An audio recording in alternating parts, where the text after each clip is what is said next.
Good morning. Something like that. A little late. Not too late, though. Whatever. Alright, let me just ping the Discord. We are alive. Live. Alright. Cool. Let's get started here. Okay. Something about, some files? I just want to do my crosswords. I don't. Jeffrey Epstein who? The New York Financier? Yeah, I've got the files up. These are the GOP oversight ones. I've kind of been just scrolling through, clicking on random ones. I gotta say, Trump's name comes up a lot. Like, a lot. Oh, there's Steve Bannon. Nice. Yeah, it's just, it's everyone you'd expect to be in there has some presence, so that's fun. I don't know. I mean, what are the three things that can come from the Epstein files? Like, we could find evidence that Trump fucked a kid. That'd be the strongest, like, thing that could come out of it. I don't know if there'll be enough to confidently say one way or the other on that one. Did he know Epstein and were they close? Yeah, absolutely. There's also some emails apparently about Epstein calling Trump a total dumbass or some shit, which, like, I don't even know. I'm not touching that. Anyways, let's get started here. Eating plan that attempts to mimic Stone Age condition, paleo diet. Different from randomness mathematically. Chance? Order? Unsolved mystery, open cases? Don't mind if I do. Cool in streaming slang? No way.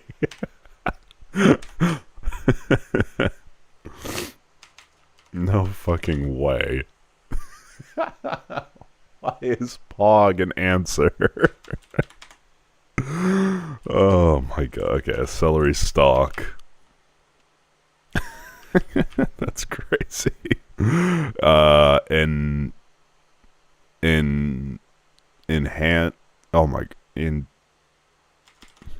Tice? I don't know. Ocelots. Fast time? No clue. God is a woman. Fish that can be 12 feet long, probably be eels. Fly that causes sleeping sickness. That sounds unpleasant, to say the very least. Pineapple and cranberry for two in New York City.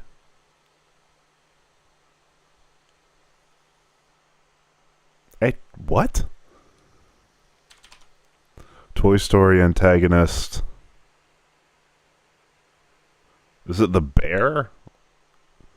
Which Sid? Like that kid?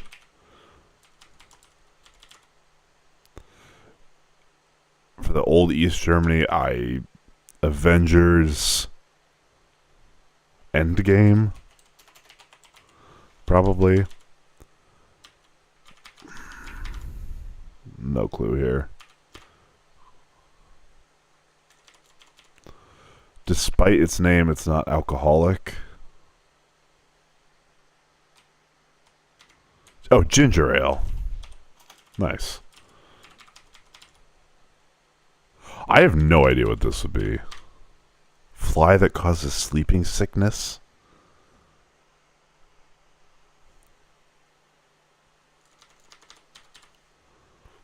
Engage. Shape of a charm. A goat, maybe? Be unchill? No clue. Is it 2 A's or 2 G's? I think it's 2 A's. Understand is get. Live. Reside. No. Command that initiates a chase. Go get 'em. Maybe.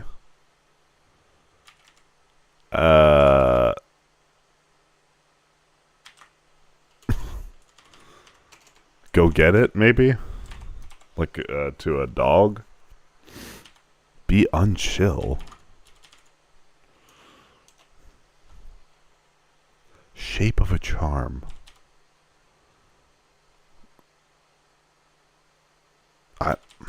No clue. Squad that trains athletes for the pros. I don't know. Teen drama that revolves around the scandalous lives of Manhattan's elite. That's topical today.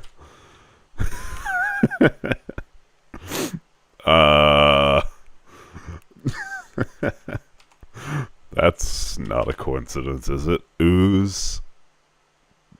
Leak. Emit. Ingredient that represents Oreo. Dust. Crumble. Oreo. Something.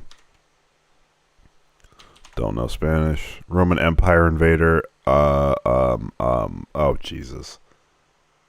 I thought it was like Herald or something. Ring in many Renaissance paintings. A halo. ID whose lowest possibility is... Imagine that's actually your social and you just got put on blast. Fruit that can be a lemon? Because it's acidic, probably. Iranian money. I don't remember. Subject of more than 200 million catalogs a year.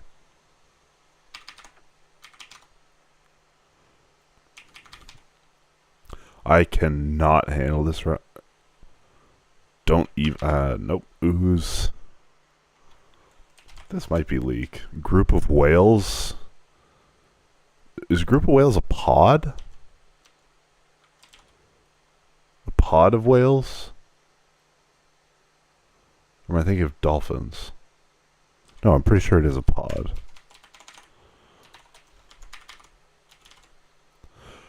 They form when snow melts and refreezes. Ice patches? I don't know. Seep, maybe? Resource, Jesus. Video game in which its tools, its users build tools from raw resources. Hell yeah. Minecraft. The classic. Or that trains athletes for the pros. Gossip. That's... Is that... I think it's Reals. Oreo... something. Oh, a goth. Just generally. Okay. Ice. So... over it. So... little rest. Nap. So done. Yeah, okay. Oreo cookie. Okay, sure. IKEA's.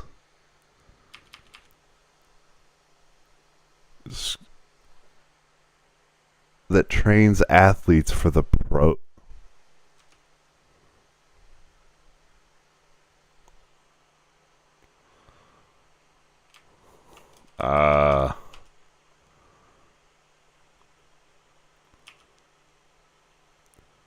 Trains athletes.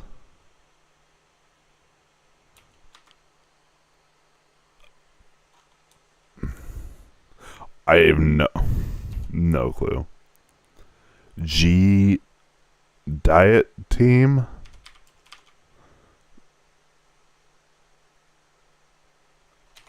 I would think this would be like your GD team, maybe training you to like graduate or something. I don't know. Insupposed is a pick. Dark. Classical literature. This is dark academia.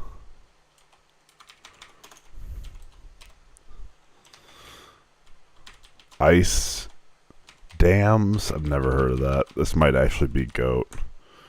Go.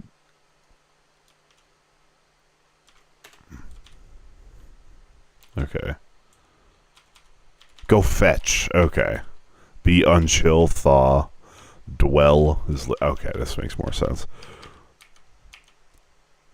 Fee, deet. Wait.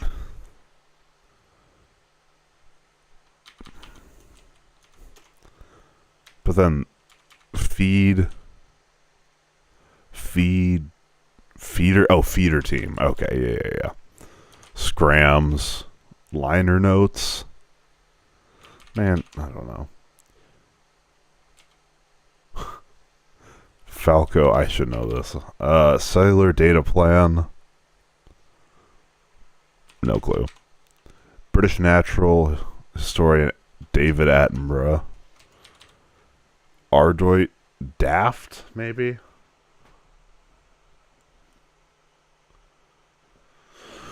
But I don't know. Don't know what that means. It's badly needed in a pick-me-up. Oh, an ETA, probably. Common things in processed foods. What, flavor?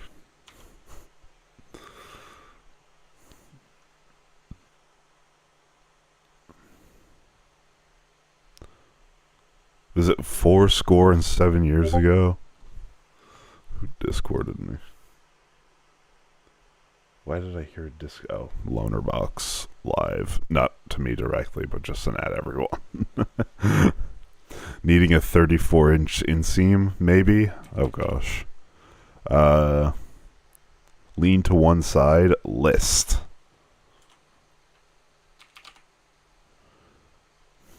Created unpleasant driving conditions. One option in a subscription service.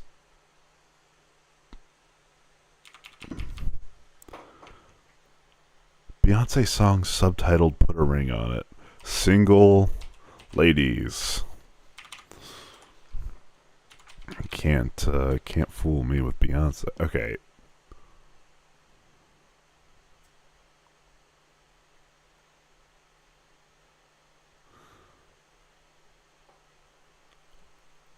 Pineapple S.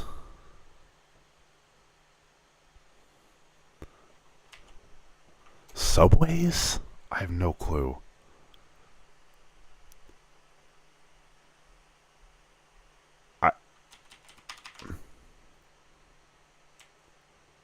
Subways.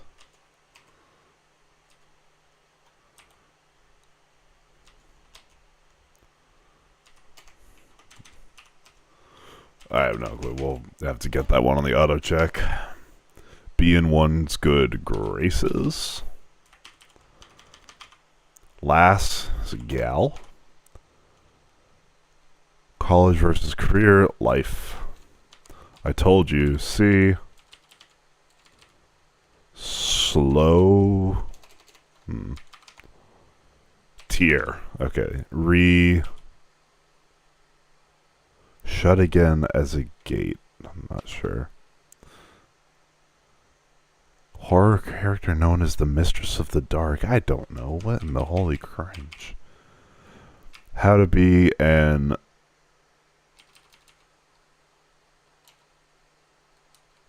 fascist? A racist? I don't know. There's a lot of ists. Non-recurring payment, one-time fee. Overt stipulation. What do you mean overt stipulation? Where?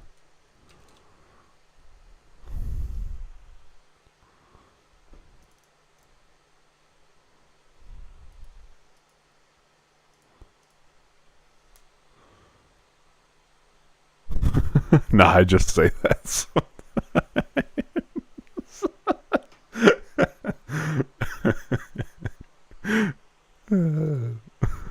What? Yeah, it's my catchphrase, you know, overt stipulation.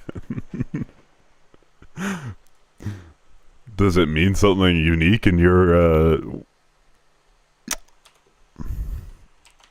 in what you mean by it, I guess? How to be an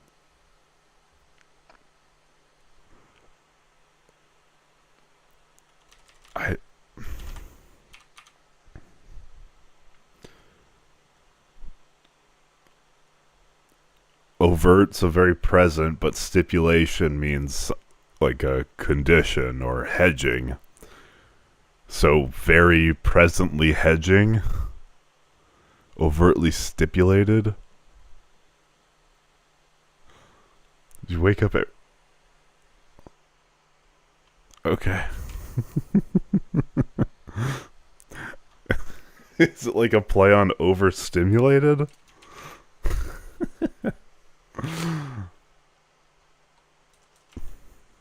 For a certain pocket. Felt. Sesame seed. Sleeted. There we go.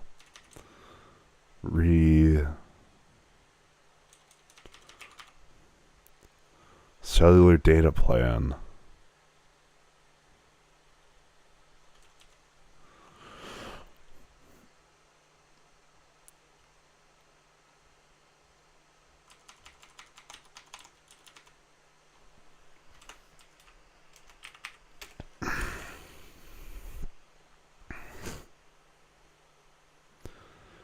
It's badly in need of a pick-me-up.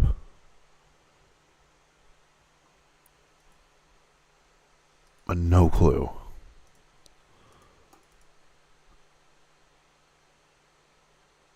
Fourscore and 7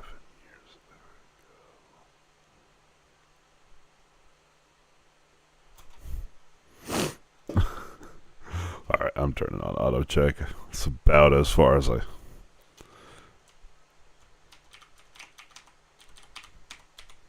Are? Is that a verb?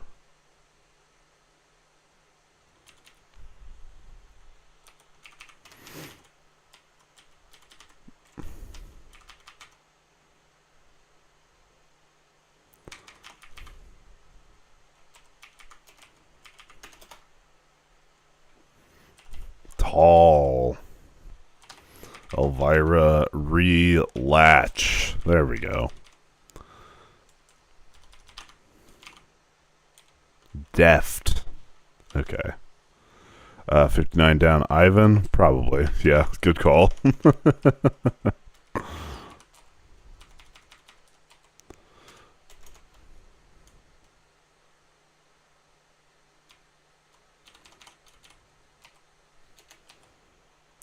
It's badly in need of a pick-me-up.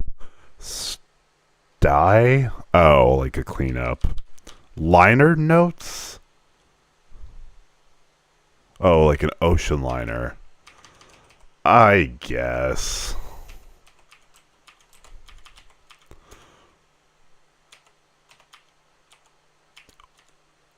Stations? Streets? Maybe. Material for a certain pocket. No clue. Subscription prices. Fees.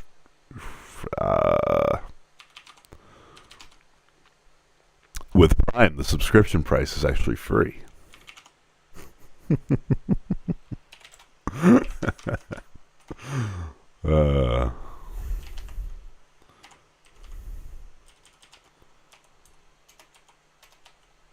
Rates. How to be an anti-racist. Oh man, I wanted to be an ultra-racist. PETA? Oh, I get it. Okay, that's kind of funny. I'll concede on that one. That's kind of funny. Although the material would be bread, but whatever. Let's see what the UK is cooking up for us here.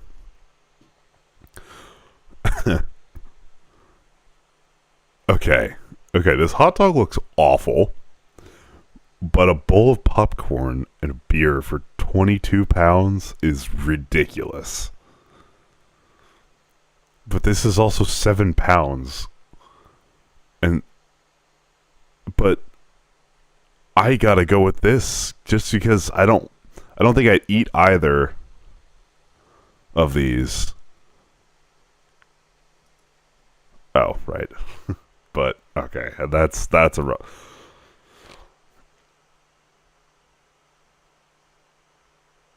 Oh my god. Okay. If you like fish, this is probably fire. This is not a chicken panini, but I feel like the people would vote just because it's bread and cheese. But this looks like actual food.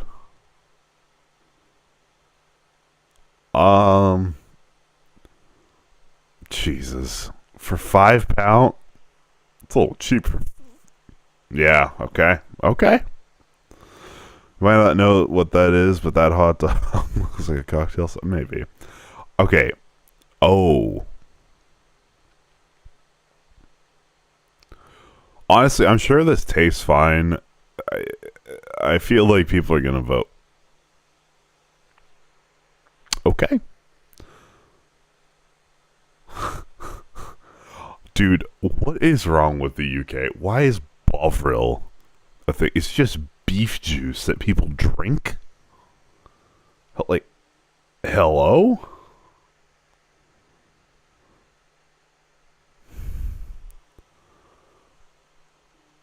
And also, this looks fucking incredible.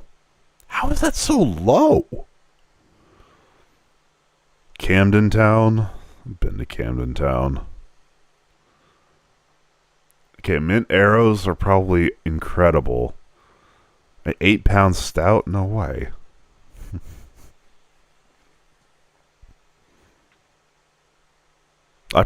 That looks moldy as fuck. Hell no. No sauce offered. Okay, yeah, the water in a box would have to. Oh my god. That's crazy. Why does this keep coming up? I mean, the saddest looking potatoes versus onions and paprika for £1.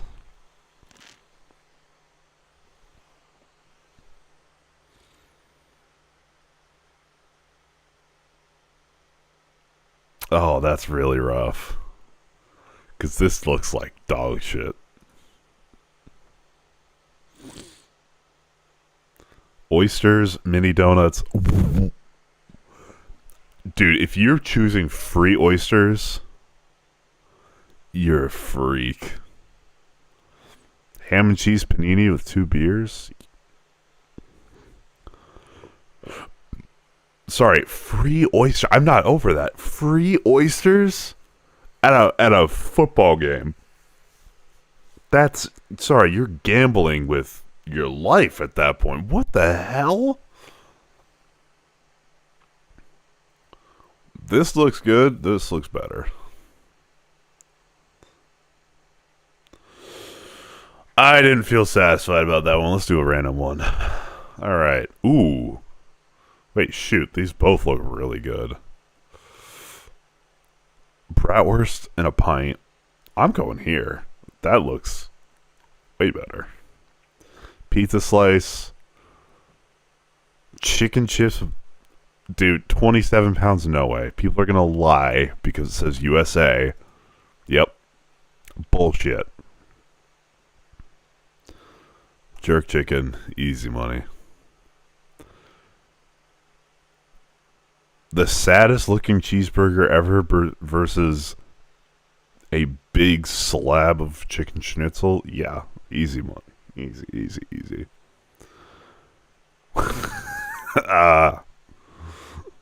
Well, I I'm no stranger to the fact that Europeans are not a fan of Americans. Well, actually, no. In the UK, I feel people were friendlier when they found out I was American. In France, it was the opposite.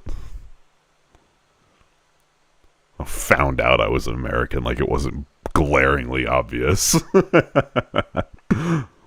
But, no, in London, at least, people were very kind.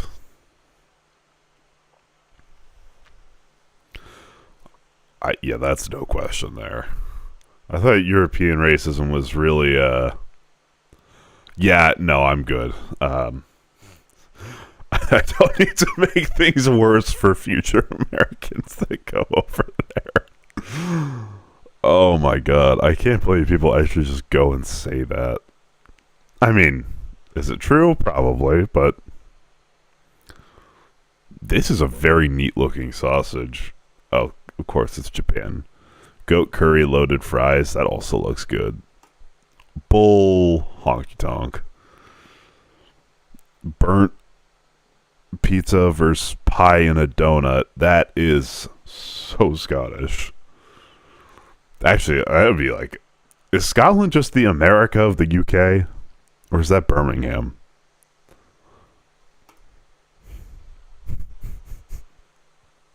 Oh my god, this looks like a fucking putting green that's just been aerated. That's wild. Alright, let's do food guesser. Dude, also, look at the comments under the, under the Ben Shapiro Megyn Kelly video. Oh my god. That is like, the comments under that one are insane. Corn flour, beef, cheese, onions, hard. Ooh. Yeah. and that video especially, like, got some serious hate. And it's funny, too, because, like, the Groypers came out to, fight, and I feel like I was making fun of the Groypers, but I was more so making fun of Ben Shapiro and how he's getting left behind. Like, I don't know. But, like, I looked at my demographics, and it's all, like, a lot of it's people over 50, and I was like, okay, that makes sense. One of them is, what a pathetic little podcast. This is the first and last time I will be visiting your channel. Like, see ya.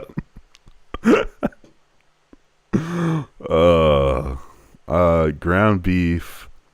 This feels... Ground beef. I feel like this could be pulling... Yeah, I don't know why I get so many Republicans in here. I mean, they're more than welcome, but this is going to be a channel that's, against your views. You're Republican.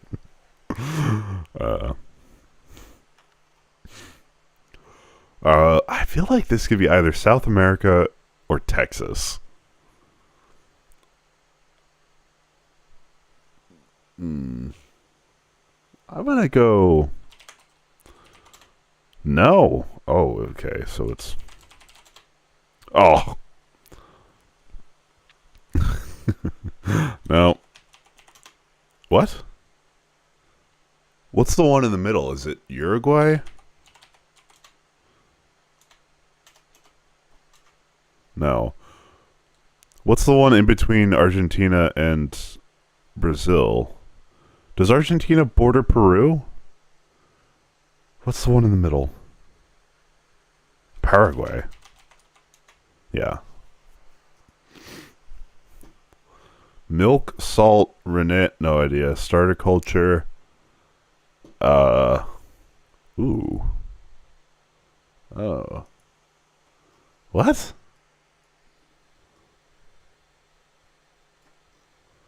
I have no clue. What is this?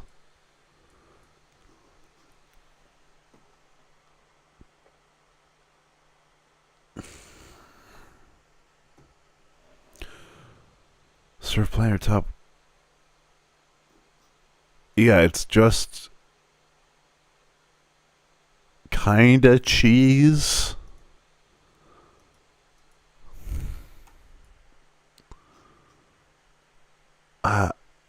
I don't know. This.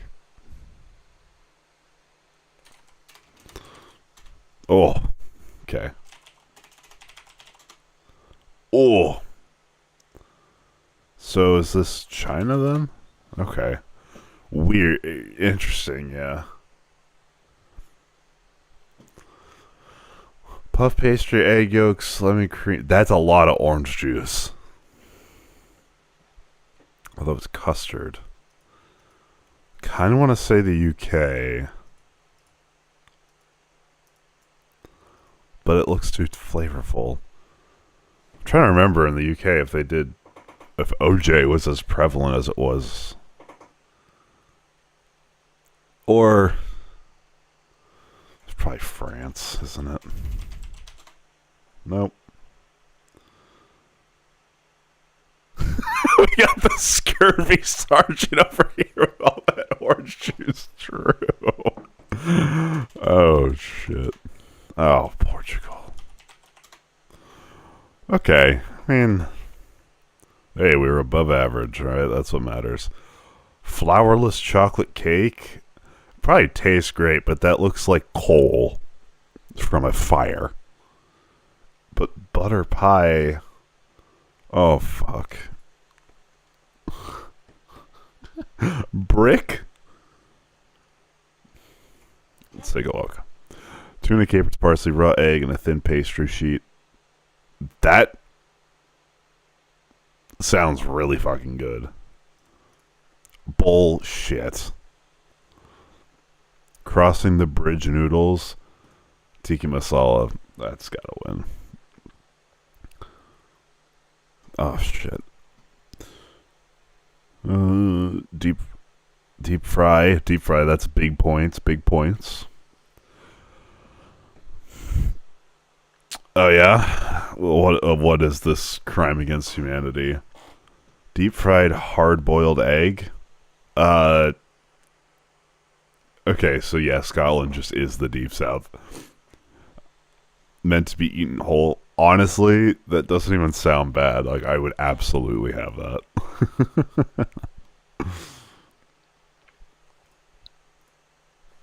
Okay. Meant to be eaten whole is a little wild, but... Alright, people hate fish. Yep.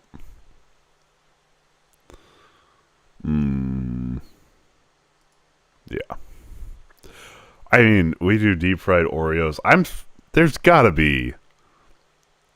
Isn't that just what a Scotch egg is? Hang on.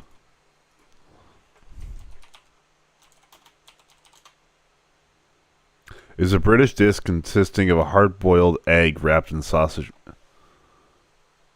breadcrumbs. Okay, you're floating on the line. Crispy fried chicken. Oh, this is probably so good. Functionally, what's the difference? That one doesn't make any sense. Lemon pepper wings. If this loses, this is anti-US bias, alright? Mozzarella's good, but it's got to be on something. Nobody just eats a brick of mozzarella. Bullshit. Crystal cake, China, mandolin cake.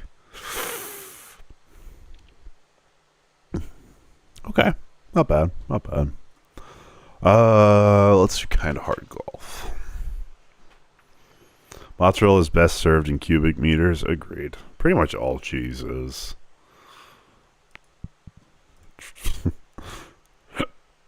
I love cheese. Huge. Alright, where are we off to next? Okay. Oh my god. Stay. Hold, hold, hold. Surely it's a horrible idea to go here, right?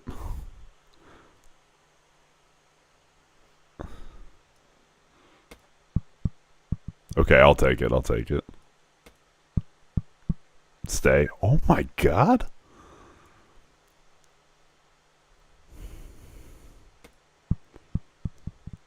Okay. Alright. There had to be one.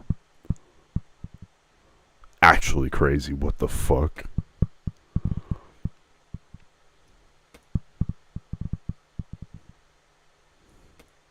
Oh, I see how this gets hard. Never mind.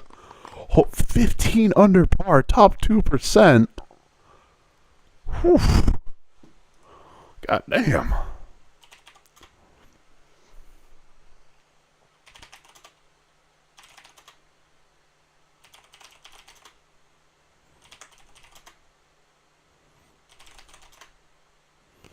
Oh shit.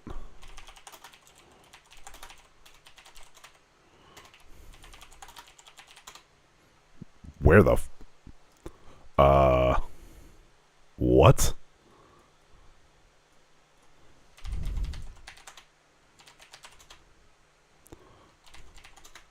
Oh shit. Oh no. Micronesia, true. I don't know if Micronesia is a territory in this. Oh, hell nah. Marshall Islands, why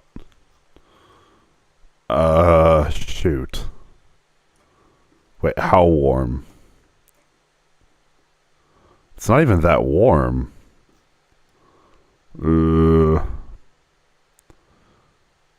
They're an island nation. Let's see, that's that warm. How about here? Tonga? Yeah, maybe. Warmer. What? How deep is this red? It's like... Any idea what these islands are? Or these ones? Yeah, I was thinking that.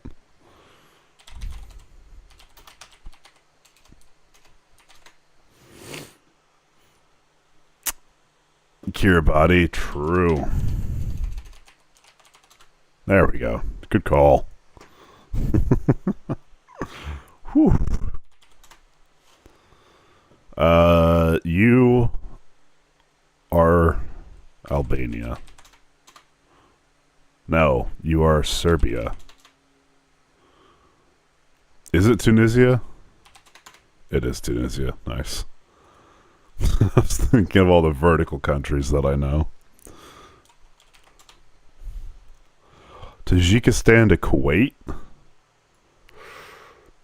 Okay. We can do this.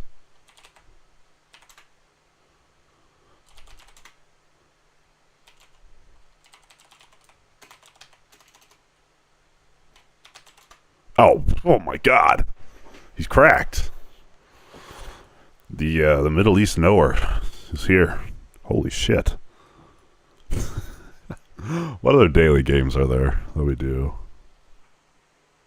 Or do I have to actually go into the news? Boo. I'll go into the news. Alright, so we're going to do a new segment called Pick an Epstein File. Pick an Epstein File, any file. Pick a number 1 through 10.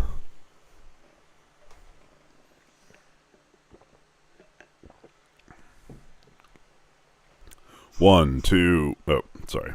Gotta let it load. I love how the Republican response was 2, 3.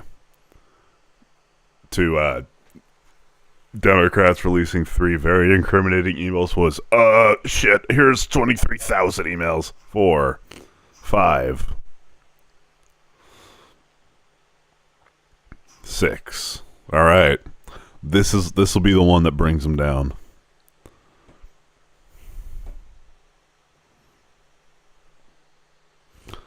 Oh my god. Check. Oh, okay. This is from GMAX to Jeffrey Epstein. So this is Ghislaine Maxwell to Jeffrey Epstein, 2015. Check out Trump. No. This is all 23,000 in here. Can you link me in Discord the ones that you compiled?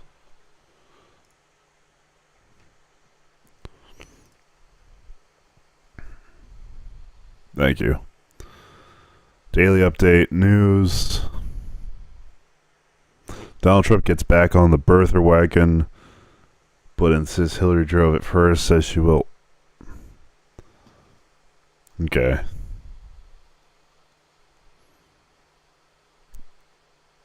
I don't know what this is getting at. It's an interesting one, but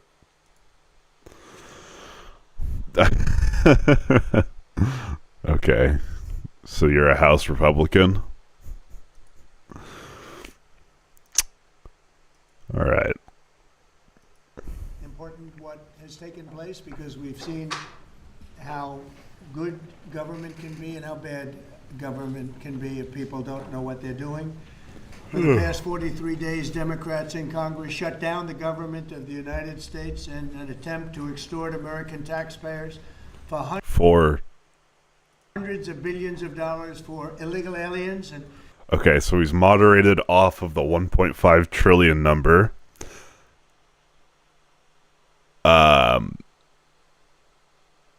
Yeah, so initially, remember, he was trying to sell this 1.5 trillion, 1.5 trillion.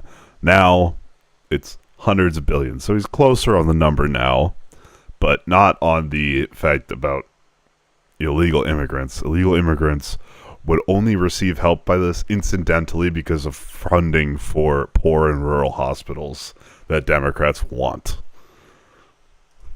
People that came into our country illegally, from gangs, from prisons, from mental institutions, they wanted to pay them $1.5 trillion. What I was going to do is I was going to build a bot that just compiles all of the text into one giant thing and then try and cut out some of the like extra email fluff just to get sender recipient message. Yeah, I might code that later today. Which would have really hurt our healthcare businesses and our recipients at levels never seen before. Today we're sending a clear message that we will never give in to extortion, because that's what it was. They tried to extort, the Democrats tried to extort our country.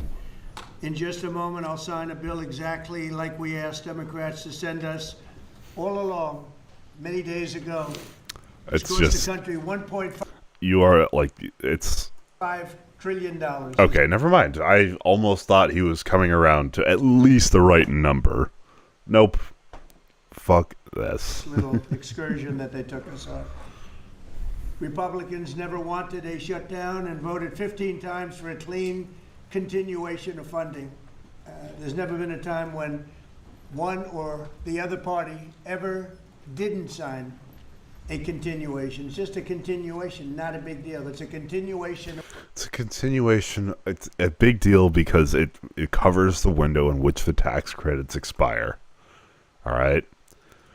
Chuck Schumer realized the American people wanted to fight after he fucked up the first time not shutting down the government, and so he shut it down now. Was it the best time? No, but it was the only time, really. So kind of had to do it when it was. We'll talk later. Yet the extremists in the other party insisted on creating the longest government shutdown in American history, and they did it purely for political reasons. I want to thank Speaker Mike Johnson. True, the politics of keeping people on health care, God forbid. Senate Majority Leader John Thune, as well as House Majority Leader Steve Scalise, Majority Whip Tom Emmer, and numerous other great Republican leaders and congressmen and senators who are here. who frankly spent a long time in Washington getting this thing to go away. I also want to thank go away, right?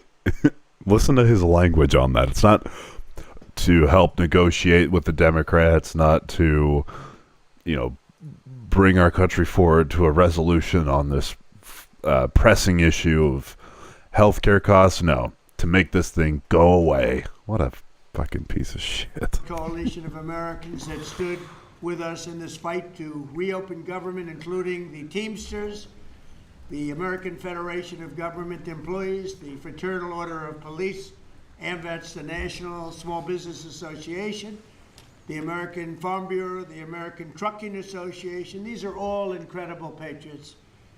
The Airlines for America, the Allied Pilots Association, the National Air Traffic Controllers Association, and many others, unions and non-unions. Over the past 7 weeks, the Democrats' shutdown has inflicted massive harm.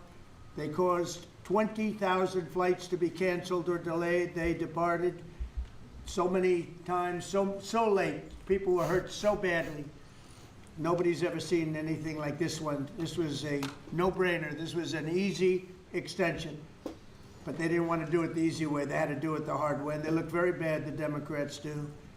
They deprived more than 1 million government workers from their paychecks and cut off food stamp benefits for millions. All right, you're really not going to give me an 8? Oh, you fucking They caused tens of thousands of federal contractors and small businesses to go unpaid, and the total effect of the damage their antics caused will take weeks and probably months to really calculate accurately, including the serious harm that they did to. Oh yeah, coming up later, Caroline Leavitt says that they'll never have reliable employment data ever again.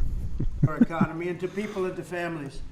So I just want to tell the American people, you should not forget this. When we come up to midterms and other things, don't forget what they've done to our country.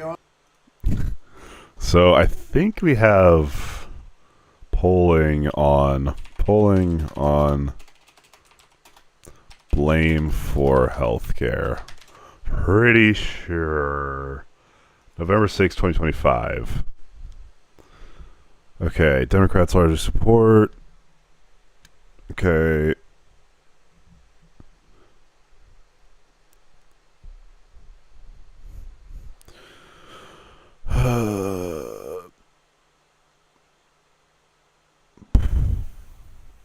Majorities of public continue support extending ACA tax credits. I saw a stat that said that people blamed Republicans for rising healthcare costs, but I will not cite that stat until I can actually find it and substantiate it, so hang tight. I also want to call for a termination to the filibuster so that this can never happen again. If we had the filibuster terminated, this would never happen again. We almost had to negotiate. We almost had to come to the table. It was terrible. We have another date coming up in the not too distant future. We can never let this happen again, and we should be able to pass really great legislation. So I say terminate the filibuster because, by the way, the Democrats will do it immediately if they ever assumed office, which hopefully. What actually is the filibuster? So it's basically a way to prevent a final vote on a bill. In the U.S., you can just filibuster, not bring the vote to the actual vote. So you need 60 votes to clear the filibuster to actually get to a simple majority vote. So the effect of this is, since our country is pretty 50-50 a lot of the time, means the majority party has to reach out to the minority party to negotiate. So Democrats are pretty good at this. They are willing to negotiate because they know about the filibuster. They are willing to reach across the aisle, and so they clear the filibuster pretty easily. Republicans, as you can see, were unwilling to come to the table, and so they could not clear the filibuster when they really did not need that many votes. Those Democrats that went behind the back of the party to negotiate a pretty shit deal, to be honest, it is an example of one way to get around the filibuster. It's bad faith, but yeah. Essentially, it just protects the minority party from being silenced. I am very much in support of the filibuster. I do not think the Democrats should end it. They won't. Today we had the highest stock market price ever in all of the different markets. We set a record. It's the 48th time in the 9 months that I've been in office that we had this record set. So think of that, 48 times. We had a record set, but today is the highest of them all. We're gonna break new grounds. Nobody would have thought. I have with us not only the great political leaders, but the great business leaders of our country. They're standing right behind me and right really alongside of me. And if we would have told them a year ago that we'd be having stock prices this high, none of them. What the fuck is he waffling about? That question, none of them would have. What stock market? And that inures to jobs and, very importantly, to What? 401ks, which have also set a record today, a record high for the people that have 401ks. What? No, they didn't. And also, I want to thank Walmart because they came up with a fantastic study. October The cost 31st. of Thanksgiving coming up, and the cost of Thanksgiving. Also, from a remember year ago this? under Sleepy Joe Biden, and we're 25% lower this year than we were a year ago. And it's a very inclusive report. So I want to thank Walmart. They've done it for many years, but we believe in that, and we believe in that company.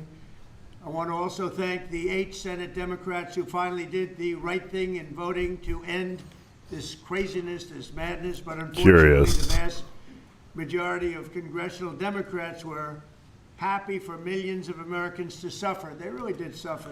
Okay, this is the guy that I hate that Hassan fucking ruined that, but it is actually sometimes applicable. This is coming from the guy who was trying to stop back pay for federal workers and cut SNAP benefits.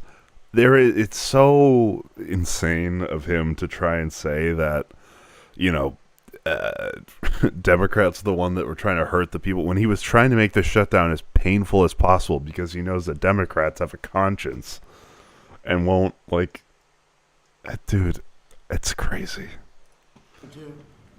And the Democrats admitted, they said, well, no, we finally have a point. Even though people have to suffer, we finally have a point, and that didn't work out too well for them. But they really went out. Okay, here's the industrial stocks. By the way, they are over 6 months. They are underperforming the S&P 500. So the only stocks that are like carrying the S&P 500 are like the big tech stocks, shit, and like AI stuff. Manufacturing and industrials is getting fucking hammered. I didn't even realize it was this bad. Jesus. Yeah, and it just continues to get worse. That's crazy. I didn't know it was that bad. They could appease the fringe benefits of their far-left base, but that didn't work out because now their far-left base is angrier than ever before. We actually elected a mayor of New York. I have more Republicans than Democrats in my audience. Am I the far Who left? happens to be a communist. When was that going to happen?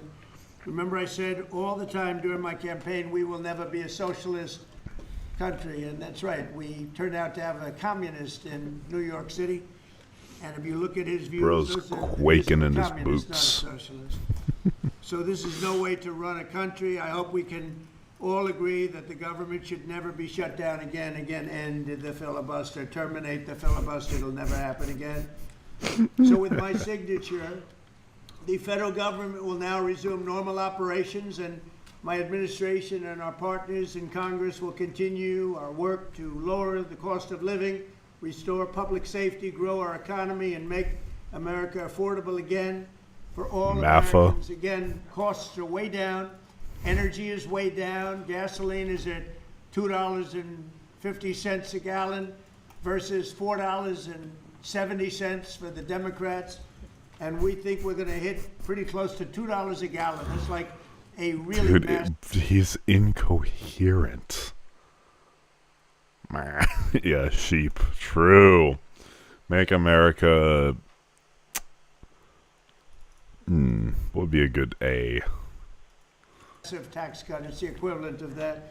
And speaking of tax cuts, our great, big, beautiful bill is giving everybody in our economy, middle income workers, low income, everybody, the biggest tax cut in the.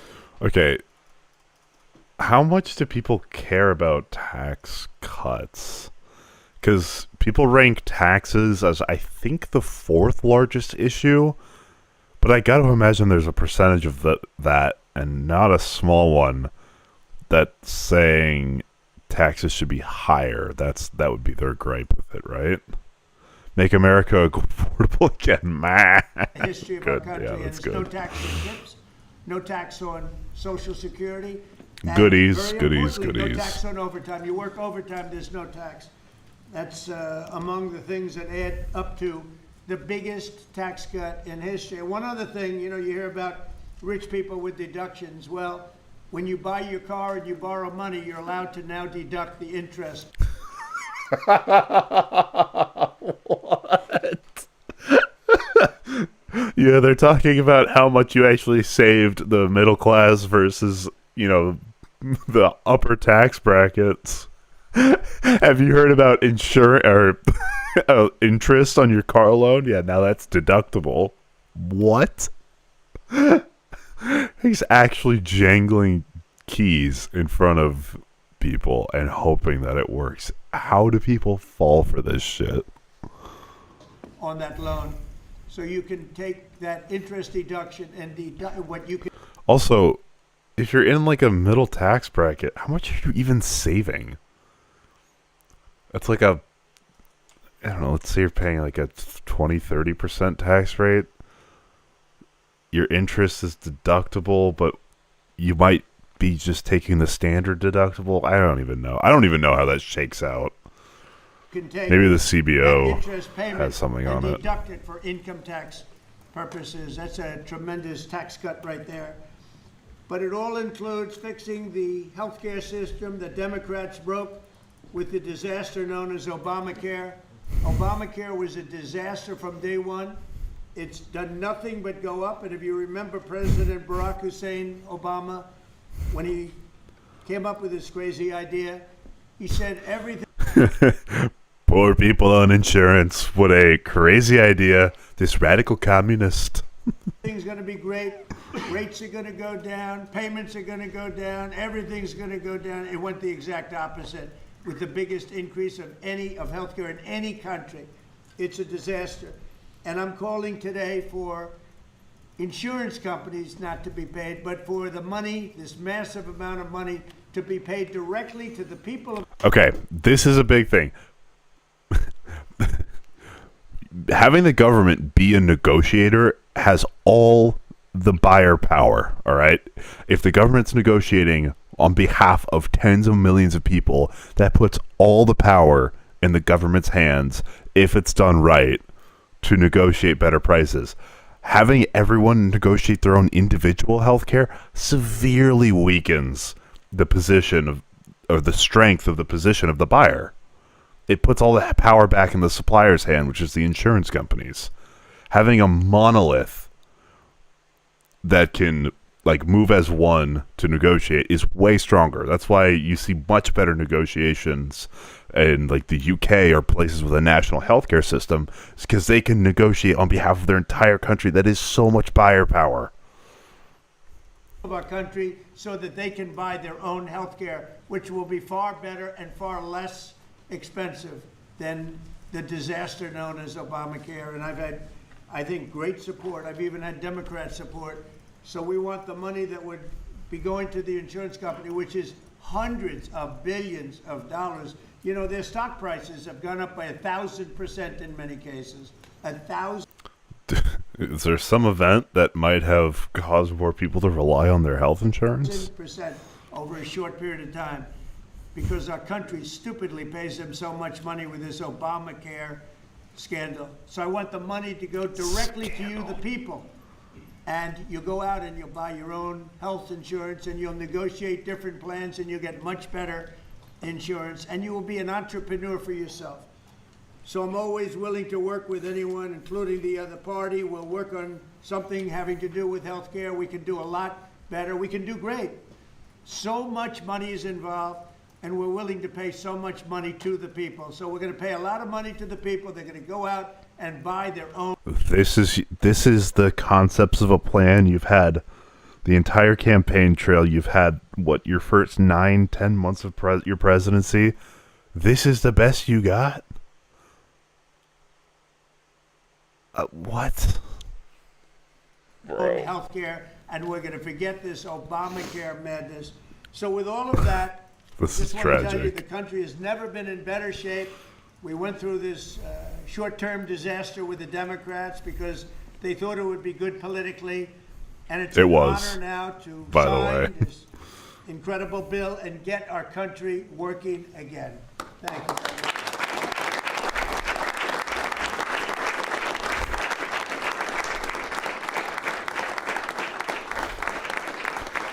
Oh man, you know how Donald Trump loves to take questions, right?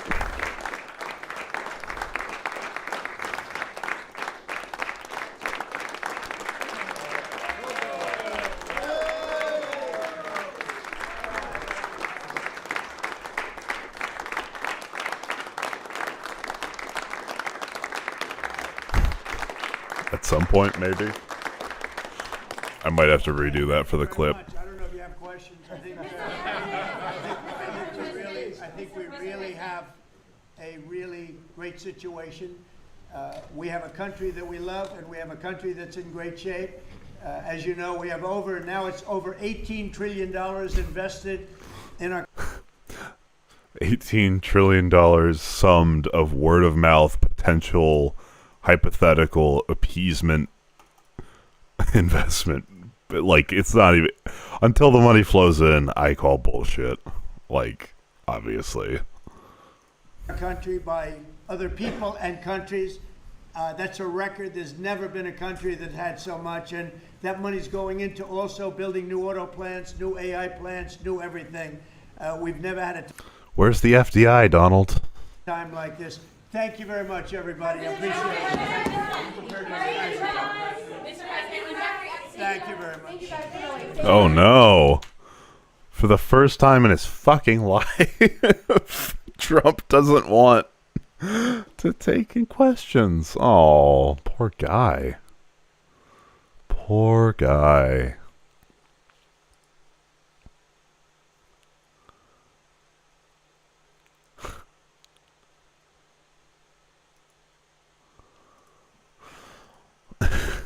It's just, it's crazy.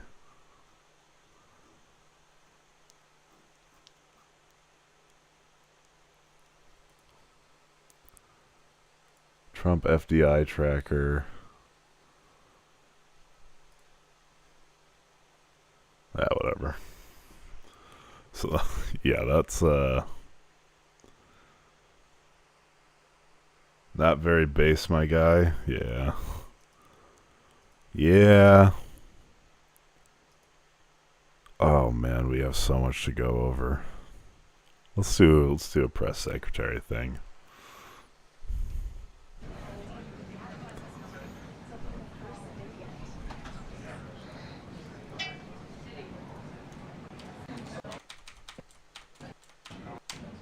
Good afternoon, everybody. All right, here she is. Good afternoon, everybody. Thank you for being here today. We are going to get to my remarks and Q&A as always, but I do have the FBI director with me here, Kash Patel. You all know him well. And Why? he's here to provide an update for you all with respect to China. As you know, President Trump had a very successful meeting on his trip to Asia with President Xi. Oh, no cross necklace. It started to burn too much. Oh well.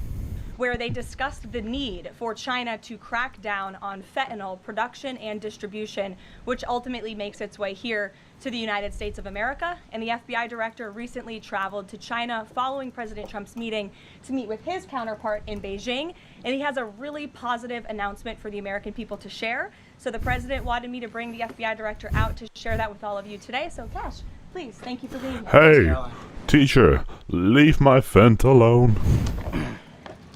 As Caroline mentioned, we have some tremendous news thanks to President Donald J. Trump once again for the American people. As soon as the President of the United States took office, he issued a mandate to rid America of the scourge that is fentanyl, a drug that has killed hundreds of thousands of Americans. Thanks to his leadership and direct engagements with China, we set up a framework to execute that mission 8 months ago. Attorney General Bondi immediately thereafter took steps to engage her counterpart in China at the Ministry of Public Security. Pursuant to their direct discussions, as the FBI director designated to run counterpoint on this, along with the Secretary of State Rubio and Ambassador Perdue and the team here at the White House, we set forward a path. Okay, so this is all very dramatic language. Let's see what actually happened. To implement the policy needed to crush the plague of fentanyl. Deputy Attorney General Blanche and So set forward a path to implement policy. our teams have been hard at work ever since, ultimately culminating in my trip to Beijing last week. This was only possible due to President Trump's historic engagement with President Xi just a few short weeks ago that set the stage for today's announcement. At that meeting, the leaders reached an agreement.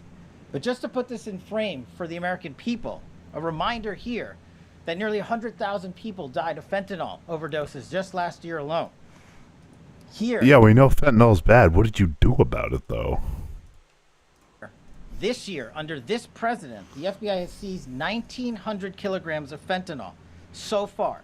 That is a 31% increase from the same time period last year. To put it in perspective, that's enough fentanyl to kill 127 million Americans. Fentanyl precursors are what makes up fentanyl. While we, the interagency, the Department You just learned that one, Cash. of Justice, have been fighting hard to seize and stop drug traffickers, we must attack fentanyl precursors, the ingredients necessary to make this lethal drug. That was the sole purpose of my trip to China, to eliminate these precursors. And if successful, we would suffocate the drug trafficking organization's ability to manufacture fentanyl in places like Mexico. So again, This what was actually the first time happened? an FBI director has been to China in over a decade and received the audience with his counterpart to address this matter directly. And again, thanks to President Trump's direct engagement with President Xi, the government of China committed fully to my engagement there on the ground in Beijing at a level never seen before. Do we have any of this in writing? Committed fully, just like all these investments that aren't fucking happening? Like, did they say, oh yeah, we'll do something, don't worry. While at Ministry of Public Security headquarters, I met with my counterpart at MPS, where the Chinese government agreed on a plan to stop fentanyl precursors. Okay. What does that mean? The It's a People's good- Republic of China has fully designated and listed all 13 precursors utilized to make fentanyl. Furthermore, they have agreed to control 7 chemical subsidiaries that are also utilized to produce this lethal drug. Effective immediately, essentially, President Trump has shut off the pipeline that creates fentanyl. That's a big jump. Let's... 7 chemicals utilized to make fentanyl. Furthermore, they have agreed to control 7 chemical subsidiaries. To control doesn't mean do you think they... China's like a control economy, or command economy. They control pretty much everything. Nothing gets exported without them controlling it, right? Like... subsidiaries that are also utilized to produce this lethal drug. Effective immediately, essentially, President Trump has shut off the pipeline that creates fentanyl that kills tens of thousands of Americans. These substances are now banned, and they will no longer be utilized by the Mexican drug trafficking organization. Okay, a ban that's better. Okay, if that's true, that's kind of big. Organizations or any other DTOs around the world to make this drug. This historic achievement has saved tens of thousands of lives. This historic achievement would not have been possible without the me check. tremendous team of President Trump, the Attorney General, the Department of Justice, the Federal Bureau of Investigation, and Ambassador Perdue in China, whose ground-level engagements were imperative to achieving this result. This is yet another example of how President Trump defends the American people, provides security for the American people, and puts the American people first. This is a historic first in its kind achievement by any president to stop the scourge of fentanyl, and it should be championed by every... Okay, so according to Reuters,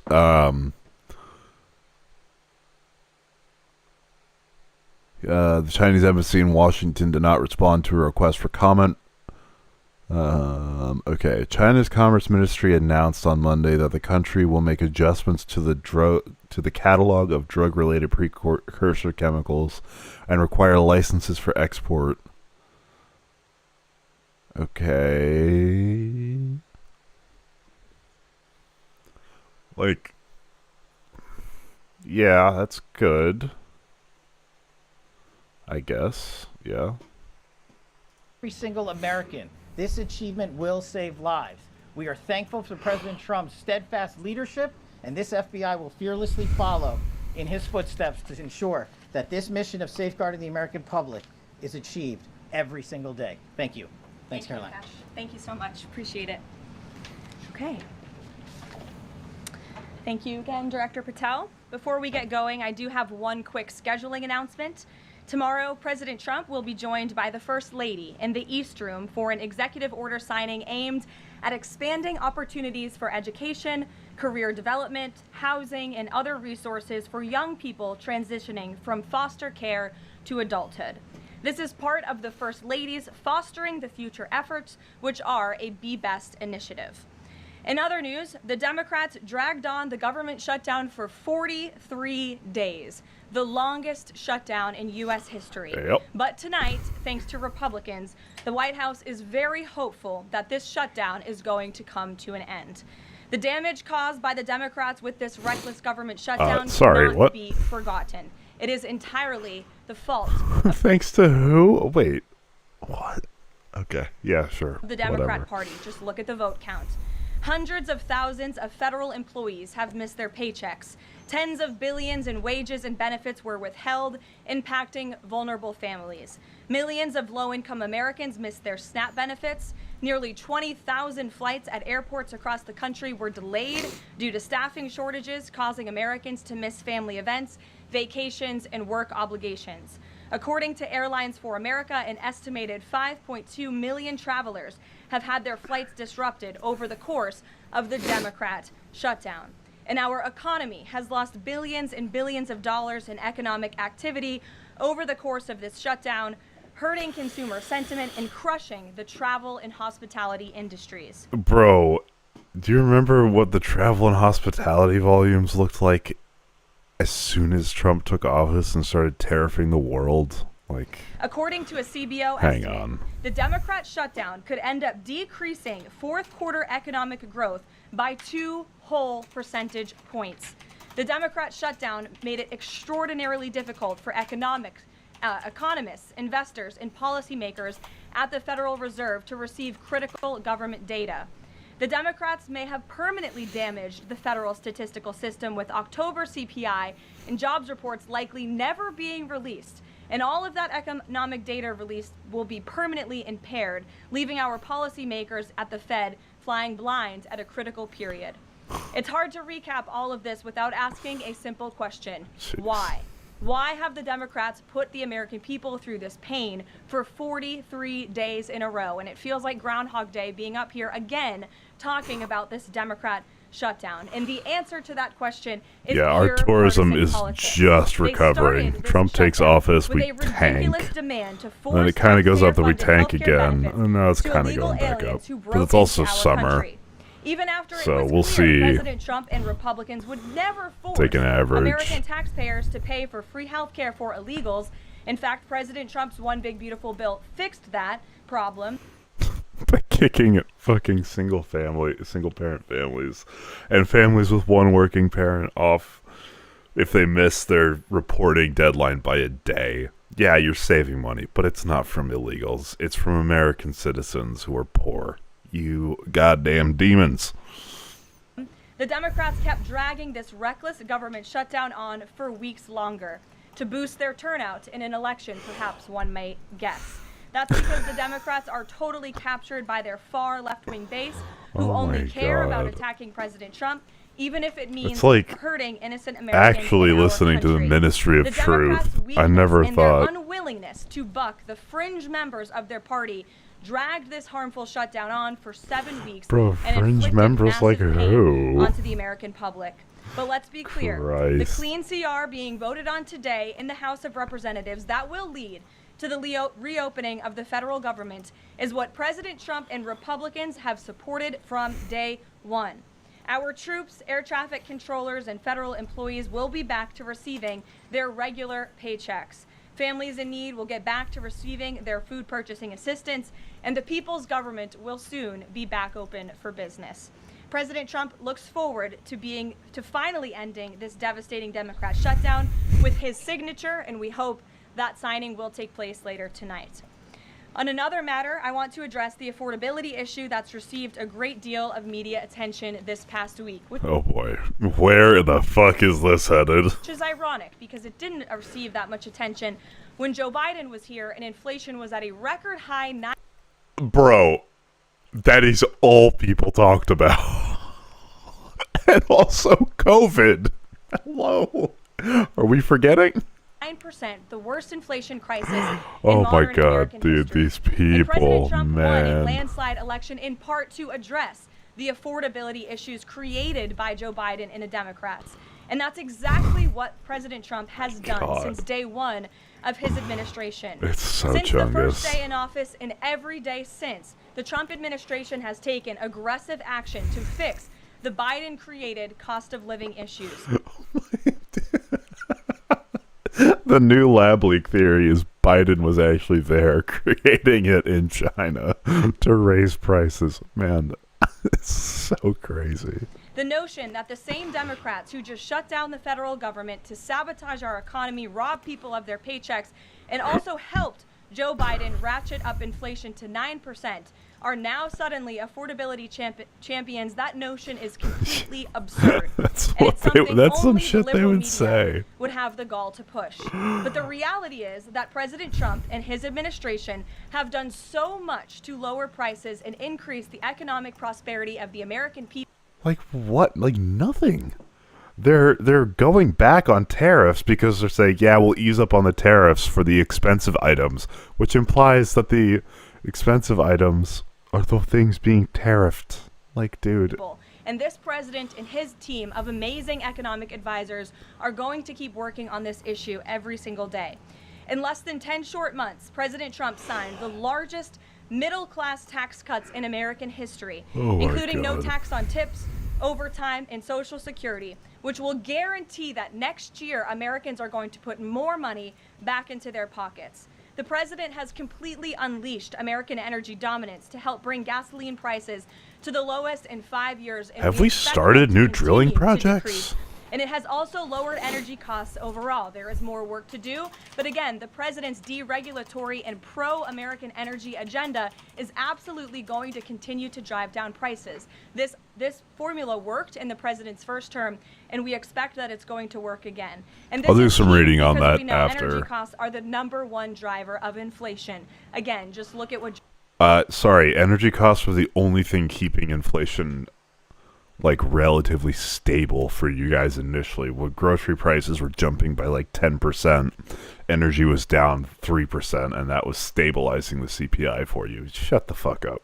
Joe Biden did to our energy industry over the past 4 years of his administration, and look at what happened to inflation as a result. Everything became more expensive.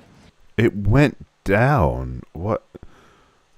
Sorry, did we not go from 9.1% to 2.5% under Biden?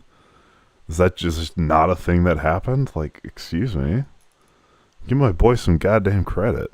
To lower prescription drug prices and healthcare costs, the president has been working around the clock on this issue. He is obsessed with negotiating these good deals on behalf of the American people to bring down pharmaceutical costs and drug costs for Americans. And he has done so on a number of fronts. You have seen him discuss that in the Oval Office several times.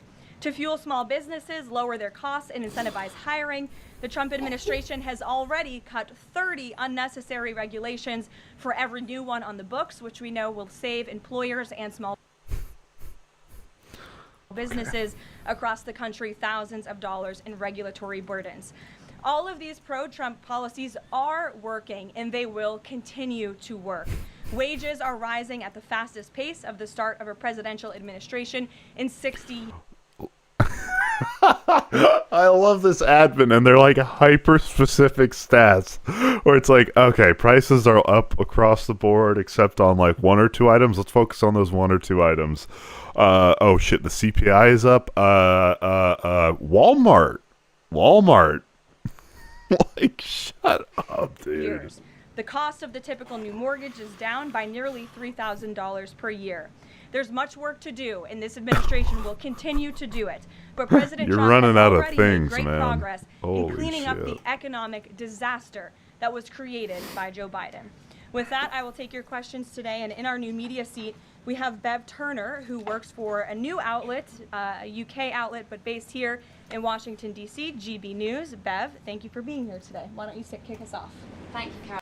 All right. This forms my new opinion on the UK right here.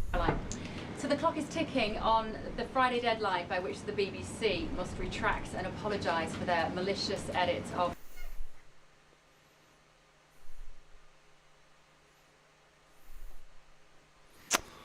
UK fell off. president in the documentary shown last year. The recently resigned Director General of the BBC yesterday described the organisation as the very best of society and blamed the enemies of the BBC for this outcome. Also yesterday, a senior government minister launched a fierce defence 25% of the world to this shit? What? of the channel in the House of Commons, saying that the broadcaster remains a light on the hill for people all over the world. So, does the President feel that the network is taking the situation seriously? Does he believe that they've shown sufficient regret? Does this strain the relationship between the President and the Prime Minister? And given that the organisation is publicly funded, is the President prepared to bankrupt the BBC in his pursuit of truth and justice? Well, thank Bro, dude, somebody needs to put... Okay. What the fuck? Like... This is just asking, is Trump gonna punish us? It's so weird. Why are you, like, goading on Caroline? Like, listen to how this question's phrased. It's like, are you gonna punish us? Are you gonna punish us? Are you gonna punish us? Big, strong Trump. Like, bro, if I was a UK citizen, I'd be like, yo, shut the fuck up. What are you doing? Very best of society and blamed the enemies of the BBC for this outcome. Also yesterday, a senior government minister launched a fierce defence of the channel in the House of Commons, saying that the broadcaster remains a light on the hill for people all over the world. So, does the President feel that the network is taking the situation seriously? Does he believe that they've shown sufficient regret? Does this strain the relationship between the President and the Prime Minister? And given that the organisation is publicly funded, is the President prepared to bankrupt the BBC in his pursuit of truth and justice? Well, thank you, Bev. There's a lot of questions in one. Why would the President be able to... dude, oh my chungus country, man. Holy shit. This is nuts. There. I will say, I know the President has a very good relationship with Prime Minister Starmer. You have been there, you've seen them in their interactions, you've questioned both leaders in your time joining us when we've gone to the United Kingdom a few different times now. However, he has always been very frank when he disagrees with leaders, even whom he has a good relationship with. And the BBC, being a fair news organization, is definitely an outlet I think these two leaders would disagree. The President has made it very clear that this is a leftist propaganda machine. Oh my god. Dude, seriously.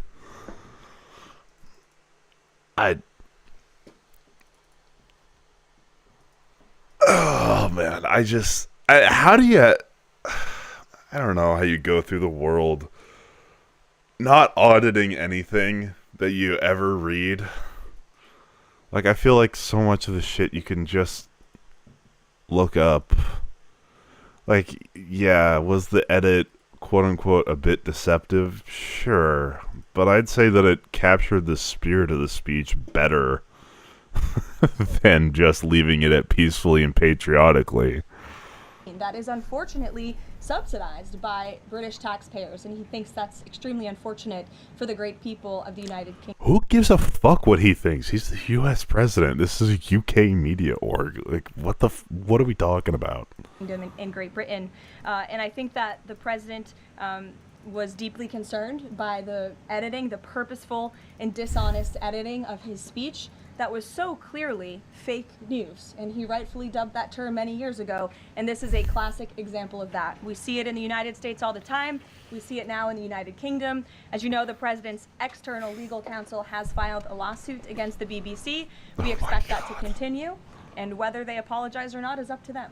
Thanks for being here, Beth. Good luck, guys. Sure. Oh, man. I have your statement about the new Epstein emails that have... Uh-oh.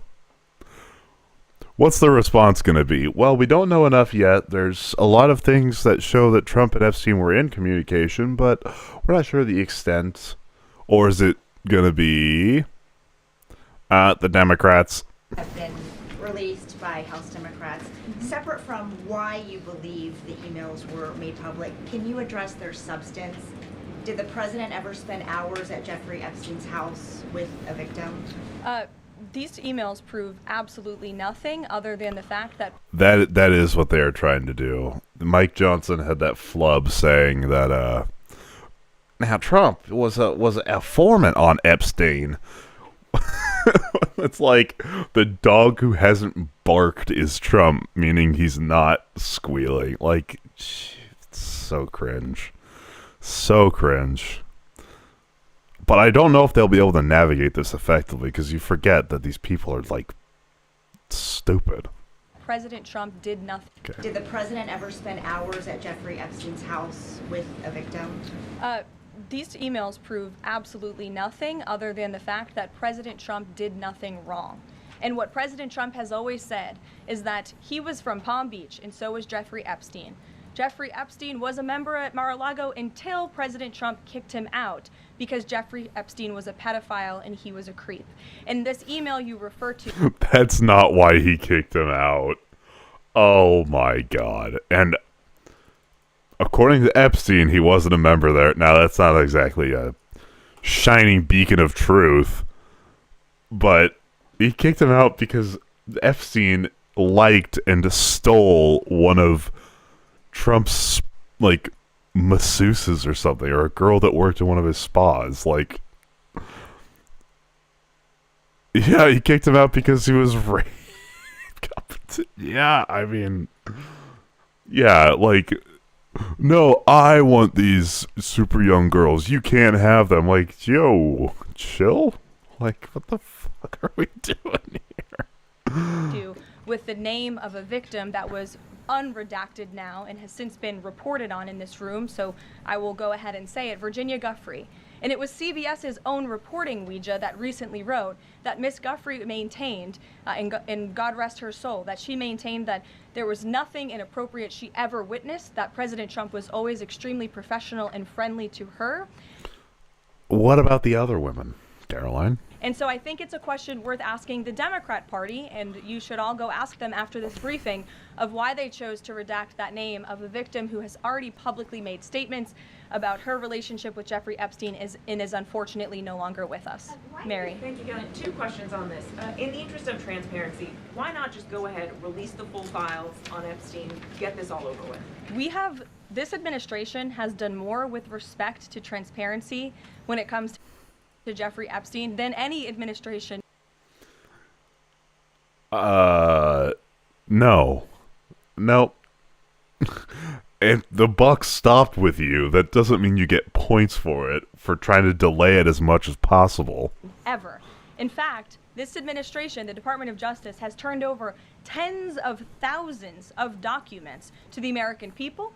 We are cooperating and showing... Yeah, the hot potato has finally stopped. I don't know what the fucking analogy would be, but, like, Yeah, under Biden, under Trump 1, they were still being fucking processed or whatever. And now they're at a point where they are ready to be published, and there's enough public pressure for them to be published. So sorry, fucko, the buck stops here. Can't pass this one along. Support for the House Oversight Committee. That's part of the reason you are seeing these documents that were released today, because of the House Oversight Committee's and Republicans' efforts to get these out to the public. This administration also moved, the Department of Justice also moved to unseal grand jury testimony, which we know, unfortunately, a judge declined those requests. So this administration has done more than any, and it just shows how this is... How did she get here? Dude, she's like... For what this job is, she's pretty damn good at it. I will say, like, she's one of the more malicious figures in the Trump admin because she's, like, actually good at being a propaganda. Like, yeah, well, you need to speak confidently and have no shame in lying right through your teeth. And given that that's the qualifications, she meets them. No, it's not that she doesn't recall it. I don't think she's stupid. Like, I genuinely think she's intentional about most of the things up here. She doesn't recall current events or history when it's convenient. Or she's very, like, good at cherry-picking current events and history. I don't know. I guess she does, but you have to have, like, I don't know. I'd say she's uniquely good at being Trump's mouthpiece.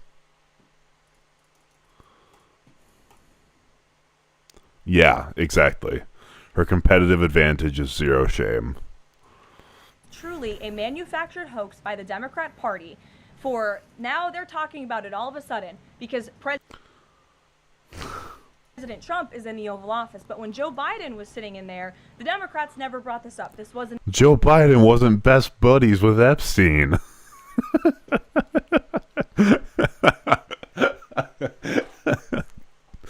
Oh my God. An issue that they cared about because they actually don't care about the victims in these cases. They care about trying to score political points against President Trump, as we have, of course, seen with this government shutdown. And this entire thing, again, it's not a coincidence to the American people at home. There are no coincidences in Washington, D.C., and it is not a coincidence that the Democrats leaked these emails to the fake news this morning ahead of Republicans. Sorry, leaked? Or were they published? Reopening the government. This is another distraction campaign by the Democrat and the liberal media, and it's why I'm being asked questions about Epstein instead of the government reopening because of... Yeah, because the American people are curious if their president's a fucking pedophile. Yeah, I feel like that's pretty fair questioning, Caroline. Like, what? How? Oh my Chungus life. The Republicans and President Trump. But given your interest in transparency, Caroline, why are White House officials then meeting with Representative Boebert in an effort to try and get her to not sign this petition? Good question. Oh my God, who is asking this? What's her name? She's great. Doesn't it show transparency that members of the Trump administration are willing to brief members of Congress? They're asking her not to sign the petition. Holy shit. Instead of the government reopening because of Republicans and President Trump. But given your interest in transparency, Caroline, why are White House officials then meeting with Representative Boebert in an effort to try and get her to not sign this petition, calling for the release of the files? Doesn't it show transparency that members of the Trump administration are willing to brief members of Congress whenever they please? Doesn't that show our level? What? Sorry, even that one, never mind. I take back everything I said. That was a flub and a half on her end. She should absolutely have had an answer ready for that. Level of transparency? Doesn't that show the level of transparency when we are willing to sit down with members of Congress and address their concerns? That is... Oh my God. That's a defining factor of transparency. Having discussions with members of Congress about various issues, and I'm not going to detail conversations that took place in the Situation issues. Room in the press briefing room. Reagan. I have a question about the government shutdown. Thank you. The Middle East. I'm glad someone does. First, on the government shutdown, the shutdown deal reverses the administration's regs, and it also prohibits more from happening until the end of January. I'm wondering if the president had input on this element of the deal, and if he's at all disappointed that's going to reverse the downsides Excuse of me. government shutdown during the shutdown. I mean, look, I think it's about 6,000 workers total. When you look at that in comparison to the reduction in the federal workforce that this administration has done since January to get rid of the waste, the fraud, the abuse, and to reduce the size of our federal bureaucracy, we've done a lot of great work on that front, and we will continue to. But obviously, the president's main priority was to reopen the federal government and get people back to work, and that's what this deal accomplishes. Line, there's been reports. Bro, it's actually the sit back and wait for someone else to do something move. It's the Kash Patel approach to the FBI. Jesus. Israeli media that the U.S. is considering building a temporary military base on the Gaza border. Can you confirm these reports? So I had a conversation directly with the reporter who wrote this article, and this article was based on a single piece of paper, an inquiry that somebody in the Department of Navy made about an idea that may happen in the future. And this reporter deemed that as an official plan and ran with a story that the United States is looking into it. I checked with the highest levels of the United States federal government. This is not something the United States is interested in being engaged in. It's not something we are currently involved in right now that we will be funding. And the president has been very clear he doesn't want to see boots on the ground with respect to what's happening in the Middle East. We've made great progress with the peace plan in Gaza, and we want to continue to see that move forward. But I put a comment in that story for a reason. just And check reporters take the a map. piece of paper like this and just deem it as official policy, and sometimes that misleads people a little bit. Sure. There's been a question. What is all this? About UK intelligence sharing regarding the drunk interdictions involving Venezuelan boats. How will that affect the U.S. military operation? There's been a lot of discussion about the high caliber of the intelligence. Okay, some ceasefire. There's airstrikes like before these, today. military actions have taken place. I've seen that report. Oh, hello. I've seen that report. I'm familiar with the reporting, but we don't comment on intelligence matters, classified intelligence matters, as you know. As for the Trump administration's position on our narco-terrorist campaign in the Caribbean, it is going to continue, and the president has made it very clear he's not going to allow terrorists to bring illegal drugs that kill American citizens into our great country. Sure, John. I'll go to John and then Zolan. Go ahead. Thank you so much. Trump has talked about sending out $2,000 checks to U.S. citizens. Earlier this year, he also talked about sending a Doge dividend. That didn't materialize. Should U.S.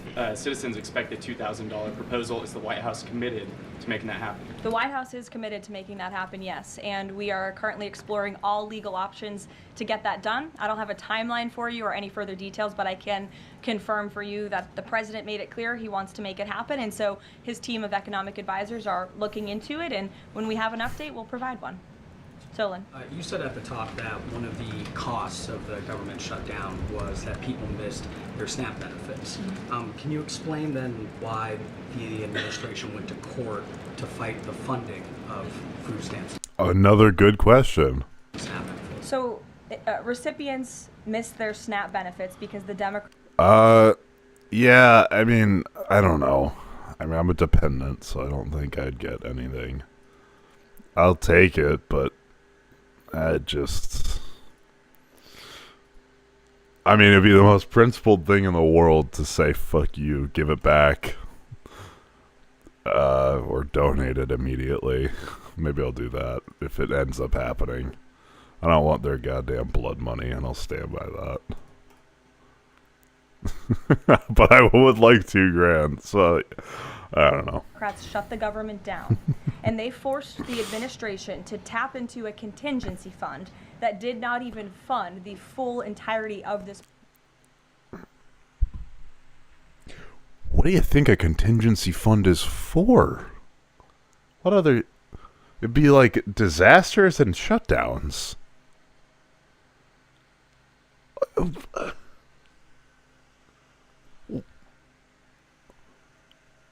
And like, oh, they must, okay, so they didn't want to tap into this one, but they wanted to use other funds, right? Nope.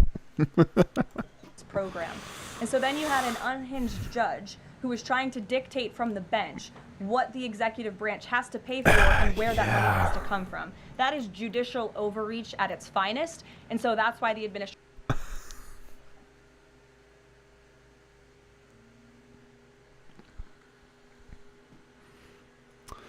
Blood or not, money is money. That too is in this inflation. Yeah, I don't know.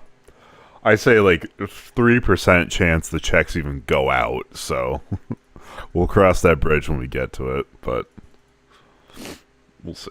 Administration pushed back on that. We can't have maybe I'll the just get judicial CSGO branch telling the skins or executive something. branch that we need to rob the children nutrition Yes, she is. She's just ad-libbing this shit.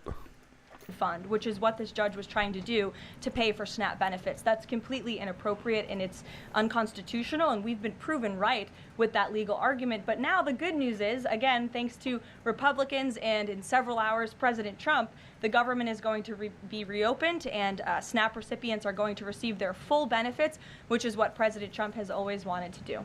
Stephen. Why also did you need the judicial process for that?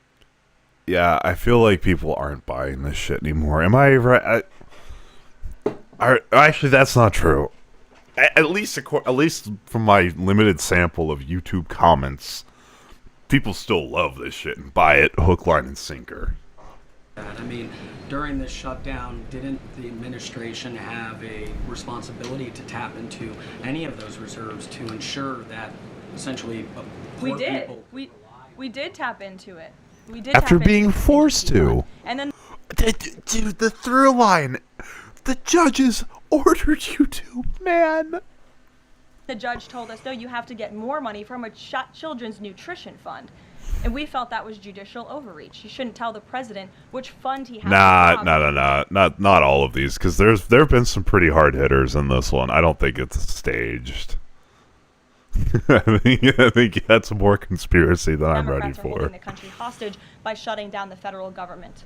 Stephen, go as ahead. well, if the president is considering a pardon for Ghislaine Maxwell. Again, he's answered this repeatedly. It's not something he's talking about or even thinking about at this moment. What he said was, well, I don't know. I haven't really been following that. I just wish her well. In time, I can assure you of that. Stephen.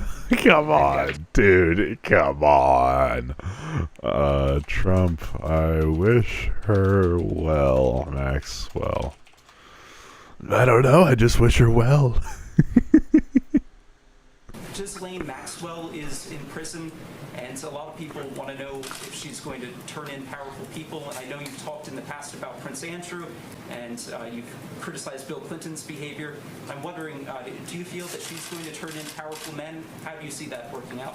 I don't know. I haven't really been following it too much. I just wish her well, frankly. I've met her numerous times over the years, especially since I lived in Palm Beach, and I guess they lived in Palm Beach. But I wish her well, whatever it is. I don't know the situation with Prince Andrew. Just don't know. Not aware of it. This fucking jump scare, man. Oh my god. It's all so chungus. Alright, we finished this. 2 questions about New York for you. Sure. First, You always do. Mayor-elect. On brand for the New York Post. Mayor-elect Mamdani, he said that he plans to reach out to President Trump and that, quote, this is a relationship that will be critical. Does the White House have a response to this planned outreach? It's the first time I'm hearing of it. I'll let the president respond himself to that comment by Mr. Mamdani. My second question. Get his goddamn Schlossberg, name right. The grandson of President Kennedy announced today that he's running for Congress. He, in the recent past, has referred to his uncle, the HHS secretary, as, quote, a rabid dog, and he said that the Trump administration is, quote, Yo, based? A real Kennedy stepping up to the plate? What the fuck? most corrupt in American history. Does the White House have a comment on this sort of comment from a rising star in the Democratic Party? I don't even think such ridiculous comments are worth responding to. Oh, of course you don't. Obviously, those things are not true. And Secretary Kennedy is doing a phenomenal job bringing transparency and the gold standard of science back to our Freudian slip. Gold standard of silence back to the... I wish, man. Holy shit. They could do with some goddamn peace and quiet. Holy fuck. What do you think about Mamdani guy? I agree with probably 5% of his policies, but I'm glad he won. I think he will actually fight Trump, which is my thing. I think it'll be an interesting test case for like the further left policies. If they work out, then I'll eat my shoes and say, okay, I was wrong. More likely, if they don't work out, I'll be able to say, look, I like the guy, but we need to moderate a little bit. Like, these policies don't work. Let's go with the center-left position. Or he moderates and it works out, which would be pretty funny, because the tankies and all that would be just losing their shit, and I would have a very fun time with that. Yeah, but I don't think his policies will be too effective. I don't even know what he'll be able to get done. I think he's a charismatic guy. I think he fights the good fight. I think his heart's on the right place, so we'll see. I'm willing to give him a shot. Healthcare system. Eamon. Thank you, Caroline. The president's hosting a number of Wall Street CEOs for dinner tonight here at the White House. Can you give us the names of the CEOs who are going to be here and give us a sense of what the president's message to Wall Street is going to be tonight? I don't have a full list for you in front of me, Eamon. I know you've reported on some names, and we've helped you navigate whether those names were truthful or false. But I know the president actually plans to bring some of you into Let's try and do the Joker list. I don't remember how I beat this last time. the dinner tonight. So you'll see for yourself in several hours if that's okay with you. And there's been some reporting that the White House is frustrated with Bill Pulte and the rollout of this proposal for a 50-year mortgage. Can you tell us if the White House is frustrated with that rollout and if the White House still supports the idea of a 50-year mortgage for Americans? This is actually the Klaus Schwab, you will own nothing and be happy. Proposal that the president himself has commented on. I would refer you to the president's statements, and it's something that the administration is discussing and seriously looking into. Sure. Thanks, Danny, and then go ahead. Thank you. Some Democratic members of Congress have invited Another Brit. Prince Andrew to testify on the Epstein scandal. I was just wondering if President Trump thinks that former Prince Andrew should indeed come and testify to Congress on that. I haven't spoken to him about that specific matter, but I can ask him and get back to you. On the government shutdown, the president and House Republicans have made clear they were not going to negotiate health care strategy or policy while the government was shut down. Now, assuming that it reopens tonight, is the president intending to invite any Democrats over to have negotiations over these subsidies or any other plan to bring down the cost of health insurance? I will just add that, as you pointed out, the Democrats were holding our country hostage to try to negotiate on a healthcare system that they created. Obamacare, as it's famously called, is a system the Democrats created. It is a broken system. It has driven up healthcare costs dramatically in this country. And now they shut the government down to try to fix that system they broke. It doesn't make any sense to us, which is why the president said that's a completely untenable position. However, once the government reopens, the president, as he's always maintained, is absolutely open to having conversations about healthcare. And I think you'll see the president putting forth some really good policy proposals the Democrats like removing your position of power in negotiating? Excuse me, having everyone individually negotiate is going to lead to shittier deals. You need to have these monoliths. That's why unions exist. Collective bargaining is a powerful tool. Oh my god, it's actually so chungus. should take very seriously to fix, again, the system that they broke. You can't trust the same people who broke the system to fix it, and so the American people will continue to hear from the I'm going to look up ACA approval. They didn't even vote for Biden. The unions didn't really vote for Biden, man. Also, the ACA, 64% favorable, 35% unfavorable. By the way. president on this issue. One follow-up on the question about the $2,000 payments off tariff revenue. The president had also talked about using tariffs to bring down the national debt. Would this be in lieu of that? Like this is now the new way to maybe to use that tariff revenue? No, the president put out a statement on this clarifying he wants to do both things with the tariff revenue that he's bringing into this country. Trillions of dollars are expected to continue to pour in. And it's part of the reason that the Supreme Court case is so vital for our country's future, to restore our manufacturing industry in this country, to protect our national security, to continue to allow the president to use tariffs as leverage to negotiate economic deals that, again, are good for our national security. And that revenue can then be used for various reasons, to pay down our debt and also perhaps to give these rebate checks back to Americans, which, again, the White House is exploring. Total construction spending by month in the U.S. last 5 years. Biden. Trump. He sucks at fucking everything. Construction spending, man. This is supposed to be your thing. Biden. Like, dude, it's just... There's nothing. He's got nothing. Exploring the legal options of how we can get that done. Catherine, go ahead. Caroline, Viktor Orban said this week that President Trump has promised Hungary some kind of financial shield. Do you have any details on how that will be structured or what that would look like? I don't, but I'm happy to check with the National Security Council and get back to you. Well, you recently said you'd check with President Trump about why he needs to get an MRI on his recent trip to Walter Reed. Do you have any more detail on that? I do, and I'm glad you asked. As stated in the memo provided on October 10th, President Trump received advanced imaging at Walter Reed Medical Center as part of his routine physical examination. The full results were reviewed by attending radiologists and consultants, and all agreed that President Trump remains in exceptional physical health, which I know all of you will see with your own Exceptionally bad. Got him.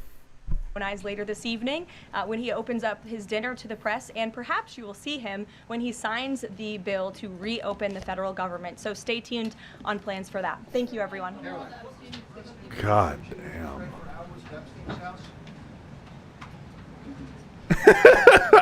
Oh, running away from the Epstein questions. Poor guy, can't catch a break. His best buddy getting dragged through the mud like this. I feel for him, man. Alright, I wanted to watch this.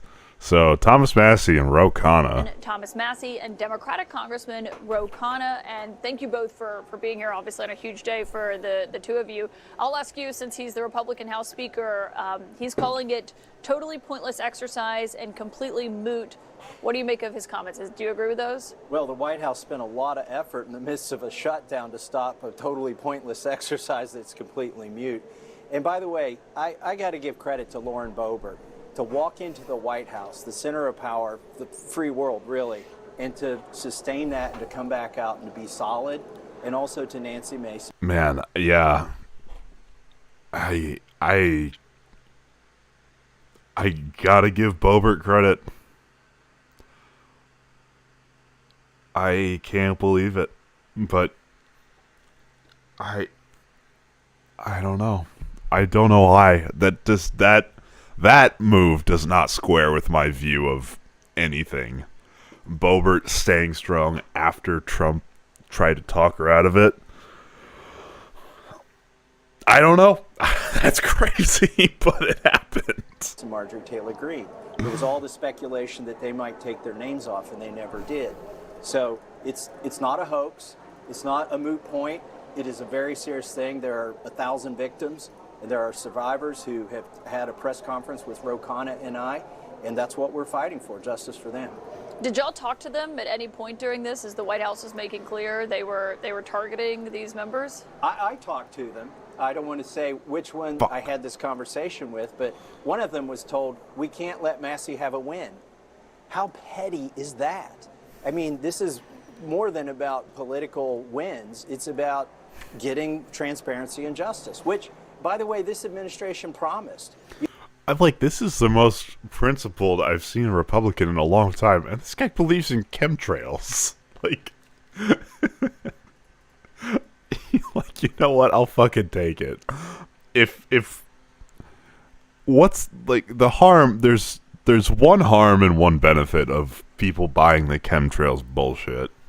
The harm is that the more people believe in these conspiracy theories, the more erosion and trust and all that we've built up as a society kind of goes away. That sucks. That's not good.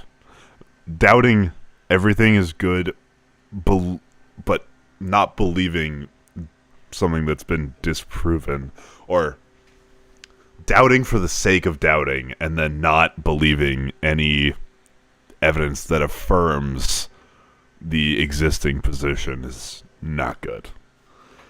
But if it just means we get cleaner engines, then fucking whatever. And more importantly, I'll take believing chemtrails and wanting to release Epstein stuff versus the vice versa.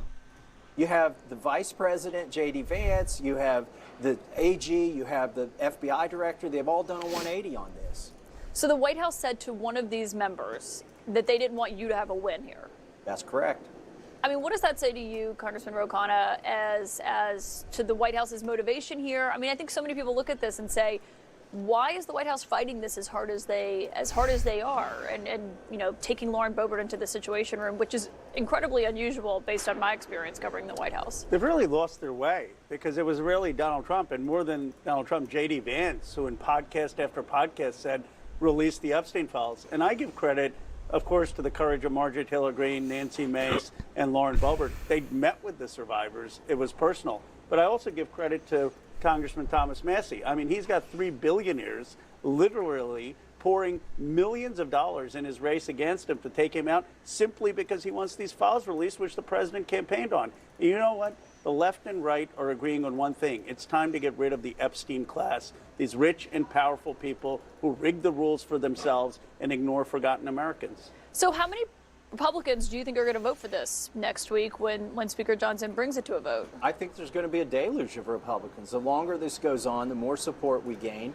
And I think the Speaker recognized that, and that's why after months of trying to stop us, he's decided to accelerate the vote, because he knows we're going to get votes, and that's going to carry momentum into the Senate. And that's why it's important to get a big vote in the House for Roe and I on this measure, is because that's where it goes next, is the Senate. Yeah, so what happens here when it goes, if it passes and it does have that deluge of Republicans? I know you said today you thought 40 to 50 could potentially vote for it. Is that right? Well, I think the Speaker's concluded if you can't stop the parade, you might as well lead it. And so now he's saying, I want to have the vote.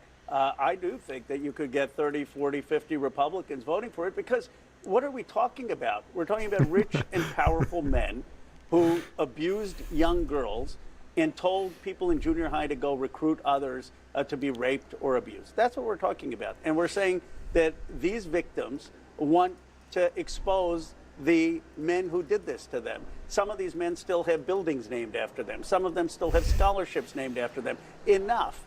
And so I think when it's actually a vote on the House floor, do you want these files released? Republicans and Democrats are going to vote yes. So what does it say if that happens and there are that many people who are in the House who vote for it and the Senate doesn't take it up? Well, you know, we used a discharge petition. This is a parliamentary procedure that's only available in the House. It's only been successful maybe 20 times in the history of our country. Like, we had a 4% probability, if you look at statistics, of getting this to the floor, but we succeeded. In the Senate, they don't have a discharge petition, but they do have other ways. Each senator is almost like their own rules committee over there. And by being dilatory or accelerating the process for other senators, they can cajole them into getting votes. And I think we could see a vote on this in the Senate. Why do you think the president keeps calling it a hoax, as he did again today? And he basically said no real Republicans, no good Republicans that aren't stupid or bad would fall for this trap. It's sad to me, because I actually didn't do this to score points against Donald Trump. I know Representative Massey didn't do it for that reason. We did it because we heard the stories of these survivors, and we want justice for them. They're going to be out in front of the Capitol again on Tuesday. They were out about 2 months ago. And my guess is they're going to say the same thing. Mr. President, please meet with us. Listen to us. You can actually release these files. And I'd rather Donald Trump do the right thing, even if he gets a political win, than for us to go on ignoring women who have been abandoned before Trump's presidency. These women have not had justice for decades. So you're saying it's bigger than Donald Trump? It's much bigger than Donald Trump. Because the White House is saying this is something Democrats didn't talk about when Joe Biden was in office, which we've asked you about before, and said that that's the whole motivating factor here. But you say that that's not the case for you either? No, and I think Roe can go back and find examples where he talked about these files. I can go back in my social media and show you examples where I talked about these files needing to be released before President Trump was the president. And I don't think it's about Trump. I looked at also, those. so did President Trump, for the record. Yes, he did, for the record. And J.D. Vance. Yeah. Dude, she's so great. Members of the cabinet. I looked at those emails there, and I don't think that implicates Trump any more than he's already been implicated. And I don't think he's trying to protect himself, per se. I think he's beyond embarrassment. Look, I was in an oversight committee when we were arguing, should he have paid the prostitute he had an affair with through campaign funds, or should he have used his personal funds? He's beyond embarrassment. That's what I'm could present to him. I think there are people who are criminal. Oh my god, it's like when Republicans will say, like, yeah, Trump raped that girl. They're like, actually, it was only sexual assault. He actually just forced his fingers. All right, that's technically in New York. That's not. Which is like, okay, but you hear yourself, right? Like, you hear what you're arguing right now. Like, what the fuck? How? Implicated that aren't Donald Trump, but they may be his friends, and I think that's who he's trying to protect. So you think he's just trying to cover up for other people? For other people, and also probably for our own intelligence agencies. But when you read that email... Oh, okay, so Massey... When he says intelligence agencies, I think he's talking about Mossad, by the way. From the 2011 email that Jeffrey Epstein wrote to Ghislaine Maxwell, who is obviously serving her sentence right now, and he says that Trump is the dog that hasn't barked. I wonder what you read into that. I think he's probably saying that why haven't they asked Trump anything? Why hasn't Trump spoken? But, you know, the reason this cuts right at Trump's message is people knew he wasn't perfect when they elected him. People knew he had a lot of things in his past, but he promised, he said, look, I may not be perfect, but I'm going to take on the corrupt elite. I'm going to take on these people who just pay off politicians and have impunity and are shafting you. And now he's become part of Washington, and people are like, what happened to him? Why has he become part of the swamp that he said he would drain? And so, in my view, what would redeem him after months of dragging this out is to release the files. For the life of me, I don't understand why he just doesn't release the files, and let's have the left and the right come together to say enough with the Epstein class. They need to go. Yeah, and I could be wrong, but I look at that email and about dogs barking. It's cryptic. Maybe they suspected he was going to inform on them. I don't know. Okay, so you're saying there could be other interpretations. Yeah. I do want to clarify something, which I'm not sure I've clarified before, but Stormy Daniels isn't a prostitute. She's a porn star that alleged to have slept with the president at the center of that agreement. But Dark on woke. this front, By the way, I say both should be legal. when it comes to, that's a conversation for another time, but when it comes to the motivation here and how MAGA voters feel about this. I mean, you speak to these people. You are someone who has been outspoken against the White House, but you don't generally disagree with some of the things that President Trump does or has run on policy-wise. How do you explain to voters why the president is fighting your discharge petition or fighting the release of these documents from the Justice Department? Well, you know, I vote with my party 91% of the time, and which means I have agreed with the president 91% of the time. But when they're protecting pedophiles, when they are blowing our budget, when they are starting wars overseas, I'm sorry, I can't go along with that. Okay. It's a very shaky alliance to have. It's the same thing with the Marjorie Taylor Greenes and the Lauren Boeberts. You do not want to get into bed with conspiracy-brained people, all right? This is not a permanent, like, foundation of goodwill. The reasons they want the Epstein files out are much, much different. All right, like it's not like you're making a deal with the devil, but it's just you have to keep in mind the motivations of these people are a lot different. All right, he's bringing up like Mossad conspiracies, chemtrail, like just be careful. And back home, people agree with me. They understand, even the most ardent Trump supporters understand sometimes he gets bad advice, sometimes he gives bad advice, and we wouldn't model our lives after him, his personal life, and they're okay with that. I mean, you can still like Donald Trump in Kentucky and like what Actually, we were watching Adelita Grajava be sworn in today, and as soon as she was sworn in, she walked over and signed this discharge petition seconds later. You went up and shook her hand, as you noted, before any other Democrats had actually even ever gotten over to her side. I also, you couldn't hear what I said, but I apologized to her for what my own party did, which was to keep her from being sworn in and depriving an entire congressional district of representation for 49, 50 days, which, you know, I won a special election myself. I think I was sworn in within a week. And there was no reason to delay this other than the petty thing that now the Speaker is accelerating. He tried to delay this vote. He deprived the congressional district of a congressperson. And now he says, well, okay, I guess I lost. We'll have the vote next week. Do you think? Go ahead. Do you think the White House has made this, and Speaker Johnson, by delaying swearing her in, has given this more attention? I mean, you said, according to your math, that 4% chance of this actually succeeding. Do you think they've actually done the opposite of what they intended to do here? I do. I think they miscalculated. I think they thought they could bully people off the petition. Obviously, they tried. They invited members of Congress to the Situation Room, and I think they thought the media would forget about it.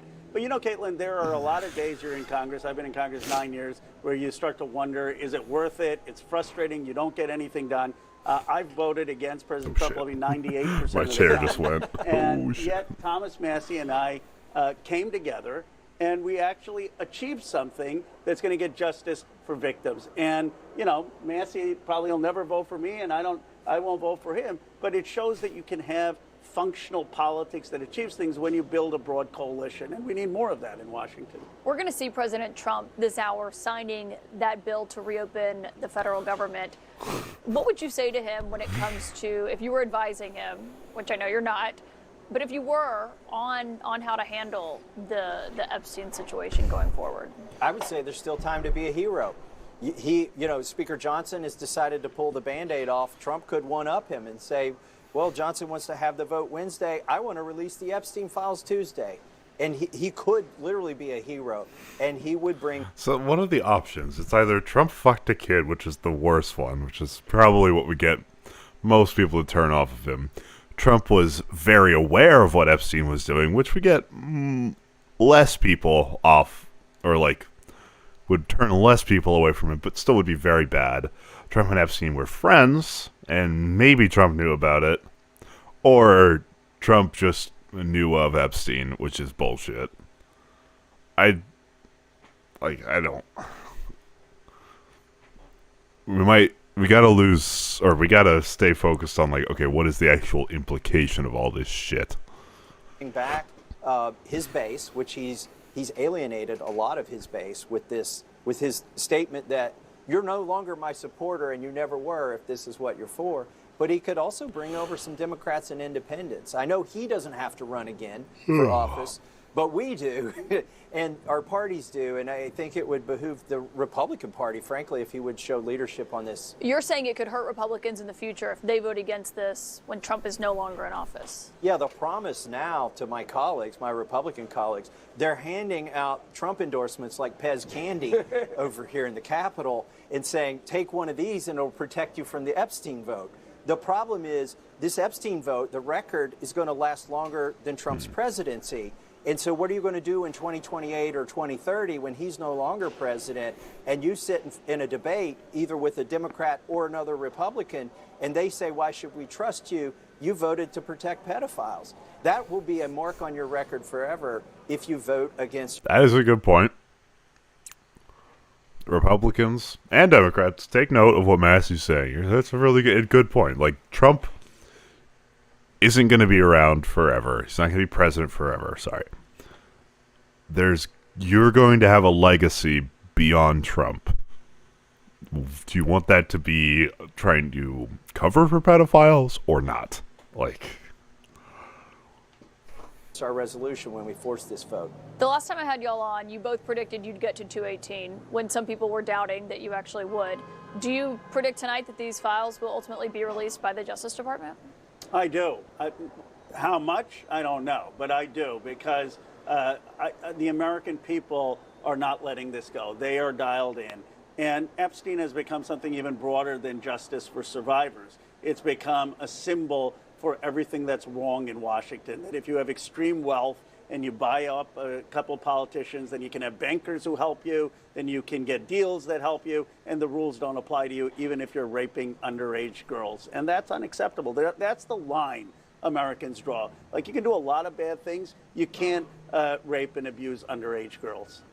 Congressman Ro Khanna Yeah, and Thomas I would Massey, hope. thank you both for being here again tonight on such a big day for this. All right. Well, that was fun. I mean, in a depressing, sad kind of way.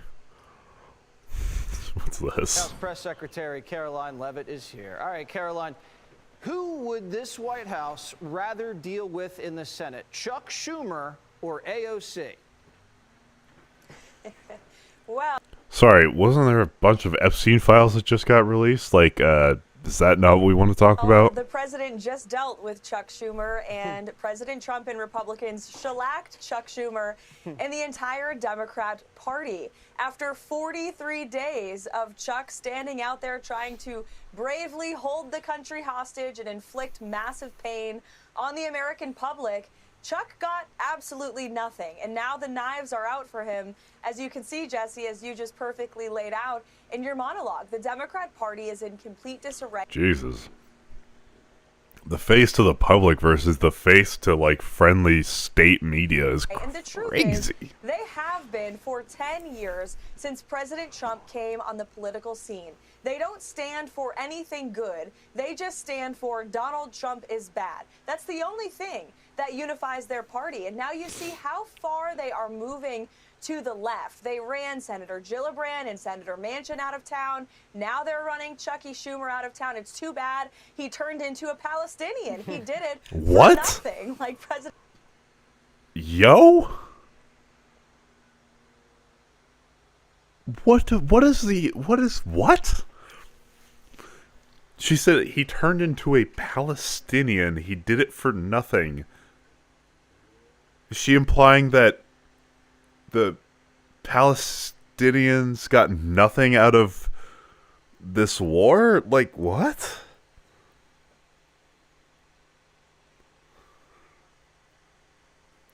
Like, it's just not true either. Like, as much as I dislike Hamas, it's impossible to deny that the world's attention has been focused heavily on Palestine. There's a lot more countries that recognize it as a state. Like, the Palestinians have gotten quite a bit in terms of international recognition. Whether it's worth the cost, I don't fucking know. I'm not getting into that, but what the fuck? That's so weird. President Trump says because and Senator Manchin out of town. Now they're running Chucky Schumer out of town. It's too bad he turned into a Palestinian. He did it for nothing, like President Trump says, because his own party is turning against him. And the Democrat Party is truly becoming a full-blown communist party. Well, AOC, and let me know. That is such a weird, like, all things we've heard today are, you know, what you'd expect. But Chucky Schumer being run out of town, he turned into a Palestinian is not what I was expecting. If you believe this, is saying that MAGA Republicans are coming up to her and say, man, I was wrong about Trump. I'm with socialism now. Do you buy that? Absolutely not. In fact, I'd like to see some of the people who actually said that to AOC and check their ballots and see if they actually voted for President Trump, because I can assure you. Didn't she do a whole Q&A about, like, Trump voters that also voted for her? It's the rise of populism, obviously. This is not new. This is not news. You MAGA Republicans oppose everything that AOC and the modern-day communist Democrat Party stands for. Mass migration and open borders like we saw under the Biden administration. Men and women's sports is something MAGA Republicans and frankly the whole country rejects. It's a 90-10 issue. Taxing people to death and taking their money and giving the majority of your income back to the government. That's a horrible idea that has not worked for thousands of years. MAGA Republicans know it, and that's why they overwhelmingly voted to re-elect President Trump. They're so afraid. It's not they're so afraid of calling it what it is. It's capitalism, just with a little bit more government intervention. Trump also it's still a mixed economy no matter which party's in power. Trump has a mixed economy. Democrats would have a mixed economy. Like, it's not a command economy. It will never be a command economy. This is the goddamn U.S., all right? Even our socialists are capitalists, all right? Like, let's be fucking real here, because we're the fucking best in the world at, I don't know, but... And a Democrat that you had in your monologue actually was right about one thing. I don't know his name, but I give him credit for his statement where he said that the Republican Party under President Trump is the party of the working man and woman. And because of President Trump's pro-growth, America First policies, he has spoken directly to the hearts of the forgotten men and women across this country. And that's who the Republican Party is today, thanks to him. Well, Newsom speaking to the people of Brazil. He's a big hot shot. He went down to Latin America. He's talking about global warming. But he could be in a little bit of trouble because the Biden-Harris Justice Department initiated a criminal investigation into, like, his right-hand woman. What do you think that means? Well, we'll have to see, and I'm very curious. I'll have to find out from our great Attorney General Pam Bondi if the Trump DOJ is continuing this investigation that the Biden DOJ launched. Jesse, it's a good question, and we will get on that. But as for Gavin Newsom, I was nice, good one. him in Brazil, traveling the world, probably on the taxpayer dime, talking about climate change when his state, California, has some of the highest energy costs in the entire country. They have because it's the fourth largest economy in the world. Of course it's going to have some of the highest gasoline prices in the entire country. Oh, yeah, okay. So that's a demand thing. And they are working to bring down oil and gas prices in this country, to drill, baby, drill, to unleash American energy dominance. Gavin has done so much damage to his state with the Green New scam and with this utopian pursuit of climate change that is just so false. It's built on a fallacy that he has run up energy costs in his state. Are we really doing climate denial again? Maybe he should leave Brazil. I thought this was settled at This least. issue that is hurting his own I people guess and not. get back to Fucking governing A. what was once a beautiful state of California that people are fleeing en masse because of his horrific energy and economic policies that have made the cost of living in California completely out of control. Yeah, the climate scam's kind of like DEI. It's dead, and it's never coming back. You think you killed woke? Just you fucking wait. Woke is coming back in a big way in 2026 and 2028.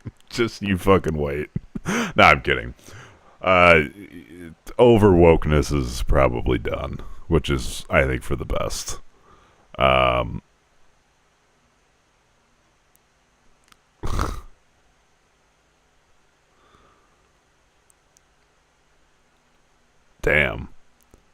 Damn, people in the comments hate on Fox. Where are these people in my comments? Democratic socialism isn't the same as communism. Donald better buy $1,000 guardian angel from his spiritual follower. What? The fuck? Okay, the Epstein stuff must be working if people in Fox News comments are bad. What the fuck? Okay, so apparently there's some unhinged shit going on Truth Social. The Jeffrey Epstein hoax. Democrats want you to forget all about the shutdown shellacking, so they're launching a smear campaign disguised as a bombshell.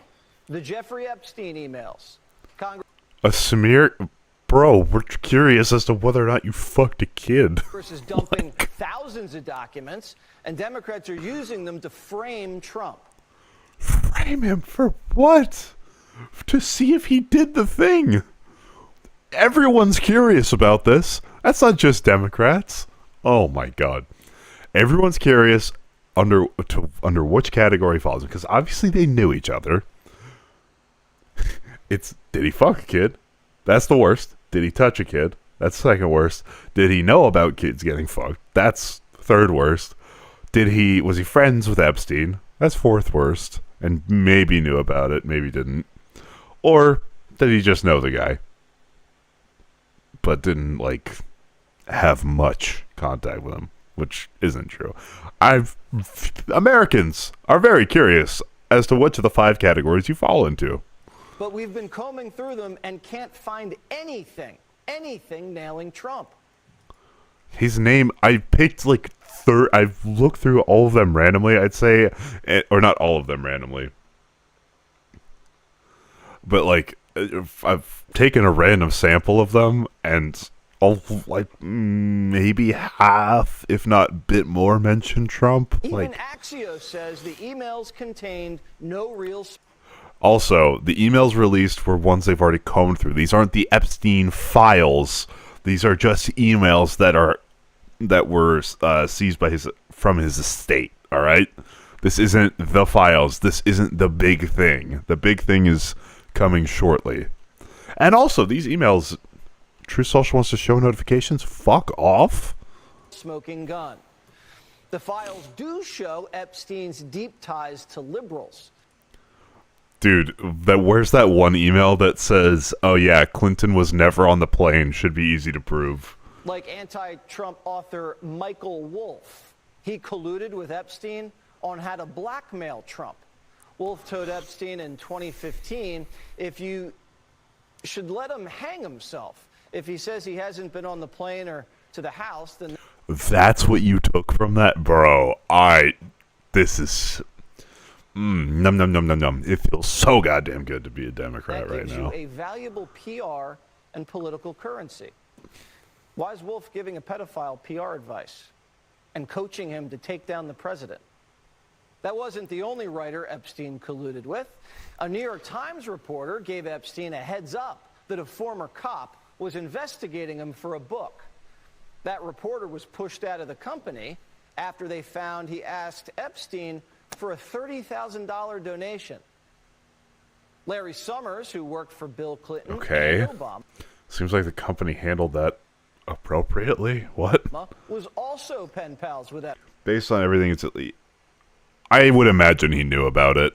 Given that Epstein was taking girls from his estate, like from Marla, yeah, he definitely knew about it, if not participated in it, because his name shows up for a lot of massages, right? Epstein. He was asking him for tips on women. Who goes to Jeffrey Epstein for dating advice? Your boy Donald Trump, probably. Epstein didn't just have ties to the Democrats and the media. He had foreign connections. Before Trump met...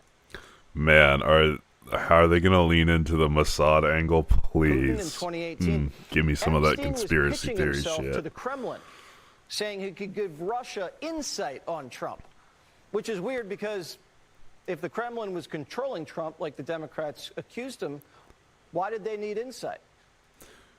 Blackmail, you dipshit. What? Dude, actually, it's another thing that's self-defeating. Like, of course the Kremlin would want more dirt on Trump. That's called blackmail. Nah, like he was stealing underage girls. I thought the girl that he stole from Mar-a-Lago was young, but not underage. Do you have something that shows that underage girls were being stolen? Or like a video that talks about that? He wasn't just any old rich American. He was well connected to top players all over the world, from Israel to Saudi Arabia. Man, this is their only out, is if they can do the Mossad thing. And it wasn't a secret. Epstein went to Clinton's White House 17 times. And Slick Willie was a frequent flyer on the so-called Lolita Express. Clinton and Epstein... Trump is on the flight log. Seemed like pals. But when it comes to Trump, Jeffrey had TDS. I have met some very bad people, none as bad as Trump. Not one decent cell in his body. I mean, given that they were the best of friends, seems like an authority. Trump should wear that like a badge of honor. The slimiest guy in the world hating you is a good thing. Epstein even admitted Trump, quote, never got a massage. Oh, okay. The same author. That's a very cut quote. Hold on. Can we find House Oversight Committee 2019? Okay, so we're never finding this exact one. Okay, yeah, that's one thing I'll do. I don't know if I'll do it on stream later today, but I do want to make a giant text file, like index, searchable, all that. I'll work with some AI shit to try and make that. The same author, Epstein colluded Shut the with, fuck up, Jesse even said Waters. this. Epstein believed that it was Trump who first informed the police about what was going on at Epstein's house. And from that point on, they were nothing but bitter enemies. So Trump dropped a dime on Epstein, but Democrats say they're best buds? And that Yeah. Biden and Obama's DOJ... Timelines exist, you fucking retard. Like, yeah, they can go from being friends to not talking that much. Oh my god. Trump was... Dude, the Jesse Waters smug.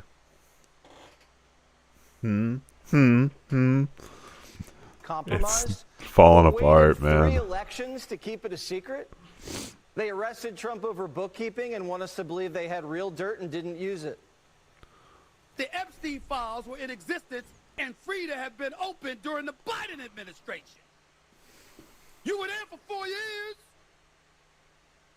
Yeah, oh, I did not know Virginia Gafir was 16 when she was hired by Epstein. I thought she was like 20. Okay, yeah. My bad. How come you didn't open it as a Democratic Party then? What am I missing? Ghislaine Maxwell said Trump did nothing wrong. So have Epstein's victims and Epstein's lawyer. And none of these emails implicate Trump. So we're back to square one. Congress is playing games, holding fake votes to drop more files. But that's not going to happen because it's up to a judge, and they won't release grand jury testimony. This is now looking more and more like a ploy to divide Republicans and smear the president. For a party that claims to care about affordability, they sure waste a lot of time on... Yeah, no, you're right. Primetime wants to get to the bottom of the Epstein saga more than anybody. We've been covering the story for years. No, you don't. You're actually covering But your... the story isn't about Trump. It's about foreign intelligence, blackmail, and cover-ups.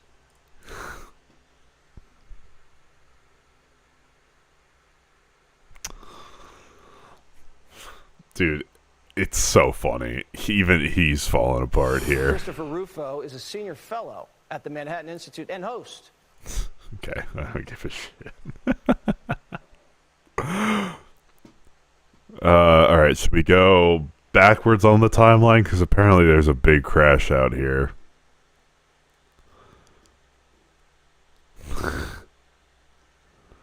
Oh, he's shilling a book. Oh my god. Okay. 2 days ago. Okay, let's start from here. The Democrats are trying to bring up the Jeffrey Epstein hoax again because they'll do anything at all to deflect on how badly they've done on the shutdown and so many other subjects. Only a very bad or stupid Republican would fall into that trap. Okay, this is all just the same old bullshit. I used my VPN to switch to American servers to watch a show, and the first ad I get is an ICE recruitment ad. Nice. Oh, God. Okay, in other words, Democrats are using the Jeffrey Epstein hoax, yeah, fucking right, to try and deflect on their massive failures, in particular the most recent one, the shutdown. Buddy. The bell is tolling. Dun. What's the...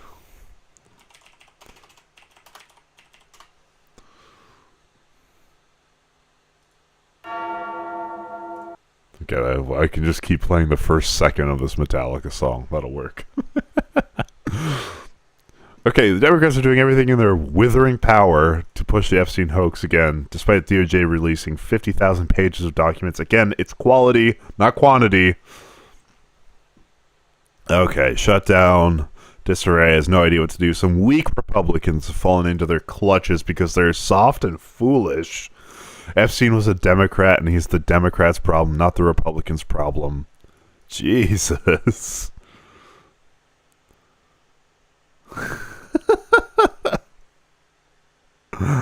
Oh, poor guy.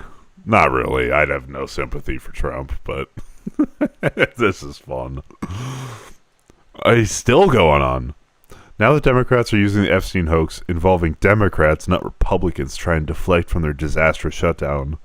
I'll be asking AG Pam Bondi and the Department of Justice, together with our great patriots at the FBI, to investigate Jeffrey Epstein's involvement in relationship with Bill Clinton, Larry Summers, Reid Hoffman, JP Morgan Chase. Oh, nice. This is another Russia scam? Dude, there's videos of you guys dancing, or you dancing like a fucking moron. Oh my god. Like, records show that these men and many others spent large portions of their life with Epstein and on his island. Stay tuned. Christ. Oh, brother. My god! He's crashing the fuck out.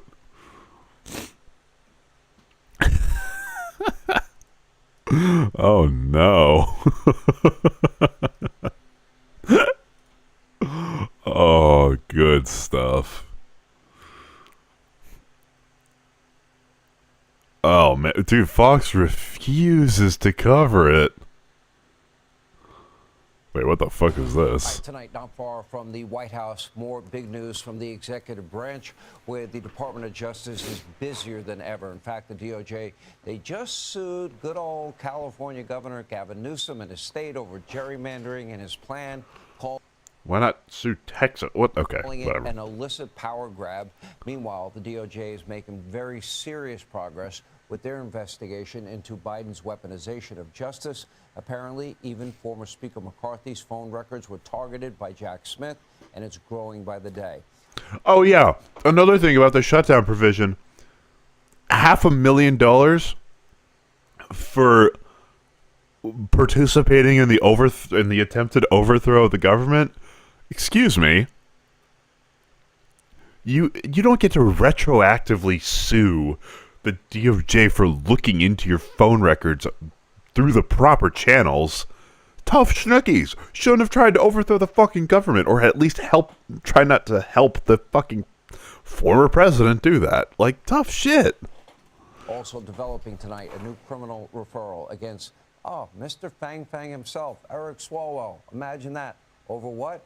Another possible mortgage fraud issue. And Attorney General Pam Bondi is... What, another missing box on a form? That's the best you got? Anti-free speech writers at UC Berkeley. Finally, Christ. a chilling incident in the state of New Jersey. A person of interest is now wanted for questioning after this individual attempted to confront... We got breaking news from the best Twitter account, Connor Blue. Lana Del Rey admits she has a secret X/Twitter account where she rage baits people. Dov Kleiman? I don't know. I don't get it, but that's breaking news. Front, U.S. Attorney Alina Habba at her office with a baseball bat before destroying property and fleeing the scene. All right, here with more. U.S. Attorney General Pam Bondi. So great to see you. Great to see you, I appreciate it. Oh my god, with the news, the truth nuker himself. Who is this? I know your days are busy. I know you're working, 40-hour days. And it seems like everybody in the administration is. We can't keep up with the president. We're all trying to keep up with Donald Trump, which is a wonderful thing. Okay, I got to start in the United Socialist Utopia of California. Where do we start? Okay, so he wanted to change the rules. They had a commission that would appoint and gerrymander. Tell us about this lawsuit. It wasn't even illicit. They are flat out publicizing what they're trying to do and why they're trying to do it. They're trying to create... And the American people supported it. Oh no! Newsom brought a 30% approval issue to, I think it came out to like 60%. Like, yeah, you got smoked. People fucking hate the Trump admin, and they understand why Newsom's doing what he's doing. Seats based on race, and they can't do it, and we're going to hold them accountable just like any other state. I mean, they've very publicly said, Sean, what they're trying to do, and it's illegal gerrymandering. They cannot do it. So yeah, we sued them today. We're going to continue suing California until they start complying with the laws of our country, whether it's what else, sanctuary cities, the Second Amendment. We're winning in the Supreme Court. National Guard. Our ICE, that's exactly right, that the National Guard and ICE can be in. She's, I think, the least popular amongst MAGA folk because she's not going after Dems hard enough. California to actually protect the citizens of California. Let's see what else. Illegal emissions from trucks. And look what Sean Duffy did today. Look what he found with all the truckers who were given illegal licenses, truck driving licenses in California. It's constant with that We state. saw what happened in Florida. Man, if they put this level of like investigation on Texas, I just would be so curious. Guy couldn't speak English, couldn't read road signs, had a license in Washington State and in California. Sanctuary state status protection allowed him to get that. Should they be held legally accountable for that? They should. They all should, and California can't do it, and that's why Secretary Duffy today found it, and California pulled 17,000 commercial licenses. I can't even imagine that number of licenses that they pulled, commercial truck driving licenses, because they're letting these people get away with it. And you know, it's not only impacting California, but as you just said, it's impacting. Have we only seen like 2 crashes? I got to imagine that's pretty exceptionally decent rate. No. The safety of everyone in our country. But we're just going to continue looking at California and everything they're doing. UCLA, anti-Semitism. Harmeet Dillon, right now, as we speak, is in California. I just spoke to her. She's working on, of course, Berkeley. The Antifa riots at Berkeley. That was out of control. I'm sure you saw it. They ripped a cross off a young man's neck before pummeling him. He was wearing a freedom shirt. A freedom the shirt. shirt that Charlie was wearing when he was assassinated. Yeah, they had a turning point rally, peaceful rally, not even a rally, just an event. It was with a pastor, Pastor Turk. That's right. Yeah. Let me go back to, you know what the amazing thing is? We hear about the lawsuits. It's because she doesn't fuck with free speech and shit that they don't like her. Is that the reason? I thought it was because she wasn't going hard enough after Dems. I feel like Republicans hate free speech now. They want to control speech. They want to silence Dems. The administration, you're winning most of them. We sure are. I mean, pretty amazing. Yeah, they do blame her for we're Epstein winning in stuff. the Supreme Court. You know, we're not winning in a lot of district courts because we're not. Look at California. Look at the 9th. Look at the 7th. You know, we have some tough district courts, some tough appellate courts, but when we get to the Supreme Court, the right thing happens. We make it through fair courts. As long as we can get to the 6-3 majority we have, then we can pass stuff. Shut up. And that's what matters. And yes, we're winning. And Donald Trump is winning. We've been sued well over 500 times, I have, since he's been president. Wow. And we're prepared. Our Solicitor General, John Sauer, is off the charts. Our civil division. We're just How do you deal with Yeah. 500 suits? Yeah, that is something Trump's pretty good at, is making scapegoats. Like, there's a reason nobody came back for his second admin. Is because he scapegoats all of them. And somehow these people actually buy this shit. Suits at a time. That's a lot. a lot of attorneys, a lot of great attorneys. Yeah. Let me ask you specifically. I want to go to the immigration issue because, and I've been trying to wrap my mind around this. If you are in this country illegally by definition, and we have a constitutional clause that gives jurisdiction to the federal government, not to state governments, right? It's called the Supremacy Clause. And they then bypass that with sanctuary city-state status protection and spend taxpayer dollars. They get a lot of tax money from the federal government. I've asked this question. I've never really got the best answer. How is that not aiding and abetting in the law breaking? It is. And This is boring. You're watching. Vice President, great to see you again. Good How to are you? see JD. Appreciate Good. how you doing? And thanks for sitting down. More Sean I Hannity, guess we'll start with a little unfortunately. Good news. Yeah. Government is open. That's right. Okay, longest shutdown in history. All right, this is the front runner for 2028. Let's see what he has Can to you say. tell me what the point of all that was? Actually, I'd be very curious to see if he starts to break from Trump on some shit. I wish that I knew, Sean, because here's what the Democrats actually accomplished. They caused a lot of stress for our troops. They made our air traffic controllers not get paid. They caused a lot of flight cancellations. They had a lot of people thinking they weren't going to get their food benefits, all for literally nothing, Sean, because we could have struck this exact deal 45 days ago. In fact, we met with Hakeem Jeffries and Chuck Schumer and said, we will pass this exact deal. They said no. They put the American people through a ton of pain and suffering for nothing. And we...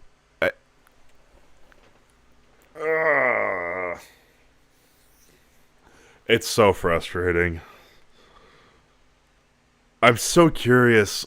If there's some patriot Republican senator that wants to leak what Trump said about the shutdown behind closed doors. Oh, man. I'd just be so curious to know how close or far Trump was from capitulating. knew this was going to happen, Sean. We knew the President of the United States said every single day, eventually, the Democrats are going to realize this is an absurd position. Sorry.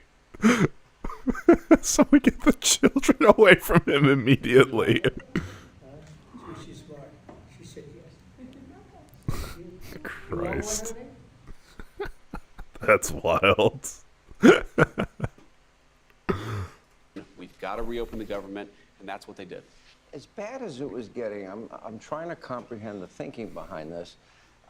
Except for 8 Democrats in the Senate and 6 in the House, they wanted it to continue. And there's real palpable anger that it didn't continue. I think Chuck Schumer's cooked as a result, even though he did everything that his base wanted. Dude, okay. So let me say a couple It things. was funny when Curtis Sliwa said, "Don't be glazing me, Zolron."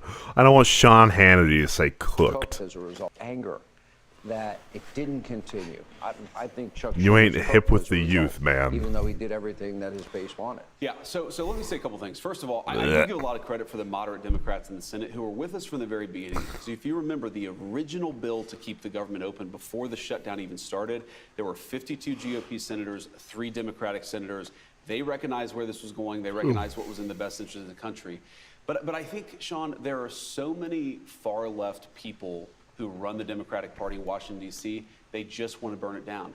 They don't care if the troops don't get paid. They don't care if you cause billions of dollars of lost productivity. They don't care if you shut down the airline industry, which they were very close to doing. They just want to get Trump. And they don't care if they have to burn the entire country down in order to get Trump. That's what they want to do. And I think that it shows how stupid that... People are gonna, it's gonna happen in the next month or so when people have to renew their health care and see how much their fucking prices are gonna go up. What is their plan for this? Are they gonna say, that's a Democrat thing? Yep. No, people are gonna blame them. Approaches politically, because normally you would expect the President of the United States to get blamed for a shutdown. The American people were smart enough to recognize Where do they get these polling numbers?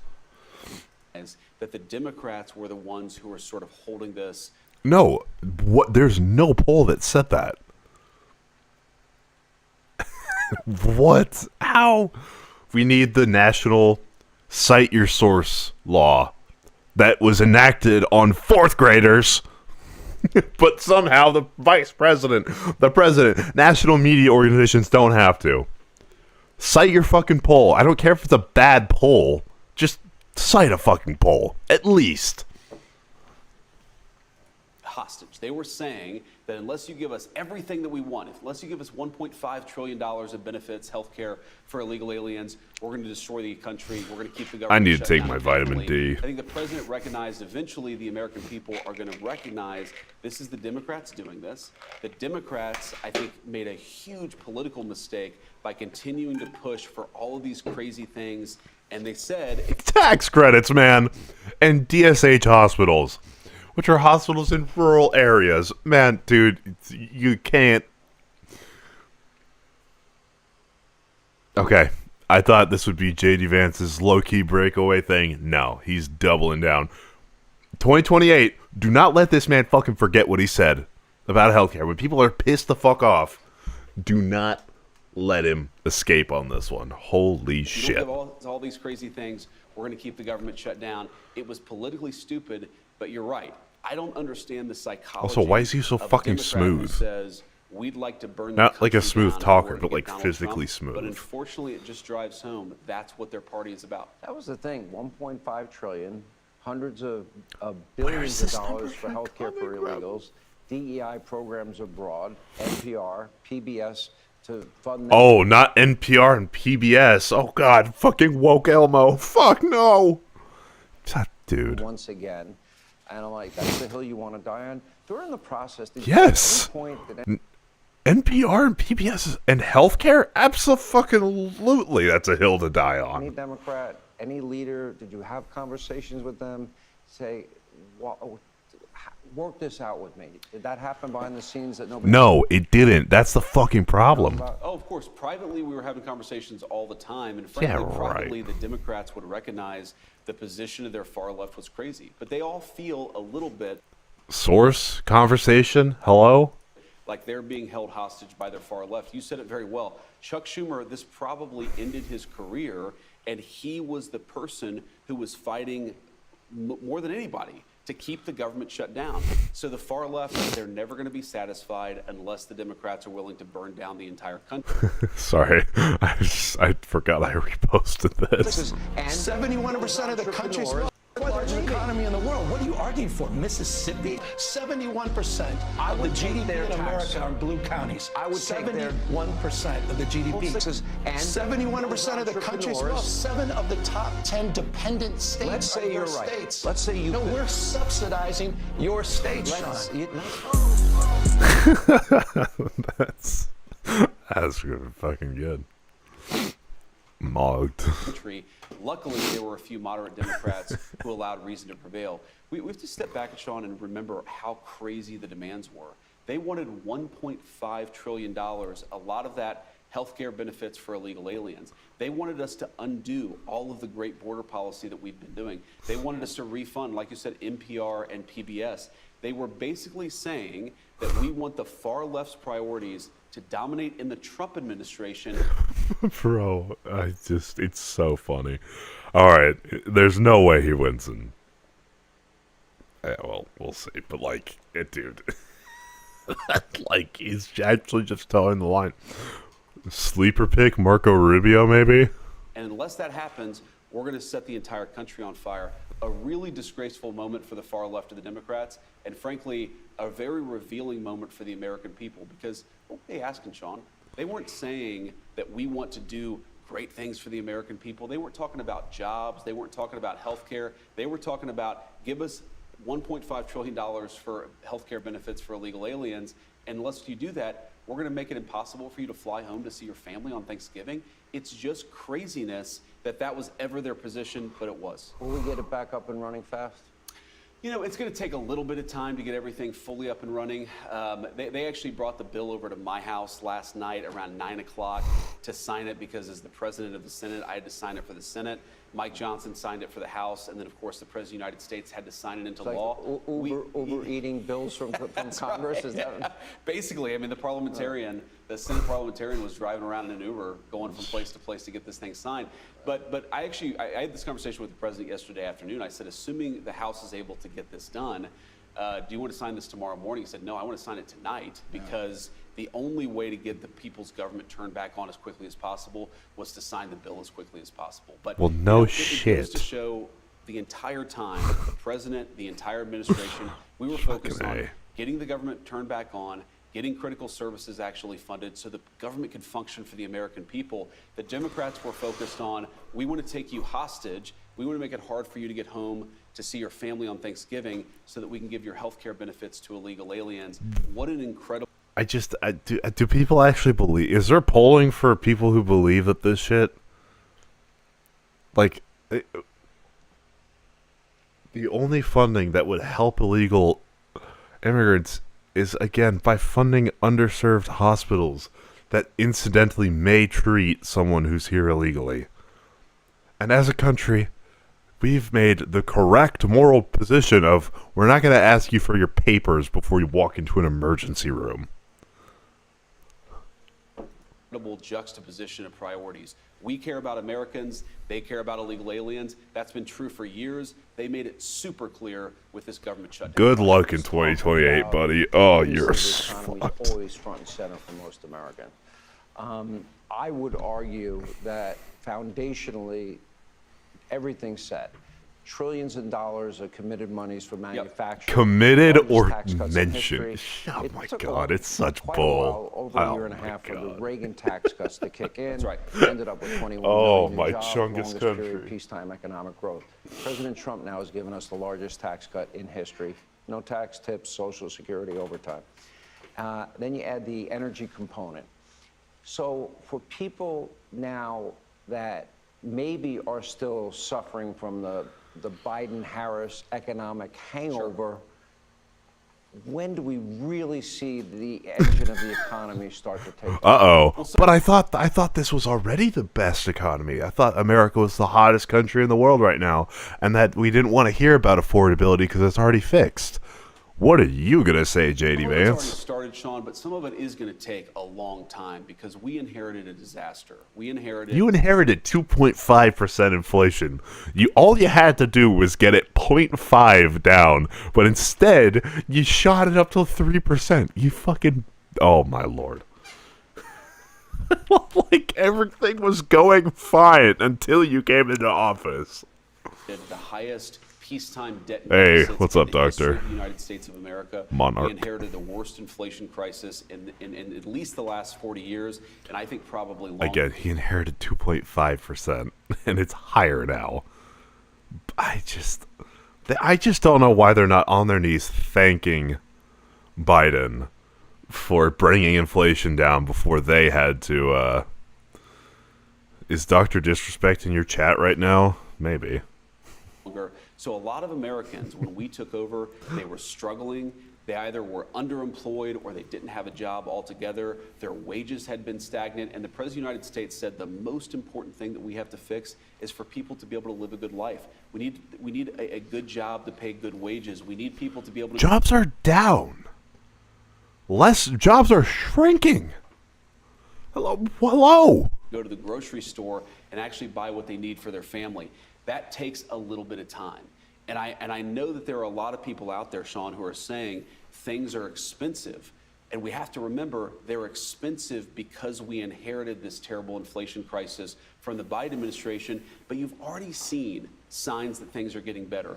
The price of eggs has gone way down. The price of eggs is flat at best. Way down. The price of gasoline has gone way down. And Oh as my we know, God. when the price of energy goes down, that starts to filter out into the entire economy, but that also takes a little bit of time. There's another component of this, Sean, which to me is maybe the most important because I care so much about our young people being able to afford a good life. A lot of young people are saying housing is way too expensive. So we've introduced a 50-year mortgage to keep them in debt forever. Why is that? Because we flooded the country with 30 million. Oh, never mind. illegal It's even immigrants. more retarded. Sorry, these illegal immigrants are coming over that are doing all of this crime, but they're also buying all the houses? Excuse We're me? taking houses that ought by right go to American citizens, and at the same time, we weren't building enough new houses to begin with, even for the population Okay, that's that true. we had. So what we're doing is trying to make it easier to build houses, trying to make it easier to build factories and things like that so that people have good jobs. We're also getting all of those illegal aliens out of The making it easier to build is the only coherent part of this entire interview. our country, and you're already seeing it start to pay some dividends. Let me give you a very clear statistical example. Under the Biden administration, the price of a new home literally doubled in 4 years. It went up 100%. Under the Trump administration, housing and rent prices. Okay. People moved out of the cities. There was mass influx and a massive spike in housing prices because people wanted to move away from crowded areas because of COVID, man. Prices are up about 1 to 2%. That's actually in line with what you would like to see. So again, we inherited a disaster. We're very mindful of the fact that there's a lot of work to do, but I think that we've made great progress. And the final point I'll make about this, Sean, is the most important way to fix this affordability crisis is to make people's wages go up. And that is where the Trump economy, I think, just objectively, obviously I'm very biased, but I think objectively is doing better than any economy in 50 or 60 years. Blue collar wages are going up, working people's wages, middle class wages are going up, and that's how we ultimately chip away at the Biden affordability crisis, is that we make an... You tax consumers with these insane tariffs. Economy where people can afford to buy the things that they need. The best way to do that is good jobs and good wages, and that's why the president's focus is where it is. I want to see that manufacturing get online, because those are high-paying career jobs. Yes, they are. You know, we are going to bring in-house. We always imported and were reliant on other countries for pharmaceuticals, semiconductor chips, automobile manufacturing. The president negotiated it out. Those deals, I want to see those jobs get online, hopefully sooner rather than later. That's right. Apple's going to spend what? $500 billion in tech. Yeah. Illegal immigrants are apparently meeting with realtors, securing loans, building necessary credit for purchase, getting approved for mortgages, and closing on buying houses. Yeah, okay.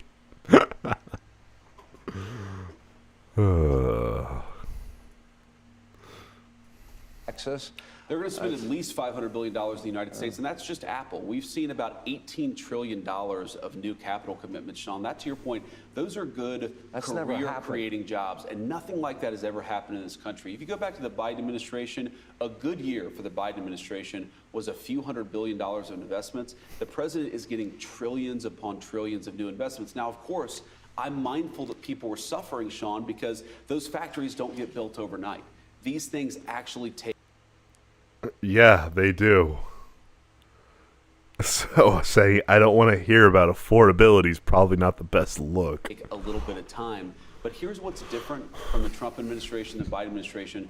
The president is focused now on getting people good jobs, getting people higher wages. Hey, now he is. Now the Epstein files are out. Cost of goods.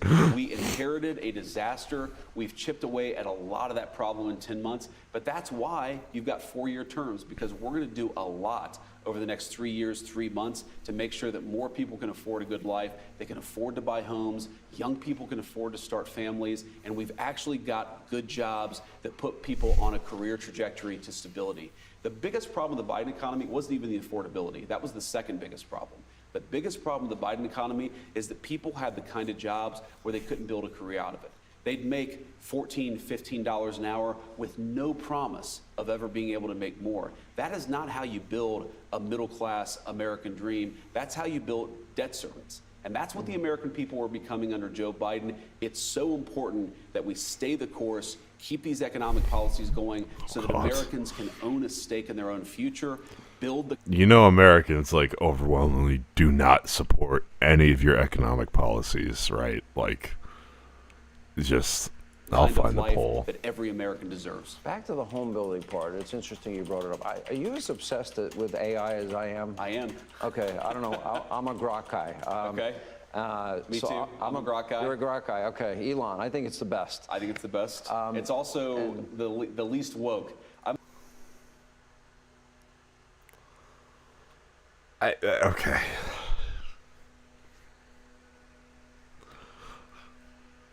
The fucking what? Okay, sure, whatever.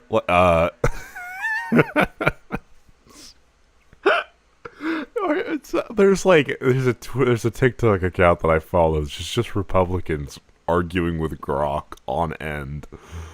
I love Grok for the reason that Republicans try and trust it, but they just can't get it to lie for them.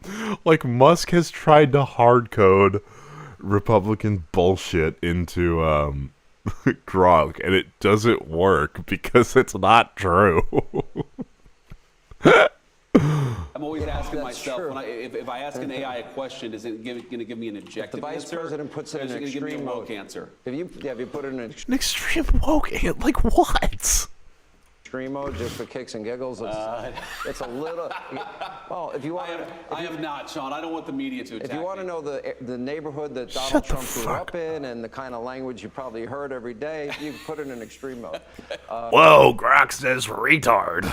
Oh man, oh whoa, yeah, guys, this isn't woke anymore. This ain't your mama's AI. Like, what are we fucking talking about here? It's pretty funny. I could tell it's talking like my grandmother, and then we'd be in good shape. Well, okay, so the housing shortage, the estimate is what, between 4.5 and 6 million homes. We're shy right now? I've heard those numbers, yep. Okay, I met a guy that's building a company that 70% of a home can be built with robots at about $200 a square. Bro, the TV is something. Okay, so national media, Fox News, which is basically just regime state media, is just Sean Hannity talking to the vice fucking president about shit he saw on Twitter. You know, I saw this really interesting video of a 3D printed house. Are you guys gonna do something like that? What is my life? What is my country? Foot. Now, where I live in Florida, you're not getting any home anywhere near $200 a square foot.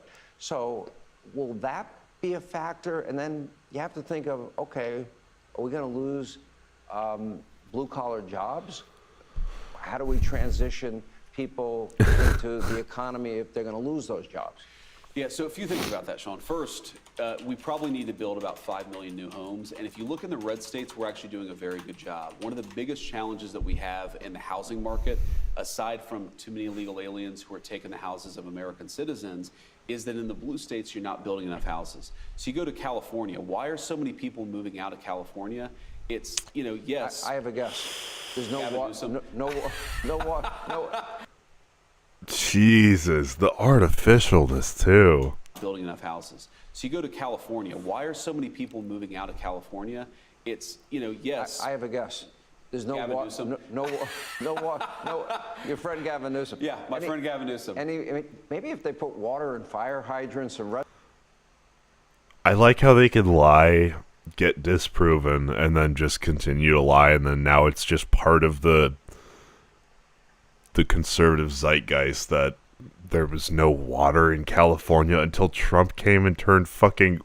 He's like Jesus to these people. It's reservoirs. That might help, right? Yeah, but they're not building houses. You look at those terrible fires that happened in Los Angeles. Almost negative 20 net approval on the economy, by the way, and falling rapidly. So we've got to get our blue just by the states way to build enough houses for their citizens, because our red states and the federal government is actually doing a really good job. By the way, you know one of the biggest cities where you're seeing housing costs come down? Austin, Texas, because they're choosing smart policies and they're building enough housing. Now, on the AI issue, look, I understand why people are worried that, you know, if you have a robot doing that job, does it take away from a blue-collar worker who can do that job? Right now, the evidence that I see is that if we really lean into robotics and technology, this would be good. Just at a cursory glance. We'll read this after. The example that I often give is of bank tellers.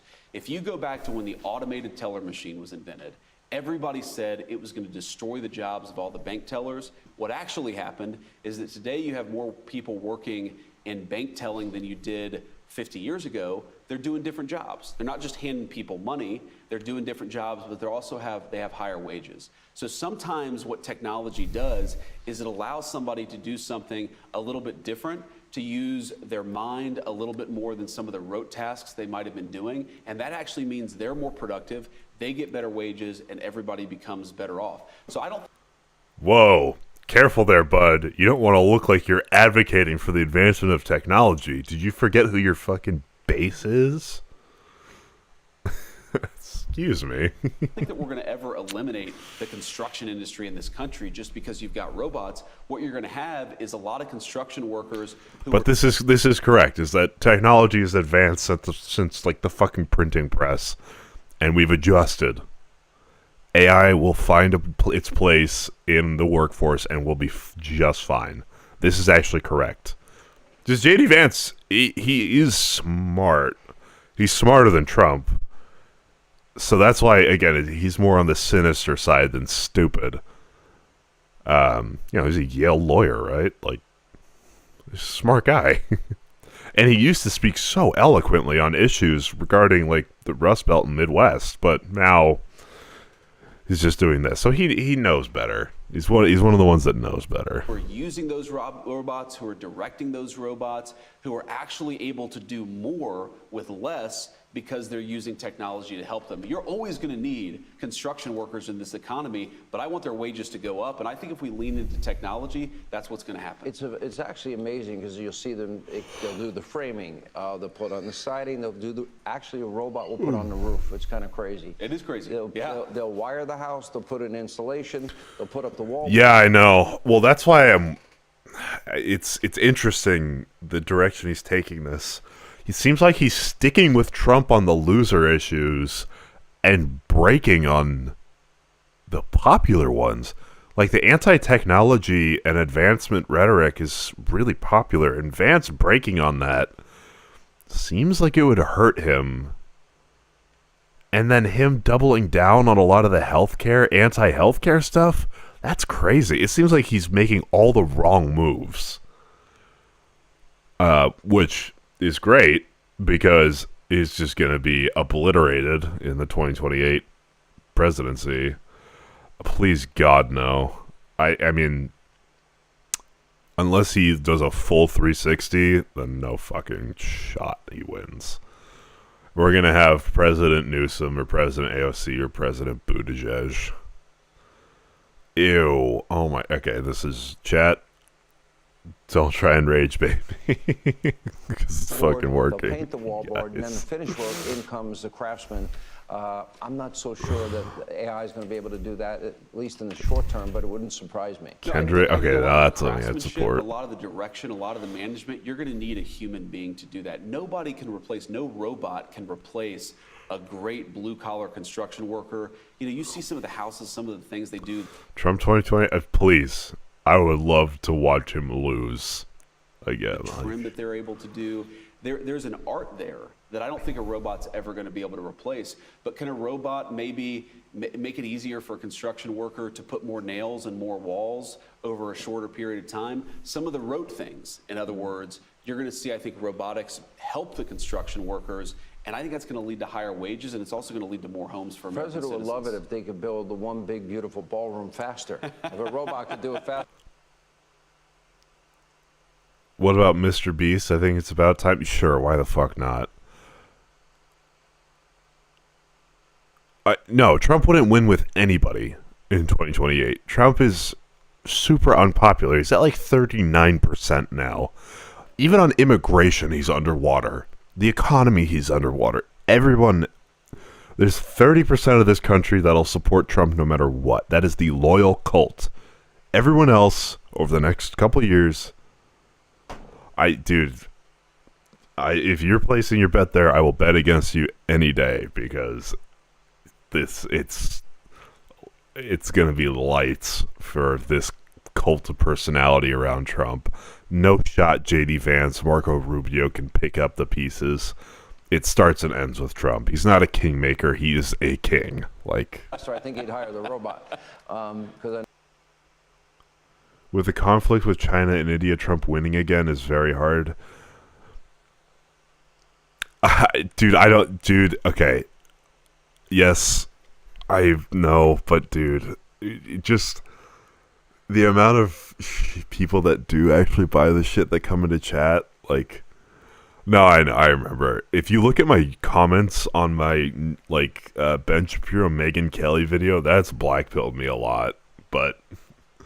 I know that's obviously... I know I shouldn't read comments. Point, though, Sean, Holy if you go fuck. back to, there really are, I think, two different models of how you make people more productive. No, I'm kidding. Fuck them. Of how you create economic growth, of how you make people better off. The Democrat model was import low-wage immigrants, and I really do think that hurt the jobs of our construction workers. It hurt the wages of a lot of our blue-collar workers. But their idea was the way that we get more prosperity is that you import more and more low-wage servants. And that actually, I think, reduced prosperity because it meant that a lot of our blue-collar workers were struggling. But if you use technology and you empower the blue-collar workers rather than replace them with foreign labor, I think they're going to do way better. They're going to make higher wages, and the whole country is going to be better off. In other words,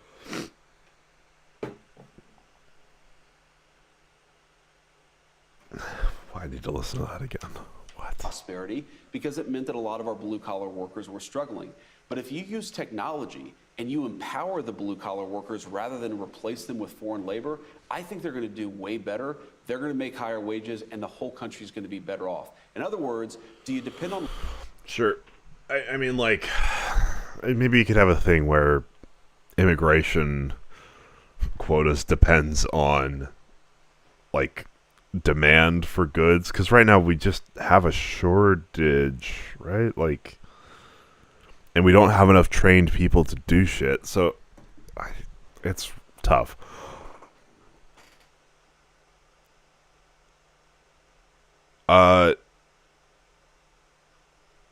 Retired model Megan Fox? What? Are you talking about Megyn Kelly? I'm gonna delete that message, by the way. Low-wage immigrants? Megyn Kelly's on the docket. American citizens bolstered by technology and innovation. That's the Trump model, and I think that's the model that's going to deliver long-term prosperity for this country. Hey, Sean. Yeah. Cool it with the anti-woman remarks. These people are dumb enough to attack on the merits. Megyn Kelly, welcome to the Megyn Kelly Show. A big day of news. The Democrats are releasing more Jeffrey Epstein documents, trying to tie the disgraced former financier to President Trump. What tie? Like, there's nothing to tie. They're bonded already. What? But there are trying to tie is crazy. Already signs it's not going to work. We'll tell you exactly what's in the emails. Plus, the woman kicked out of Gold's Gym for confronting a man pretending to be a woman in the women's locker room is now making her case to a far-left, disgusting, gross, horrific politician named Scott Wiener in San Francisco. That's going about as you would expect it to, but it's on tape and we'll show it to you.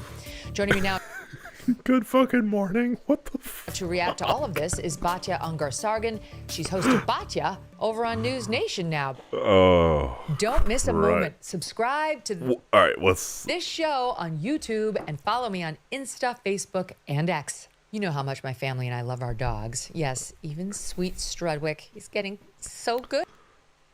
Just don't let Christy know I'm anywhere near your house. I gotta be honest.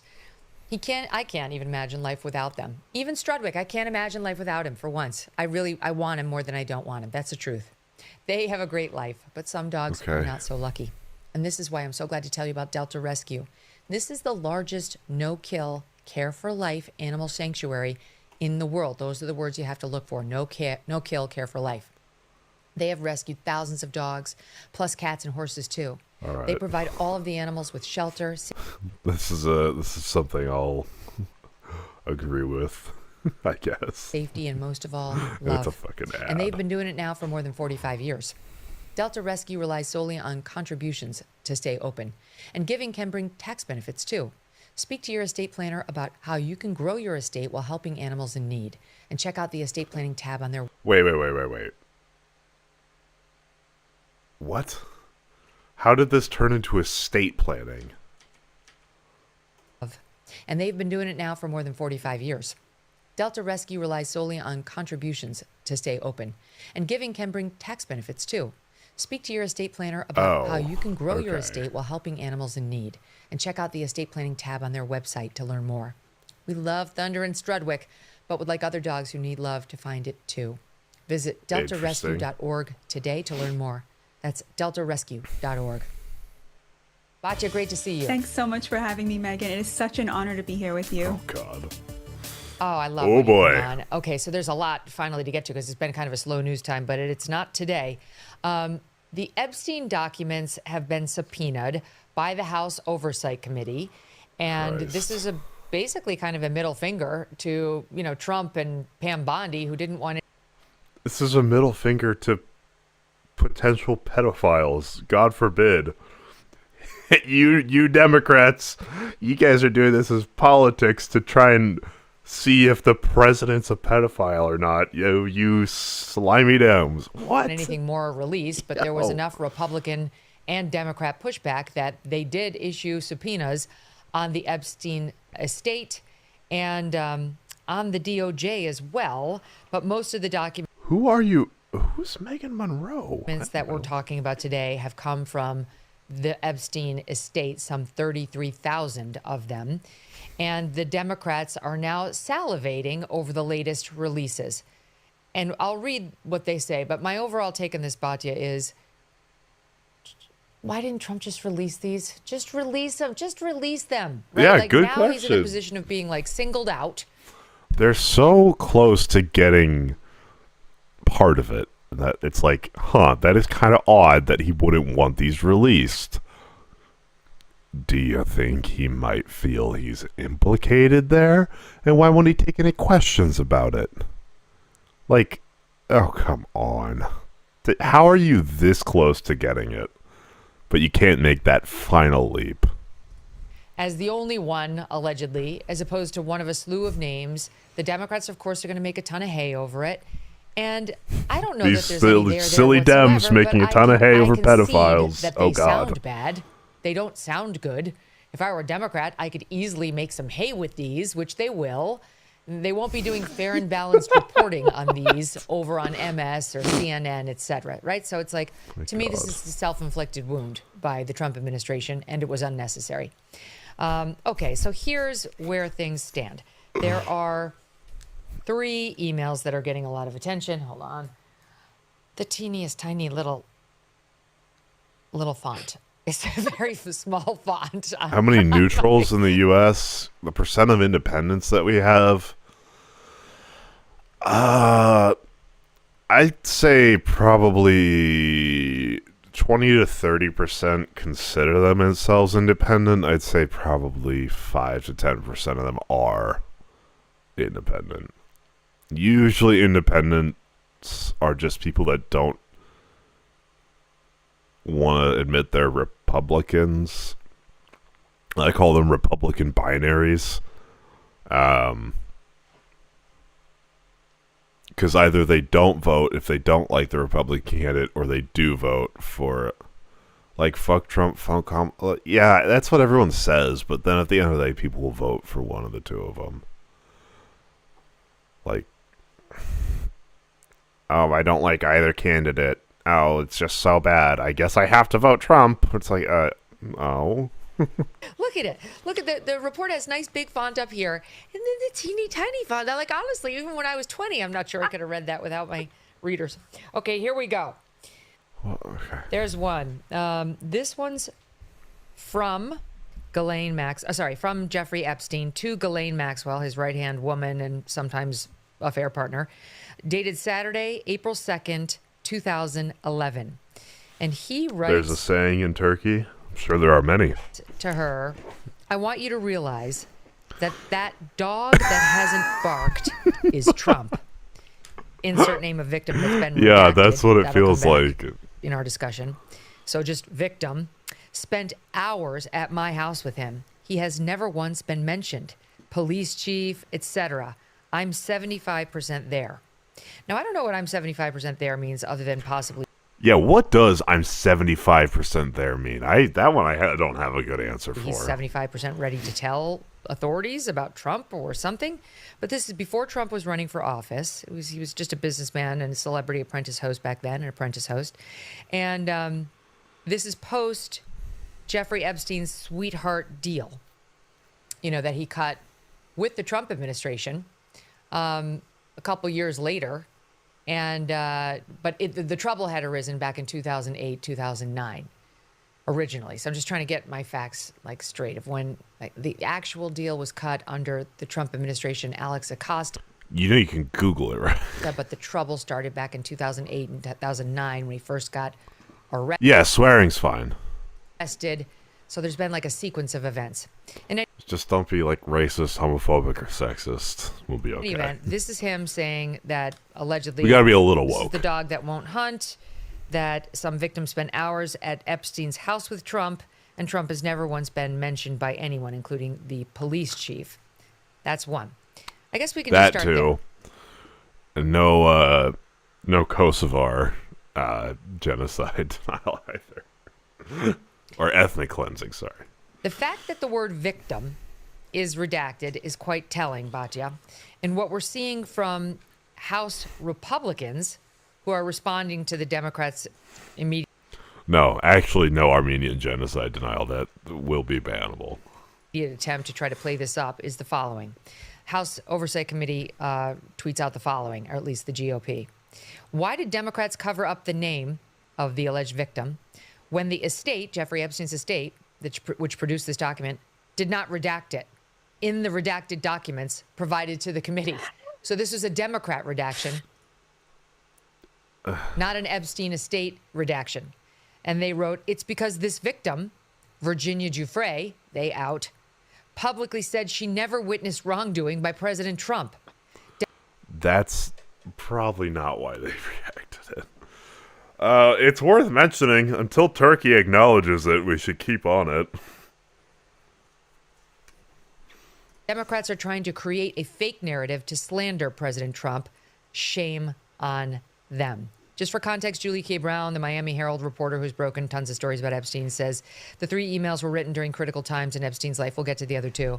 But as for this one, in 2011, she says it was written when the FBI was beginning to suspect that the crimes Epstein committed in Florida in the early 2000s went beyond those he committed in Palm Beach. So that's where it stands now. Because they were sniffing around him in 2008. I believe he signed that sweetheart deal in 2009, and then it all came back again in like 2015, leading into 16. Trying to remember when he was first added as having done much, much more. But and in any event, the original trouble was 08, 09, and she's pointing out he's cut this deal in Palm Beach, and the FBI by 2011 was starting to suspect that those crimes were just the tip of the iceberg. So, what do you make of the redaction of the alleged victim from this very, very... That's what you're focusing...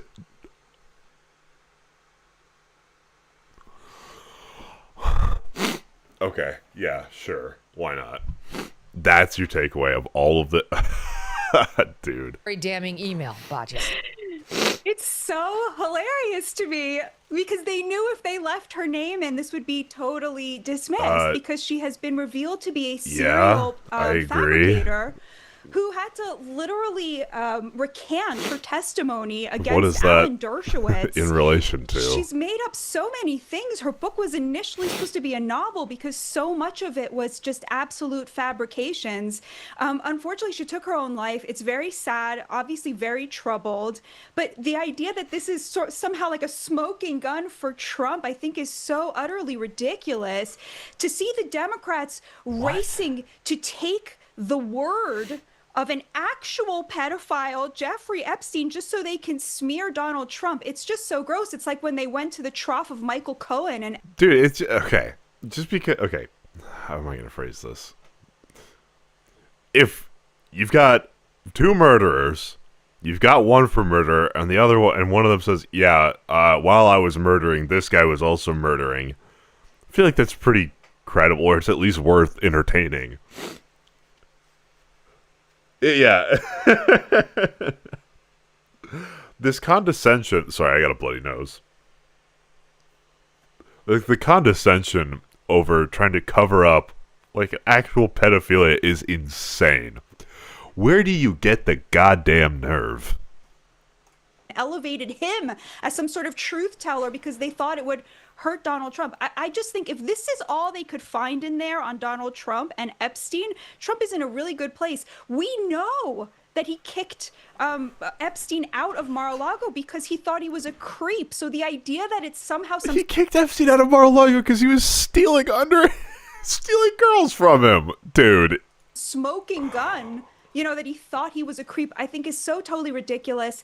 The replacement of her name with the word victim tells you everything you need to know. So much of this story is just classic Me Too overreach. There was that ridiculous press conference where they had woman after woman after woman come up and say, I was a Jeffrey Epstein victim. Half of them, Megan, met Jeff. Search history here? Or search history here? Spy, YouGov poll, Trump approval on issues, support for Trump on economy.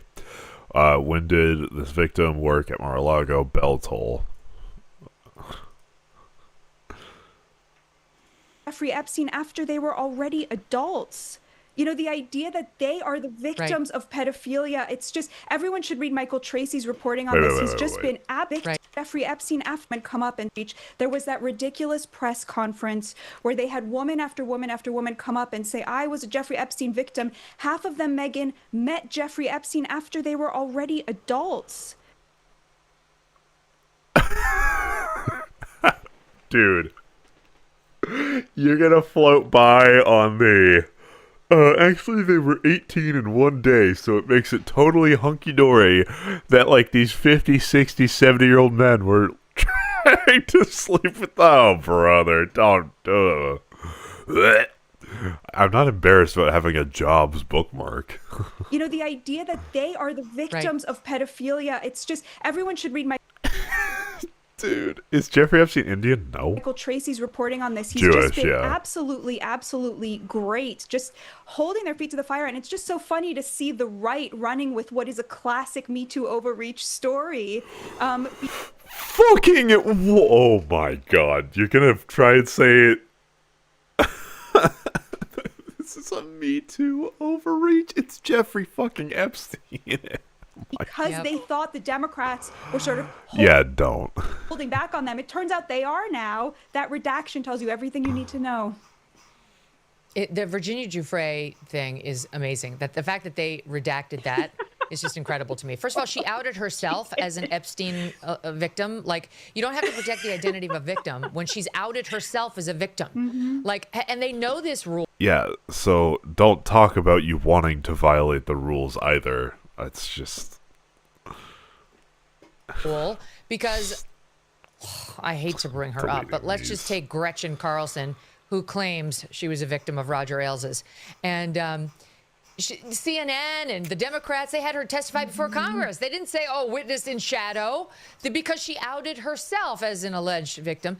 And Virginia Giuffre has been, before she died, all over the news. She wrote a memoir. Like, she gave tons of interviews. Why would they redact her name if that is in fact the name as the GOP members of the the thought process that went through my head is like, why did they do that? Oh my god, like now the Republicans have an edge. They were going to find any word. They would say, yeah, it's weird. The type font doesn't seem to line up as perfectly as other emails. They would have found literally anything to try and hedge these emails. The House Oversight Committee are saying, given the fact that she'd already been outed. So this is ridiculous. And it does suggest there was an ulterior motive. Here's the thing about Virginia Giuffre, and I've said this every time her name has come up since we launched this show in 2020. In 2020, I had on Alan Dershowitz right after we launched. He's a longtime friend, and I saw him come under fire by Virginia Giuffre, and I knew it was a lie, Batya. I've known him a long time. And when you hear a denial that you know is true, it sounds very different from a denial that you think is not true. Just by case in point, we did a report yesterday morning on AM Update about those two baseball players who were accused of throwing balls instead of strikes in certain innings to let people bet on the pitch. And the MLB, to its credit, saw that certain betting would go up in a certain inning on this one closer and this one starter for this team. And they conducted an investigation to see if there was some funny business going on. And sure enough, they concluded there was. They referred it to law enforcement. Now these two guys have been charged. Their denials are both like, he is innocent. He would never do anything to undermine his chances in a game. That is not what a truth teller sounds like. A truth teller says, I never threw a pitch in coordination with any bet anywhere.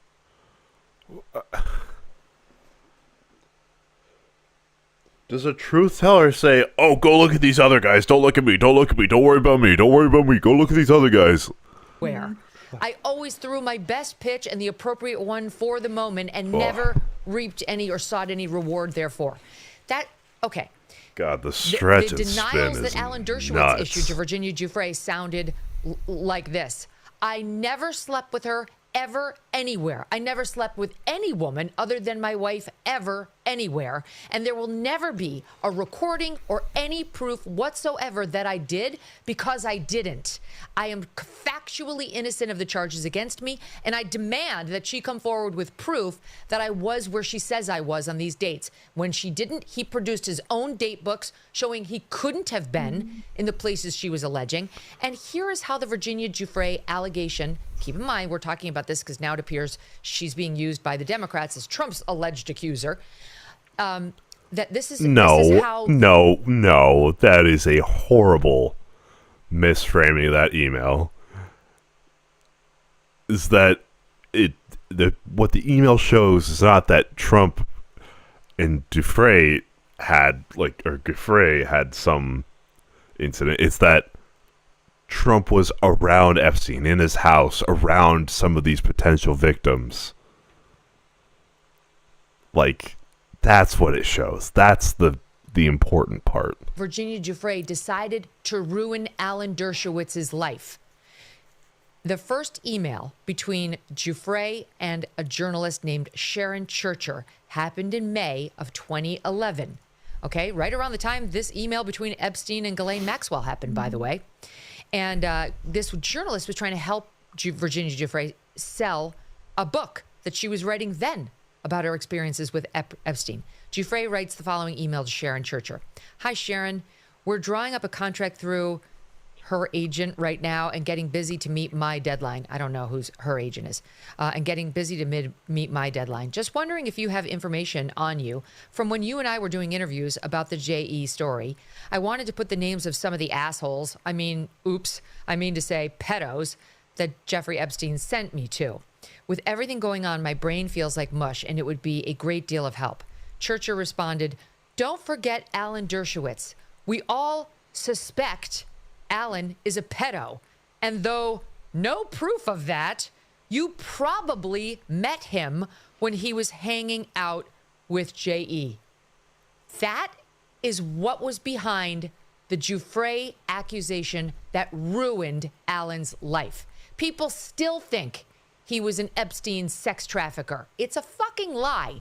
And while I don't doubt Virginia Giuffre that she fell within the crosshairs of Jeffrey Epstein and was used and abused by him because he was a serial user and abuser, I don't believe one word she said about Alan Dershowitz. And she lied repeatedly about the age she was when she had encounters with the Epstein connections and so on. That's all been caught. Like ages she would know that were, she was off by several years that would have made the difference between whether she was a minor or an adult and so on. And that's the woman who now the Democrats want to use as, I guess, their smoking gun against Trump. And here's just one more piece. Okay, one more thing about Giuffre. She published a posthumous memoir. She killed herself. She died by suicide last year. And she was working on a memoir at the time. So that's a lot. There's two different ways to phrase, killing yourself. There's you kill yourself or die by suicide. It's a lot softer. All right. So a lot of Republicans are going with the line died by suicide. And you could see Megyn Kelly make the correction right here. She published a posthumous memoir. She killed herself. She died by suicide last year. I mean, you don't need to unfollow, but yeah, I mean, if this isn't the style of channel for you, then that's fine. I wish you best of luck. Yeah. Here. And she was working on a memoir at the time, and she had a co-writer who was ghostwriting it for her, Amy Wallace. And here is what her posthumous memoir titled Nobody's Girl says about Trump, writes about Trump. She describes meeting Trump once at Mar-a-Lago, where her father worked, but does not accuse Trump of wrongdoing. Trump, quote, could not have been friendlier, Giuffre said, adding that he offered to help her find babysitting work. Then the co-author, Amy Wallace, who finished the book off, was asked whether Giuffre ever accused Trump of wrongdoing during their private conversations. Wallace answered, quote, Virginia, never talked about him in Yeah, I'm just saying keep it to politics and economy. any sense that he was involved in any of this. End quote. Then she goes on to say, quote, as far as she knew, And again, she was there for 2+ years, meaning Virginia. But as far as Virginia knew, Trump was not involved in the ring of trafficking that Epstein was working. That is why the Democrats redacted the name Virginia Giuffre from this alleged smoking gun email. 100%. And all of this is why I am against the release of the full Epstein files. I understand the arguments for it. Don't give the Democrats the power to make these ridiculous redactions. But at the same time, Megan, as you point out, Alan Dershowitz did not recover from that fully. There are still people out there who think he is a pedophile, despite the fact that she was forced by a court to recant that. And so how many other names are in there of people who are completely innocent, but whose lives will be destroyed when this tranche of documents... Dude. I remember on Lex when he was asked about releasing the Epstein files, he was like, yeah, I might do that. But, there might be some good guys in there that get their names ruined. Oh no. It's like... Some of them written by Epstein himself, a serial pedophile, a terrible person whose word should not be trusted or worth anything. When that gets out there, I just feel that in the court of public opinion, there are people who will be judged and will never be able to defend themselves despite being totally innocent, kind of in the way that Trump is now being smeared. Now, we can say, look, this is all like obvious nonsense. He obviously didn't do anything. There's no evidence there. But there will always be people who believe that he did do something because of all of this, just like there are still people who watch the mainstream media. Just yesterday, Megan, someone said to me, well, he did say find people on both sides about neo-Nazis. Oh, Lord. It's 2025, and they still believe that. This is like a mainstream he did say that.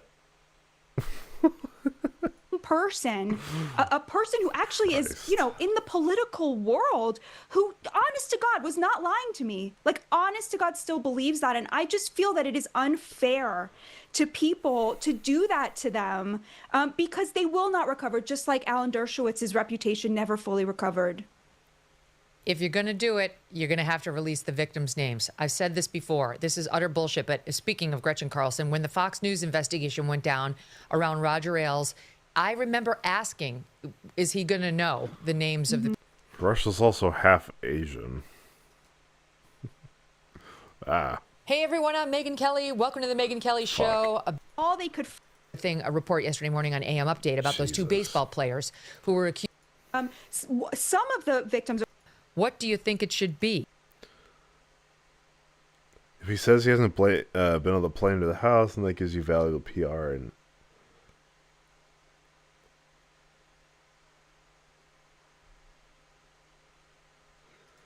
And then Michael Wolff responds to him on 12/16, the next day. I think you should let him hang himself. If he says he hasn't been on the plane or to the house, then that gives you a valuable PR and political currency. You can hang him in a way that so what I presume that means is that Epstein would be able to say, like, that Trump had been on the plane and score some points. Potentially generates a positive benefit for you. Or if it really looks like he could win, you could save him, generating a debt. Of course, it is possible that when asked, he'll say Jeffrey is a great guy and has gotten a raw deal and is a victim of political correctness, which is to be outlawed in a Trump. Yeah, Jeffrey Epstein got canceled because he's not woke enough yet, dude. All right. Regime. Hell. Okay, so what does that mean? What my conclusion from this is Michael Wolff is gross. We knew that yesterday. We'll know it tomorrow. And by the way, we'll know it especially tomorrow. And that's all I'm going to say. We have a bit of a tease for what's coming up on this show, making good on a promise I made to the audience long ago on Epstein. But in any event, here he is giving PR advice. I mean, whatever. He's not a good guy. I'm sure Jeffrey Epstein needed PR advice by this point in his life, and I'm sure somebody was going to provide it to him. But that's what Wolff was doing, trying to get leverage over the possible next president of the United States. It all came to nothing, but this has got Trump's critics salivating. And then I'll just read you the last one, which is the most recent exchange. This is now from 2019, which is when Epstein got arrested. This is from Epstein to Michael Wolff, January 31st, 2019. Victim, redacted, Mar-a-Lago. Redact. I don't know what's in there. It doesn't say victim, so he's saying something else. Comma, or period. No idea what was redacted. Then he writes, Trump said he asked me to resign. Never a member ever. So he's trying to say Trump wanted me to resign from Mar-a-Lago, but I was never a member of Mar-a-Lago. Of course, he knew about the girls as he asked Ghislaine to stop. Now, that's the most incriminating thing. Yeah, how are you going to spin that one, Megyn Kelly? That's in any of these emails, but we have no idea what it means. Of course, he knew. We can't venture a guess. We can come up with a trillion excuses for the other two emails. Knew about the girls. He asked Ghislaine to stop. Stop what? Is this Trump found out that Epstein liked him young, something Trump has said himself on camera, and he went to Ghislaine to say, whatever you're doing, stop? Dude, the context for this one is so easy. Ask Ghislaine to stop hiring the girls because him and Epstein had similar tastes, if you want to put it that high level. Because that doesn't make Trump look bad. Yeah. Though it may be inconsistent with Trump's denials of knowing, much at all about what Epstein was doing. I don't know. I haven't poured through Trump's specifics on that. But this is ambiguous. However, this is kind of what made me say, wouldn't it be better for Trump if he just said release it all? I'm not worried about any of this, rather than letting it come out piecemeal. They discovered it from the Epstein estate, and Trump had clearly directed Bondi not to produce anything. Like, if I were a Democrat, to be honest, Batya, I'd be blowing this up and asking over and over again what it means. Yeah, that's what we're doing. It's so interesting because to me that sounds exactly like something we already knew, which is it's been reported that the reason he asked Epstein to stop coming to Mar-a-Lago was because he would hit on the daughters of the members. Like that was like that's not what that email says. Out there reported. So I don't see how this is incriminating at all. It suggests that Trump, like you said, knew that Jeffrey Epstein liked them young and didn't approve of it. So we don't know when Jeffrey was talking about in that moment. So I don't really see this. Right. And honestly, I think Trump's instincts are so spot on about this because to me, it seems like all of the energy around the Jeffrey Epstein files is really coming from Democrats who hate Trump and hate Trump voters. And then people.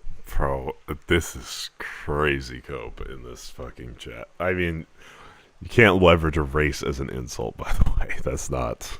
People who are in fly. the content business for whom before Trump was elected, this was a really big topic. This generated a lot of interest from people. But now that Trump is the president, if you look at public opinion polling of Republicans, they're just not that interested in this. And I think Trump just feels like. What public opinion polling says that? Interest in Epstein polling.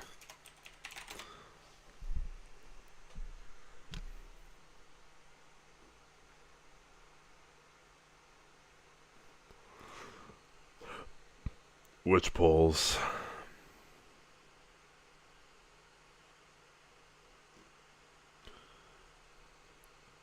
Quinnipiac University. All right. Do you approve, of Trump? Do you approve of the way he's handling the Epstein files? Overall, 19% of people approve. Only 44% of Republicans approve. Uh-oh. Not on the Epstein files. He could ride this out and That's actually, that 44% is a lot higher than I thought it would be.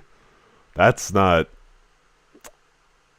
I would have expected that to be like 20%. I feel like people want these out. Feed it because it's only his enemies making hay out of it, and the mainstream media just does not have that same power that it used to have. Megyn, you have all that power now to set the agenda, so I think that's kind of maybe how he's seeing it.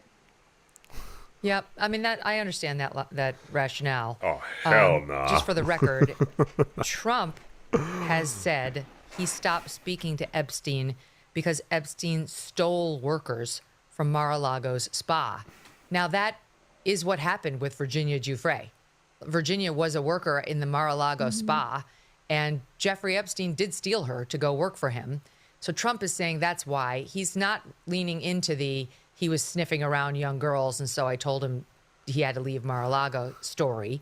There's another story that he broke up with Epstein because they were buds. There's no question they were very close for more than 10 years, which is what makes me believe Trump was on the Epstein plane and at Epstein's house. Of course, they were very good friends. But there's another story that Epstein... Like, look, man, if it's a deal breaker for you that you can't be racist in chat, then yeah, this is not going to work out for us. Who took Trump to go see a property with him that Epstein was thinking of buying out of bankruptcy, and he wanted Trump to advise him on the property, and instead of advising him, Trump bought it. He bought it out from under Epstein. So I don't know why they broke up, but, you know, we're having... They broke up because they both wanted the same, either barely legal or underage girls. Dude, come the fuck on. To relive all of this nonsense because there's a number of reasons why. Because Trump and several Trump acolytes have made a very big deal out of Jeffrey Epstein. I mean, I don't think you can absolve Trump of that at all, Batya. It's like Dan Bongino and Kash Patel were the two top Epstein, theory pushers. I don't call it a conspiracy theory because they might have very well been onto something, that there was a cover up of Epstein. And then that's why it was so shocking when Trump got into power and then said, what story? What are you talking about? This is... Who the fuck was shocked? Raise your hand if you were shocked about Trump not being proactive on the Epstein file. Like, come on, dude. There's nothing, bro. Trump Wow, had not been whoa, out so in weird. front on it as the people he hired to run, like the FBI. It's not like he put them in charge of HHS. See you later, brother. Like the FBI. So that's how Republicans got into this, because it was buried under Biden. They didn't understand why we didn't get any answers, and then they thought when Trump took over we would, and instead... Here, just... after seeing this clip, did you really ever think that those files were going to be Never released? went to his island. I don't think I'm not involved. I never... Epstein. The moment where you had some hesitation about Epstein, releasing some of the documents on Epstein. Why the hesitation? I don't think I'm not involved. I never went to his island. This might not be the clip, but a lot of people did. Why do you think so many smart, powerful people allowed him to get so close? He was a good salesman. He was, was a hale and hearty type of guy. He had some nice assets that he'd throw around, like islands. But a lot of big people went to that island. But fortunately, I was not one of them. Well, I'll try and find the clip on him wanting to release the files. That's not the one I was looking for. Trump did what Biden had done, which was there's no there. I'm not releasing. He might it. not have gone to the island, but he definitely was on the jet. There were logs that Anything on prove this. And some Republicans are still burned by it. MTG spoke with her last week. She's still out there saying, I demand answers on this. I want to see all the files. A couple of other Republicans are with her, like Massey and some others. But you're right. The reason that Republicans have lost interest for the most part in this is because the Democrats took it as their own, and like they do with everything, went too far. It changed from like a genuine search for truth, which I think Republicans really wanted, into just a political weapon to try to bring Trump down, which is what they do with everything. And Republicans are fucking over that game. Yeah, definitely. And I think that press conference... Oh, okay. It's not There's a lot of intrigue surrounding the release of the Epstein files, Martin Luther King files, John F. Kennedy files. Some current and former FBI agents are saying, some of them telling me, that they feel the FBI establishment came out ahead in the standoff sort of with the New York FBI field office over releasing the records, and your Attorney General Pam Bondi demanding them but not getting all that she wanted. Is that process still on track? I think that's one of the most often questions I've been asked the last couple of days, to release these records on Epstein, MLK, and JFK. Well, Pam Bondi's done a phenomenal job in every respect, and there could have been some holdback. I haven't heard too much about it, but the bottom line is the records are getting out. The Kennedy records are getting out. Those are the ones they really wanted to see the most, were the Kennedys. during my administration, as you know, I released right. a lot of them, but then a lot of people started coming in, people that I respected, people that worked for the administration asked me not to release the rest. How do you... And I respected that. They gave me certain reasons, but I respected that. Give me listen to that. The records are getting out. I heard too much about it, but they could. But the bottom line is the records are getting out. The Kennedy records are getting out. Those are the ones I really wanted to see the most, were the Kennedys. And during my administration, as you know, I released a lot of them, but then a lot of people started coming in, people that I respected, people that worked for the administration asked me not to release the rest. Okay, And so this is I about respected Kennedy. that. They gave me certain reasons, but I respected that. And I did say, I must tell you, I said that probably wish I did release the whole thing because I have no idea what's in there. But since then they found, and we found. Okay. Whatever. Was it 2 months ago, 3 months ago, where you had Ro Khanna, With the alleged victims? Yeah, and Thomas Massey with this parade of, it was so sordid and, the promise of salacious details, and then the women saying, actually, we're going to make our own list. Like the whole thing was so, yeah. After the. Sorry, they had to do that because you wouldn't release a list. Like, what is the murdering of these facts and the timeline? It's crazy. Where's that? Exactly. And it just seemed like, there was a lot, like obvious money grubbing, obvious, coming together of the two sides because both sides see themselves as Trump's political opponents and enemies. The politicization, the money aspect of it. These women who were grown-ups when they met Jeffrey Epstein talking about themselves like they were children at the time. To me, that's really off-putting. It's kind of a slap in the face to the actual victims. The Virginia Giuffre aspect where there was just lie upon lie upon lie. Like the idea that this is kind of something Dude, this that's is going to bring gross. Trump down. This with is his actually own giving me, base like- side. I just find it to be all so sordid. Dude, what Moreover- the fuck? I'll just let that one stand on its own. What the fuck? Jeffrey Epstein, there are countless numbers of women, young women, who were brought into his houses and to his island and paid for, quote, a massage with a happy ending, for lack of a better term. I mean, countless numbers of women. And he did like them young. And there were several young women who he did this to who were minors, who were underage. There's just no question about that. That is a true fact about Jeffrey Epstein. But that is not a true fact about Donald Trump. Mm-hmm.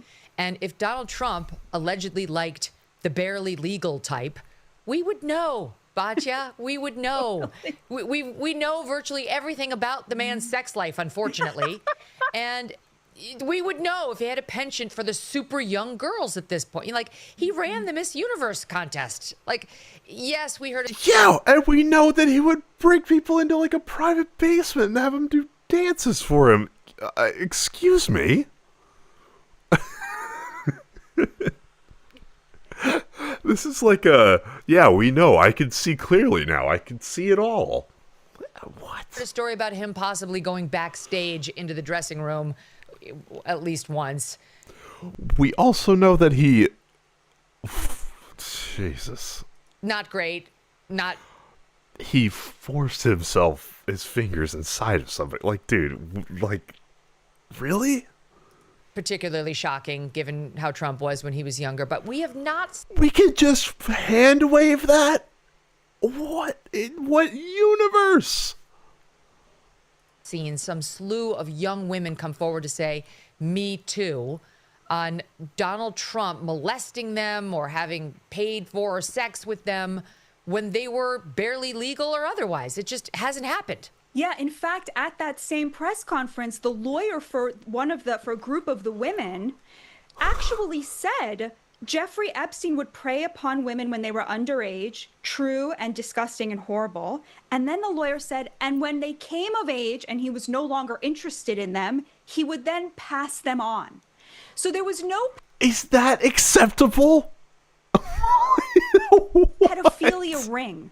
There was a pedophile who did unspeakable things to vulnerable girls, and then they would age out of Jeffrey Epstein's pedophilic interests, at which point he would then start to pass them around to his friends, meaning that there were not actual crimes committed by anybody beyond. There's no pedophile bar ring. is in There's hell. a pedophile and then a bunch of friends who were getting massages at that point from women who were no longer underage. This is from the lawyer at that press conference. So I think that that kind of dispels a lot of the like salaciousness of the story. People are No, it does not. Dude. Holy shit. like, where is the justice for the victims? The justice is one of the people who did unspeakable things to them died in prison, and the other one is still in prison. In a nice, cushy, white-collar prison that Trump moved her to. Dude. So, like, they got their justice. And the whole ring idea, I think, has been wildly blown out of proportion for these political reasons. I don't know about ring, but there are definitely a couple of very well-connected people who have not been brought to justice. I'm not going to repeat the names here, but one of them is a very, very successful business owner. No, I don't want to get sued, but one of them is a hugely successful business owner who seems to be a bit of a pervert, and his name is all over the papers. His connections to Epstein are very, very well known. They were connected financially. They were connected as friends, and I want to know more about him. There's plenty who I want to know more about who have been publicly linked to Epstein and seem to have dodged responsibility. That's my own take on it. It's not that I'm not referring to secret names only I know. I'm talking about names that are in the paper. But again, like without hardcore proof, you shouldn't say their names because you don't know whether it's true. But, I mean, people know the names. We've heard them many, many times. Anyway, I do think there are some who are so well connected or did such a good job of hiding their tracks that they'll never be facing real charges. As for Epstein, I've said this before, but just as a reminder, I do know somebody very, very close to this case who is in a position to know virtually everything. Not everything, but virtually everything. And this person has told me from the start, years and years ago, that Jeffrey Epstein, in this person's view, was not a pedophile. This is this person's view, who was there.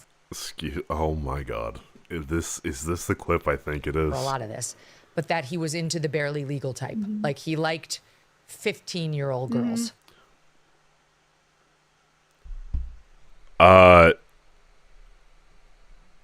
Is there a place where in the US where 15 is legal?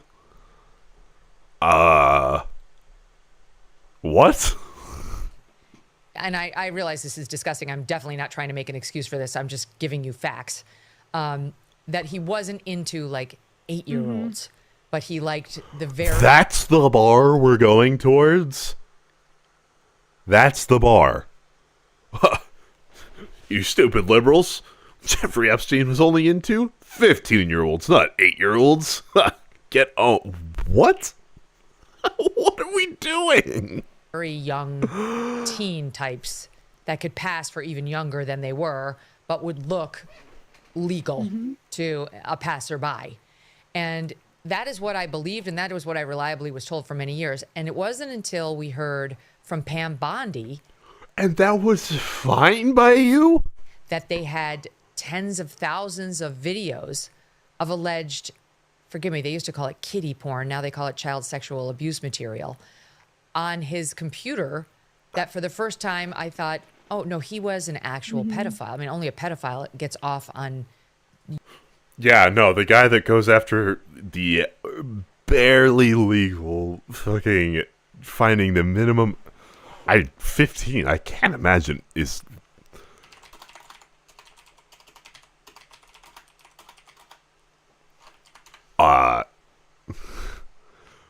Yeah, the age of consent in the it's in each state is either 16, 17, or 18. Still, Jesus fucking Christ! Abuse videos. She's never clarified it. I don't know whether it's true. I have to be honest. I don't really trust Pam Bondi's word on the Epstein matters anymore. Yeah, so I don't know what's true about him, but we have yet to see anybody come forward and say, I was I was under 10, I was under 14. I'm just gonna let this one sit. When I first came within his Oh purview. my Look, God. you can say that's a distinction without a difference. No, it's not. I It think there is a matters, difference. yeah. There's a difference between a 15-year-old and a Yeah, there's horrible and worse, but like, what are we're talking about? One of the, if not the worst crimes on planet Earth. 5-year-old. You know, it's just whatever. It's sick. Every time we start talking about Epstein, it makes your skin crawl. You right? The whole thing is just disgusting. Totally. Anyway, well, what do you think? Does this stay in the news around Trump? Because I'll give you a couple of reactions here. You It got ought to. Alex Berenson, who's a straight shooter, great reporter, writing, so at real Donald Trump, quote, knew about the girls, quoting Epstein, and at Michael Wolff is an even bigger scumbag than any of us knew. And we all knew, he writes, that he was an enormous scumbag. Trump cannot bluster his way out of this. He better accept that whatever is in the files is coming out. Good, he writes. And then there's more. Mike Cernovich on X, who's a great follow, writes, Trump broke everyone's heart with this line about, oh, sorry, that's a different one. That's different. That's different criticism on Trump on his H-1B visas, which we'll get to. Confuse my two stories. But there was more on Trump, just some pushback on whether this is his own fault. So I don't know. Does this go away in a day, or is this with us for a while? Well, honestly, I have to say it's funny you brought up the H-1B visas. Like, it's not necessarily terrible for Trump for the next 24 hours to be an Epstein news cycle, because the news cycle was really bad this morning before this broke. He had this disastrous interview with Laura Ingraham in which he really, really went against what MAGA wants on the Chinese students.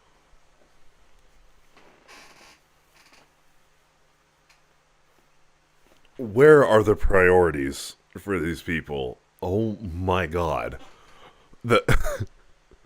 Yeah, thank God people are asking questions about whether or not Trump's a fucking pedophile because he was getting attacked on immigration. What? What? In universities, and then the H-1B visas. There's the affordability crisis, which he's not doing a great job of responding to and showing empathy for. So, it's, in my view, the news cycle was actually a lot worse for him before this broke, because he knows how to get through a Jeffrey Epstein news cycle, okay? Can you imagine if it shifts now, if Pam Bondi's like, why do you want him to? Why are you happy that he might make it through this unscathed? I'm going to release it all. I changed my mind. Right, exactly. It's like, you raise a very good doesn't point. have to worry about the midterms for 48 hours, right? It's like... This is a very good point. Is maybe Trump told the House Oversight Committee to just release it. Do it. Go ahead. Do me a solid, too, and redact the name Virginia Giuffre. That'll give him a lot to chew on. Okay, let's keep going. Well, let's do H-1Bs and the Ingram interview, because she did make a lot of news with him. So you mentioned the Chinese students. Take a look at this, SOT 3. You've said as many as 600,000 Chinese students could come to the United States. Why, sir, is that a pro-MAGA position when so many American kids want to go to school and there are places not for them, and these universities are getting rich off Chinese money? Sure. Never said about China, but we do have a lot of people coming in from China. We always have. China and other countries. We also have a massive system of colleges and universities.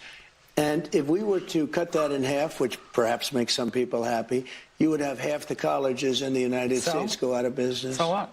Well, I think that's a big deal. I love this part of Trump having to see the monster that he's I wouldn't say he's created it, but he's definitely latched onto it and amplified it. And now he's realizing, shit, we need foreign talent he's not really building dick up here, but we do need foreign talent to sustain our market. And we should absolutely be funding programs to train American workers. Good thing a lot of these visas do help with that. But now the hyper-isolationist, xenophobic, half-MAGA, they're kind of right-wing populist now, is hold on.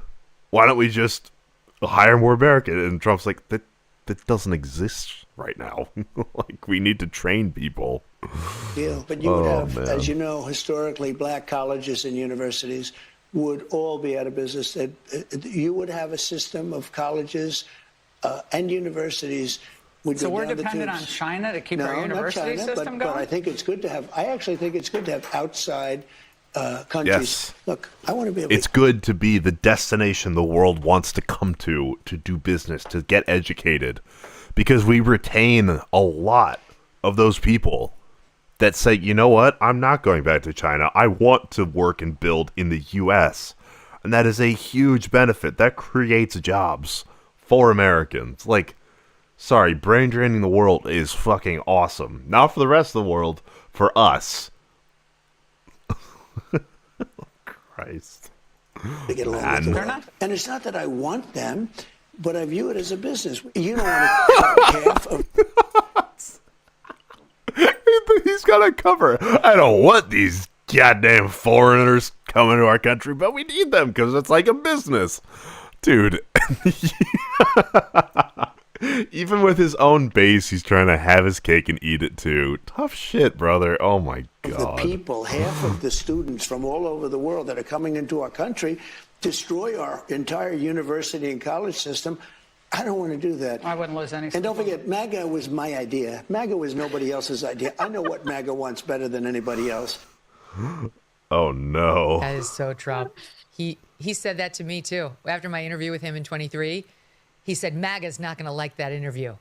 And then I actually said back to him, MAGA will feel about it however you tell them to. You know, it's like if you telegraph you had a good interview, they'll like it. If you say it sucked, they'll go a different way. But that he clearly does believe that. Like, MAGA will do whatever he says. I think there are two areas where How do they say all this shit and they're like, yep, that's our guy? he is vulnerable to his own base. And it's because their love and attachment to him is based on these two things. It's the fighting of China and the American elites that support them, like our university system, and then the immigration front.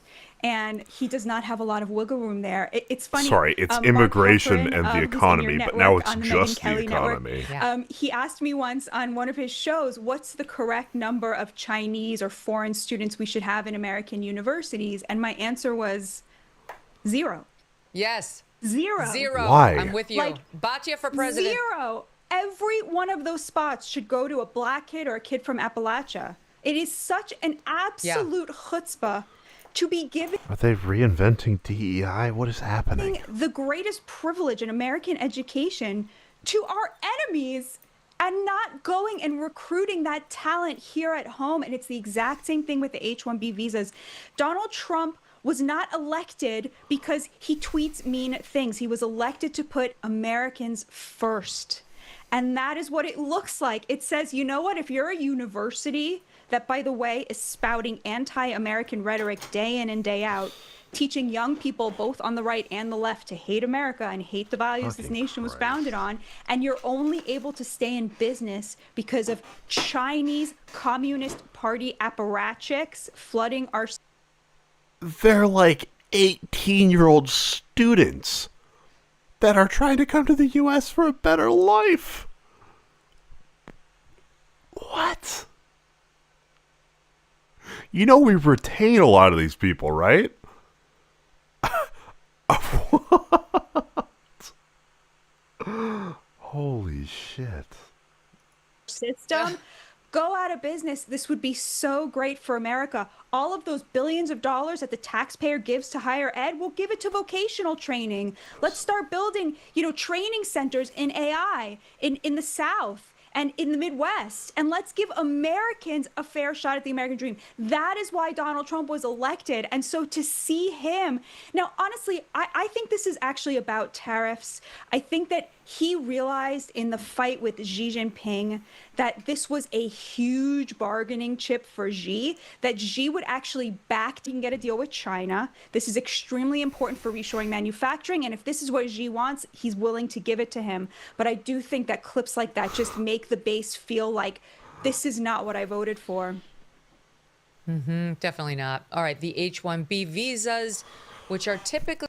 Oh my God. Okay, what are they going to say about H-1B? Because your boy actually read all the law around H-1B visas, okay? I know what the fuck is up around H-1B visas. It's a hyper-specific issue that entered the news cycle. It came and went. By the time I finished my video, it had been out for like a week of the news cycle. But I know about H-1B visas, so let's see what they have to say.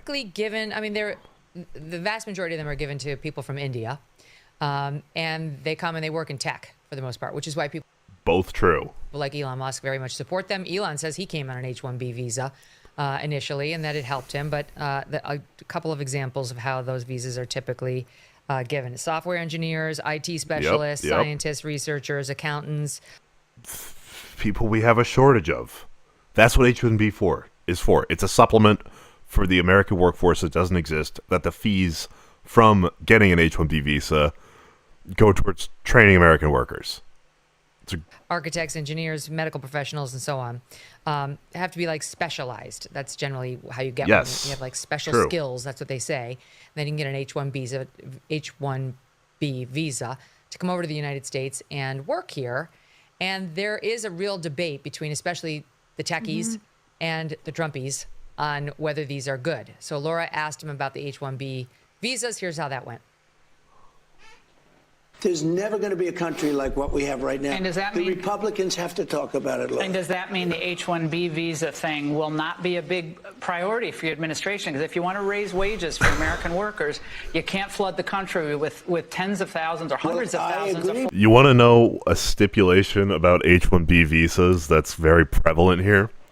In order to prevent this thing that Laura Ingraham is worried about, H-1B workers cannot be hired within the firing of a American worker 3 months before, or an American worker in a similar position cannot be fired 3 months after an H-1B visa holder has entered. Also, people on H-1B visas have to be paid at least what an American in a comparable position is paid. And they have to be given a comparable amount of hours and working conditions. Okay? All of this shit has been thought of. All right? All these protections are built into an H-1B visa. But you also do have to bring in talent. When we a have country plenty of talented people no, here. you don't. No, you don't. We don't have talented people here? No, you don't have certain talents, and I love how crass he is, because it sounds rough, and it does hit on a problem that we're having in the U.S. of qualified workers. But the solution isn't force. So there's a lag, right? So we should absolutely be spending on American workers and training programs and partnering with companies to train people. But we can't just magically create the qualification out of nowhere. It does take time. people have to learn. You can't take people off an unemployment line and say, I'm going to put you into a factory where we're going to make missiles. What is objectively false about that statement? I cannot believe I'm siding with Trump on this. But there will be a post-Trump world, and the continuation of his legacy is this. And even if Trump realizes, oh shit, we do actually need people from other countries to supplement our workforce, then the monster he's created still isn't going to get that. Does he have a point, or how do you see it? Just so bad. This is exactly what Elon Musk and Vivek Ramaswamy were saying at that big blow up over Christmas, where they were saying, I'm sorry, we just don't have the talent here. It's such a slap in the face to the American worker. It's not saying we don't have talented people here. It's saying that we don't have people trained in these specific fields. We should be training people. We should be spending a ton of money training people, partnering with companies.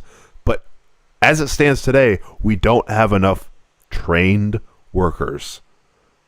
That's the verbiage you should use. Trained workers for these positions. Train them, train everyone. The H-1B visa holders who come in here, they are not specialized. They have no talent. You know what their talent is, Megan? They're willing to work for $50,000 a year. Exactly. They have That would be fraud. driven down the wages in STEM, which means that our brightest kids are not going into STEM because what are you going to do? Like graduate after 4 years with student loans and take a job where you're making $50K? You're not going to do that. So we're actually driving our brilliant Americans out of STEM because we're importing Indians to do those jobs. It is so atrocious and terrible, and it is such a betrayal of the American worker. And this is a fight we absolutely have to have right now because Trump has done an amazing job of attracting, I think the number at this point is about $15 trillion in manufacturing here and everything around that. So much of that is going to be AI training and AI work. And we need to insist that every one of those jobs goes to an American. You know, again, like people ask me a lot, what is the correct number of immigrants into America right now? And my answer is kind of the same, Megan. It's somewhere close to zero. Like it might not be zero. There maybe is another Elon Musk out there who really wants to come here. But right now we're just bringing in, you know, bargain basement programmers.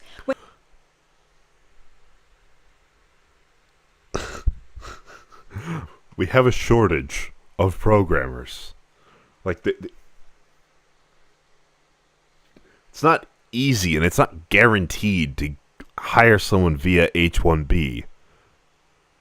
It's easier to hire an American, and you have to show that you tried to hire American to use H-1B visas, and it's a lottery system, so none of it's even fucking guaranteed.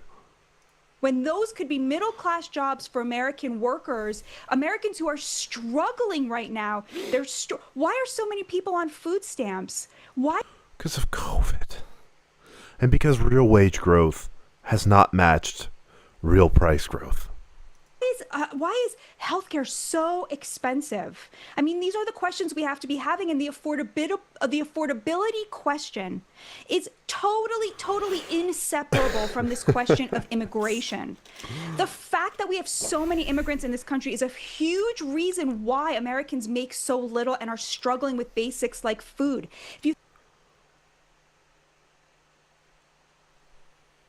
What?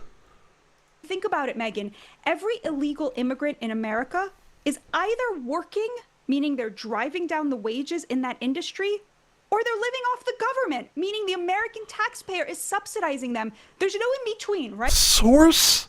Hello? Right? They're not being funded by somebody in their home country to live here in America. Both of those options are utterly unacceptable, which is why in every single poll, the vast majority of Americans, 56%, okay, a solid majority, supports deporting every single illegal immigrant. And it seems now like what the Trump administration is saying is, okay, no, that is not what the polling says. The polling says should deport every single illegal immigrant that has committed a crime on top of the crime of immigrating illegally, all right? Counteract the deportation program with expanding the legal immigrants program. Kristi Noem this morning said that they're. Oh, I have that. Let's Hold play on. that. I'll play it. Kristi Noem went on Fox and Friends this morning and said this. Sat too. What is the administration's position on these visas? No, we're going to keep using our visa programs. We're just going to make sure that they have integrity, that we're actually doing the vetting of the individuals who come into this country, that they want to be here for the right reasons, that they're not supporters of terrorists and organizations that hate America. And that's what I think is so remarkable is under the Trump administration, we've sped up our process and added integrity to the visa programs, to green cards, to all of that. But also more people are becoming naturalized under this administration than ever before. More people are becoming citizens because we're not just streamlining and building some processes back into our immigration policies. We're also... Bro, you are just doing slapshot. Like, we using the Kavanaugh ruling to just deport whoever the fuck you want without even coordinating with the president. All right, what it's like living with a homophobic deaf cat.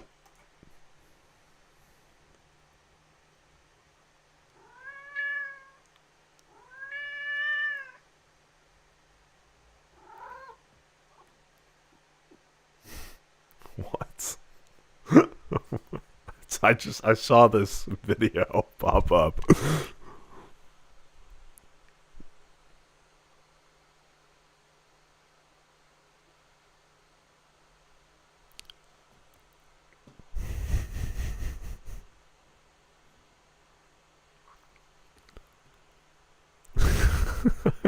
Okay.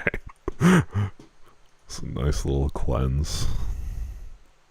So making sure that these individuals that are coming into our country and get that privilege, that they actually are here for the right reasons.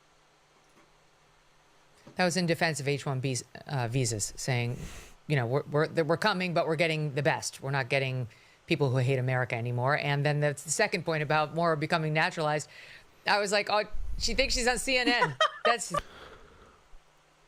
Bro, what do you want? Like, what is the ideal world of either of these two people? Is it just no one from anywhere, or like just stop people coming in altogether? Like I don't understand. Like, it seems like H-1B is like the ideal immigrant. First of all, it's a non-immigration visa, so it's just someone working here. All right, they're getting taxed. They're creating like corporate tax, income tax, and then they don't immigrate in the end. Like, what? What do you want? And then the people that do immigrate, aren't we getting talented people from around the world that we have a shortage? Like, I can understand the sentiment of, hey, let's spend more on training American workers, but then they don't spend more. Like, that is definitely not. They try and bring back manufacturing jobs that realistically are kind of gone. Like, some manufacturing in the U.S., absolutely, but you have to actually start these training programs. It's like the mental health argument for guns. Like, true, I agree. There's a mental health crisis, and that's probably making gun violence a lot worse. What's the prescription on mental health then? Oh yeah, fuck you, we're taking away Medicaid. Oh, okay, yeah, cool, thanks. The Fox viewers want to hear. It's funny because, you know, Trump won because he cobbled together an unbelievably diverse coalition. He brought in record numbers of Jewish Americans and Black Americans and Hispanic Americans into the Republican Party, and also these sort of tech bro oligarchs. And the thing that the tech bro oligarchs want is access to cheap labor, because of course they are, you know, they want these visas. Exactly. They want these visas. They want a limit. Elon Musk said, "This is the hill I will die on. You can go F yourself in the face if you're," this is literally what he tweeted, "if you're going to fight me on this." Now, people like that who are very, very, very wealthy and want this like limitless stream of low wage labor, their problem is very symbolic. They really don't like seeing people like Mahmoud Khalil, a person who got the greatest privilege on earth, an American green card, and used it to attack America and to support Hamas and support terrorism. You know, they don't like that. Of course, I obviously don't like that either. But that is not the number one problem we're facing with mass immigration. The number one problem we're facing is that is programmers? People who are not our neighbors are being subsidized by our poor neighbors' taxpayer dollars. What? Oh. What is the logic on that one? The H-1B worker has to fund a lot of it themselves, and the fees and shit, the company pays for a lot of them. What tax dollars are... What? To live here, to live in homes so that there's a housing crisis, to work in their industries and drive down the wages, and to basically immiserate the working class. They're being forced to pay for their competition, their replacements in the labor force.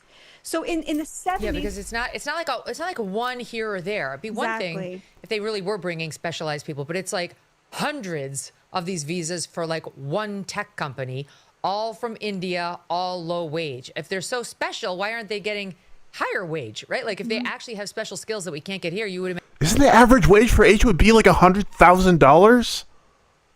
imagine they would get the top of the pay scale, not the bottom. Yeah, it's like about 500,000 of them over. Sorry. The average H-1B salary in the United States is probably 167,000. Where are you getting these numbers? Remember the exact period of time, but already when you're talking about 500,000 people, it's not specialized, right?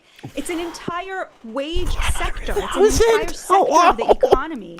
So you have illegals competing with working class people. You now have the H-1Bs competing with what would have been middle class jobs. Of course.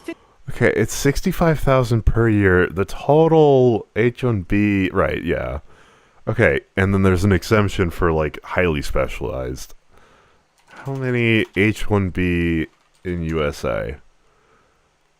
Okay, 730,000. That's a lot. $50,000 a year now is not a middle class job anymore, right? So you're just dragging everybody. Where are they down getting with this 50,000 So back in the number? 70s, which was the high watermark for working class wages, where they could afford, the American dream on a single income, buy a home, etc., the kind of ideal that we look back to, the percentage of Americans living on American soil, people living on American soil who were not born here was 4%. It was a historic low. Today, Megan, it's 15 or 16%. It's never been this high in American history. Wow. That is why young people can't afford to buy homes. That is why people can't afford health care. That is why 42 million people are on food stamps, because they can't. Bro, not every issue in the fucking world is because of immigrants. Be so fucking real here. Cannot command the wages that would give them a middle class standard of living, because they are competing with 16% of the people here who were not born in the United States. That's the number one problem for the working class, and that should be the number one issue for Republicans going forward. It was, and you lost on it. Now people are worried about the economy, and they know it's not immigrants that are the problem. You've tried. And when after all these deportations and people's wages and people's prices still suck, they're going to look for someone else to blame. And they're probably going to look at tariffs. And all this shit that Trump's doing, and all this weird spending, and all these fake deals, and just all of this, don't believe your eyes, just close your eyes and believe what I have to tell you. Dude, the fucking, what is the, I don't know, it's the fucking rabbit with the clock. Wow. Here is the Mike Cernovich tweet. Trump broke everyone's heart with this line about the American workforce and H-1Bs, suggesting we don't have workers who can do it. We don't. Not at the moment. We have workers who are able to be trained. But as it stands today, the training programs do not exist or have not been utilized. This isn't an insult to the capabilities of the American worker. The American worker is some of the most capable people on the planet. It's an indictment of our companies and our federal government for not training people to adapt to our changing economy. That is a failure of the government and of companies. And that's something we can change. We can incentivize training programs. But as it stands today, we still need these companies to make shit, to pay their corporate taxes, so that we can fund our governments and our programs. Like,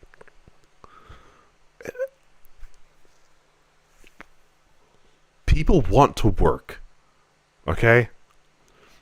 That's why we need paths to train people for a changing economy. Not just promising them the economy of yesterday. Like, oh my god, it's so chungus. I'll be right back.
Okay.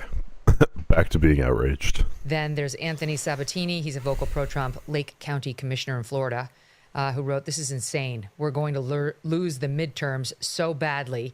We've never True. seen an administration crash and burn in its first year so badly for no reason other than to appease donors and special interests."